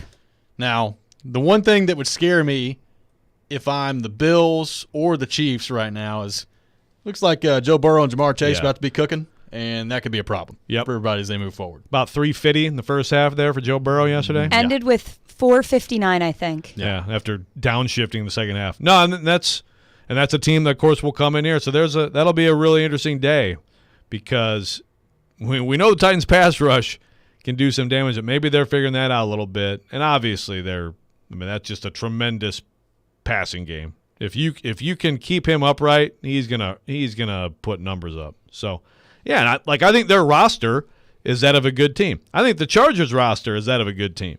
Both better than the Titans. But I would not tier them below anybody just because if you have a defense you can rely on and you have Derrick Henry and you have Ryan Tannehill doing what he's doing despite all these limitations, I think you have to be on the second tier. Well, I think their defense gives them a chance. Now, at some point, the offense is going to have to get better than it is right now. Like, I don't think it's going to be a high bar if they can get healthy for them to be better than they were yesterday. Just because, they should be able to score some touchdowns, maybe. Yeah, they might be able to score a few touchdowns out there in a game. But really, the big test is going to be the offensive line. Can you protect Tannehill long enough? But can the Titans get the offense to a point where it's okay? If it's an okay offense, then you feel good about the defense. Then I think you've got a shot. But they got to get to okay first because right now their offense is not okay. No, and it's not great that Nate Davis has one injury, then he has a new injury, which is the same with Kyle Phillips, but it's a foot, and he's still not back. But can you get Nate Davis back playing how he was? Will Nicholas Petit-Frere keep getting better? Because if you can at least get better on that side, then you got to help Daly, But if at least that's you got to help him, and I know the opponent does too. But still, you could be in a better place along with, of course, Burks back and Phillips back and McMath back. I mean, there's at least some hope in people who aren't healthy now who could be healthy later. Andrew on the text line says Chiefs are for real. Double Kelsey and they aren't very good. It's crazy how long folks think the current year's Chiefs are the 2019 Chiefs. Wow. Okay. Did you watch them yesterday? Because I did. I mean, it was a playland. Okay. And the Niners have one of the most talented defenses in the NFL. I mean, they're not the same as when they had Tyreek Hill. But one thing I've learned this year is, Patrick Mahomes, give him some decent receivers. He'll find them. He'll make plays. Well, let me ask you, Joe, what's the most important stat offensively? There we go. It's muting. It's how many times you mute yourself. It's points scored would be my guess. Yeah, you know who leads the league in points per game? The Kansas City Chiefs at 31.9. Yeah, I mean, they're pretty good. Come on. Look, the Bills beat them, and I think the Bills I'm sticking with the Bills to win it all this year. But that's the top tier. And yes, the Chiefs are going to be a problem for people. I don't know how they lost to the Colts, though. I'll tell you, I will give you that. Coy in Clarksville says, was there a Dylan Radin sighting yesterday? There was multiple Dylan Radin sightings yesterday. He started and played the whole game. Played the whole game. We false start. We forget. Yes, he did have false start. Forgot to ask Corey Curtis about his excellent tweet. Titans are 3-0 when Dylan Radin starts. Just saying. Yeah, Dylan Radin's Andrew going back, by the way, to the Chiefs says, did you watch him against the Colts? I did. That's great. Yeah, no, for sure. You watched them in every game since? Yeah, they had a bad day, no doubt. I'd say the overwhelming balance of the evidence right now is they're good. Did you watch the Bills against the Dolphins? They were horrible that day. Right. Okay. I mean, did you watch the Bills last year lose 9-6 to the Jags? And we can play this game all day on one game in the NFL, which we'll probably play in a week from today when the Titans lose by 10 to the Texans. I was making a point and I forgot it. Dylan Radin. Oh, yeah, Dylan Radin. I did watch him quite a bit yesterday. And he's a pretty good run blocker. Honestly, the one thing I said yesterday is like they need to run right more instead of running left, and they were having more success running right. He's a pretty good run blocker. He's a pretty bad pass blocker. It's pretty simple. He struggles to protect the passer, and then the false start is bad. You can't have that. It was interesting. I saw Vrabel went to him. There was no chewing. Vrabel went to him and kind of gave him a little word of encouragement. And actually, Jeff Simmons got up and gave him a little word of encouragement too, which was it's like with him and with Caleb Farley, it's purely like try to build their confidence any way you can, and then also don't play him if you can help it. Yes. Josh from Nashville says, again, no love for the Cowboys defense. Believe me, the Titans offensive line could not handle Micah Parsons. I like the Cowboys defense for sure. We're really going out on a stretch now saying the Titans line couldn't handle Micah Parsons. Yeah. One of the best players in the league. Yeah. I saw the Cowboys gritted one out against those mighty Detroit Lions yesterday. Lions fumbling at the 1 on 1st and goal and such. Yeah, the Cowboys top tier? No. 615-737-1025, 615-737-1025. Coming up next, we'll give our final thoughts on the Titans' win against the Colts. Take your thoughts as well, 615-737-1025. This is Robby and Rexrode, 102.5, 106.3, The Game. Hey, it's Jared from my friends at Hiller. Fall means cooler weather is coming. Make sure your family is warm in your home with this special deal from Hiller. This month, take advantage of Hiller's Happy HVAC Comfort Bundle, which includes an HVAC replacement, germicidal UV light, extended 10-year warranty, and you'll get a free solo smokeless stove. Or get a free solo stove with a new whole home generator or whole home water filtration and de-escalator. Plus, Hiller is offering 0 interest for up to 12 months on these purchases. Hiller's work is backed by the Happy You'll Be Your Services Free guarantee. That's Hiller Plumbing, Heating, Cooling, and Electrical. Call the Happy Face Truck today. Paul Feinbaum here for the Southeast leader for cranes and equipment rental, Craneworks. The Craneworks team in Nashville, Birmingham, and Mobile is ready to make your next construction or maintenance project a big success. Give Craneworks a call for your next lift, machinery moving, or rigging project. And don't forget, RentalWorks has a full line of rental equipment for jobs both big and small, and now offering qualified operators for all equipment, including aerial and earth-moving equipment. Call Craneworks at 877-282-LIFT or visit them on the web at craneworks.com. When joint pains cause you to sit out on everyday activities, it's time to make an appointment with Dr. Matthew Beal at Houston Clinic Orthopedics. Dr. Beal can diagnose your problem and treat the joint pain for both surgical and non-surgical matters. Board certified and fellowship trained, Dr. Beal specializes in hip, knee, joint replacement, and adult joint reconstruction. Visit tn.houston.com to learn more about Dr. Beal and to book an appointment online. Houston Clinic Orthopedics, when experience matters. Hey, it's Big Joe on the go. Look, I get it. Nobody likes being in a car accident, but when that happens, make it easy on yourself and call Apple Collision Centers so you don't have to stress. They're locally owned with 3 convenient locations in O'Hickory, Hendersonville, and Gallatin. Apple Collision Centers managers combine for 60-plus years experience, and they only recommend original equipment parts on your vehicle. So, if you're in need of a repair today or down the road, just head over to Apple Collision Centers. Stan and his team will take great care of you. Online, applecollisioncenters.com.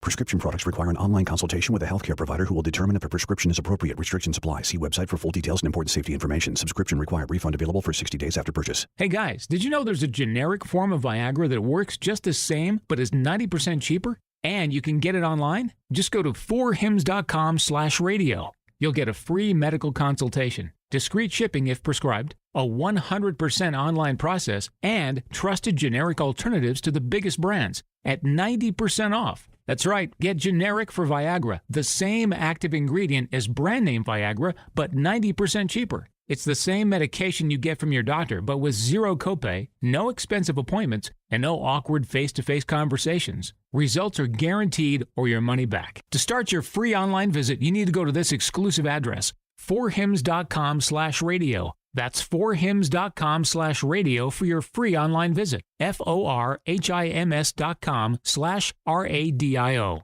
Chase McCabe. Competition in all positions. Willie Donick. You know what? I went on the radio and I tried. And Derek Mason. The man that sleeps on the floor never falls out the bed. Chase, Willie, and D-Mace. Weekdays from 10 to 2 on Nashville's best sports talk, 102.5 and 106.3 The Game and the Game Nashville app. You're listening to Robby and Rexrode on 102.5 and 106.3 The Game, and on the Game Nashville app. And what can you say about the toughness of the defense specifically and this team as a whole? Shit, when you coach tough, you got to be tough. So. Is Vrabel tough? Yeah, Vrabel tough, man. Vrabel to come in here, man, and swing on us, and he'll fight with the best of us. So, man, you got to follow the leader. When the leader walking around with his fist balled up, everybody else got to ball their fists up as well. It's just that type of game, man. We're a tough team. We run the ball, play physical on defense. We got to continue to do that each weekend out. That's Bud Dupree yesterday after the game for the Titans. That's a little one-on-one interview there with Michelle Knezovic. Bud Dupree was important out there yesterday. Big win for the Titans against the Colts. Bud in his red outfit. Yeah, we bonded on both going to the University of Kentucky. Oh, he's really hyped for Saturday. Oh, I bet he is. I bet You hope he is, Robby. Yeah. You confident, huh? We have all week to talk about this, but you confident? You feeling good right now? Blowout? I'm nervous. Okay. There we go. Now we're getting to the real. I am. I think you should be. I am. I think it's got trap game written all over it. And it shouldn't because it's a top 25 opponent, but I think it absolutely does. That's what happens when you're a national title contender. Well, we are that. Little, Kentucky games are kind of like little pesky flies, Oh, boy. Michelle's shaking her head. GB Joe. I'm over it. We'll get to that a lot throughout the week this week. I said this earlier, Joe, and it's not going to happen. Number one, because he won the award last year. And I'm not even really saying that he deserves to be the leader in the clubhouse or anything, but to me, Mike Vrabel doing every bit as good of a job this year as he was last year for different reasons. Last year, a lot of it was injuries that you had to deal with, and you still somehow found a way to be the number one seed in the AFC and all that stuff. He deserved to be the coach of the year last year. This year, I think it's more – injuries are part of it. I think it's also just the talent has gone down this year, especially on the offensive side of the ball. And yet, after digging themselves in an 0-2 hole, the Titans are 4-2. They've won 4 games in a row. They're in first place in the AFC South. They're not a great football team, not a perfect football team, but they keep finding ways to win. And I think Vrabel deserves a lot of credit for what they continue to do. And his dominance over the Colts is really something to watch. If I'm a Titans fan, I'm loving every second of it. Yep. And just wait till he comes out with Caleb Farley at nose tackle against the Texans on Sunday. They have no idea what to do with it. Yeah. No, but seriously, it's the ability to get guys off the street ready quickly to help them out and make some plays. Andrew Adams gets the play of the game yesterday. Andrew Adams wins the game. Terrence Mitchell seals the game. With the strip that Amani Hooker recovers, and of course Amani Hooker playing slot corner, a safety who, even though that move makes just too much sense when you think about it. Like Corey Curtis said earlier, I didn't consider that. We're sitting there talking, what are they going to do? You got to have Ugo Amadi and what, Yeah, Amani Hooker. Made perfect sense. They have different, personnel groupings every week for a particular opponent. They seem to get everyone involved. Mario Edwards is out there yesterday making a couple plays. And, there's just – look, Vrabel yesterday I thought was – after the game was, just about as happy as I can remember him after a win. A lot of times after a win, he doesn't really care to talk too much. He wanted to gush. He gushed to his team, and then he gushed about his team afterward. And if you've seen the video that Chris Harris put out earlier or last night, which I didn't see till this morning, of Vrabel hugging Ben Jones after the game, it was almost to the point where Ben Jones all right, dude, can I go ice myself now? Thanks. But Vrabel was emotional, he was. So it's he's doing a great job, and also I think he genuinely loves this team, which has lots of flaws, but certainly has some intangibles that are really effective. Well, it's pretty clear. We talk about knowing how to win all the time in sports and what that means, and at some point, if your talent's not there, you can know how to win all you want, and you just can't win because you don't have enough horses. But when games are close, it is kind of amazing how the Titans seem to have a knack for making some of these plays. Whether it's on the defensive side of the ball, big third down conversions, on the offensive side of the ball. Like you said, they're not perfect. They're a very flawed football team, particularly on offense. But there is something to be said about this group just knowing how to win and making big plays at big moments, and I think Vrabel deserves a lot of credit for that. And honestly, I do think that's a big difference right now between the Titans and the Colts. I think the Titans have that kind of way about them, and the Colts are almost the exact opposite. And I think that's a big part of why you've seen these two teams have differing amounts of success the last few years. Yeah, and obviously when the Colts dominated the Titans, it was pretty simple, right? Peyton Manning or Andrew Luck quarterbacked most of those wins. Yep. And it's not like it's the total reverse of that now. Like Ryan Tannehill is a top 5 QB in the league. They just can't figure out. He has had some huge games against them, but even when he doesn't have huge games against them, he has less bad games than his counterpart usually, right? Well, he's fewer mistakes. 6-1. He's 6-1 against the Colts. Yeah. Yeah, the one loss coming here in 20. Yeah. When Buckner, dominated that game, by the way. Naheem Hines, too, by the way.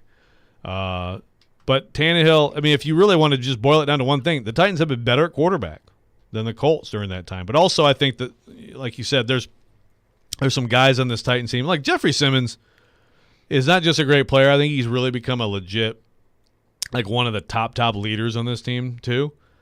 I think Jeffrey Simmons and Ben Jones kind of epitomize in very different ways because Ben Jones, we weren't sure if he was going to play this year.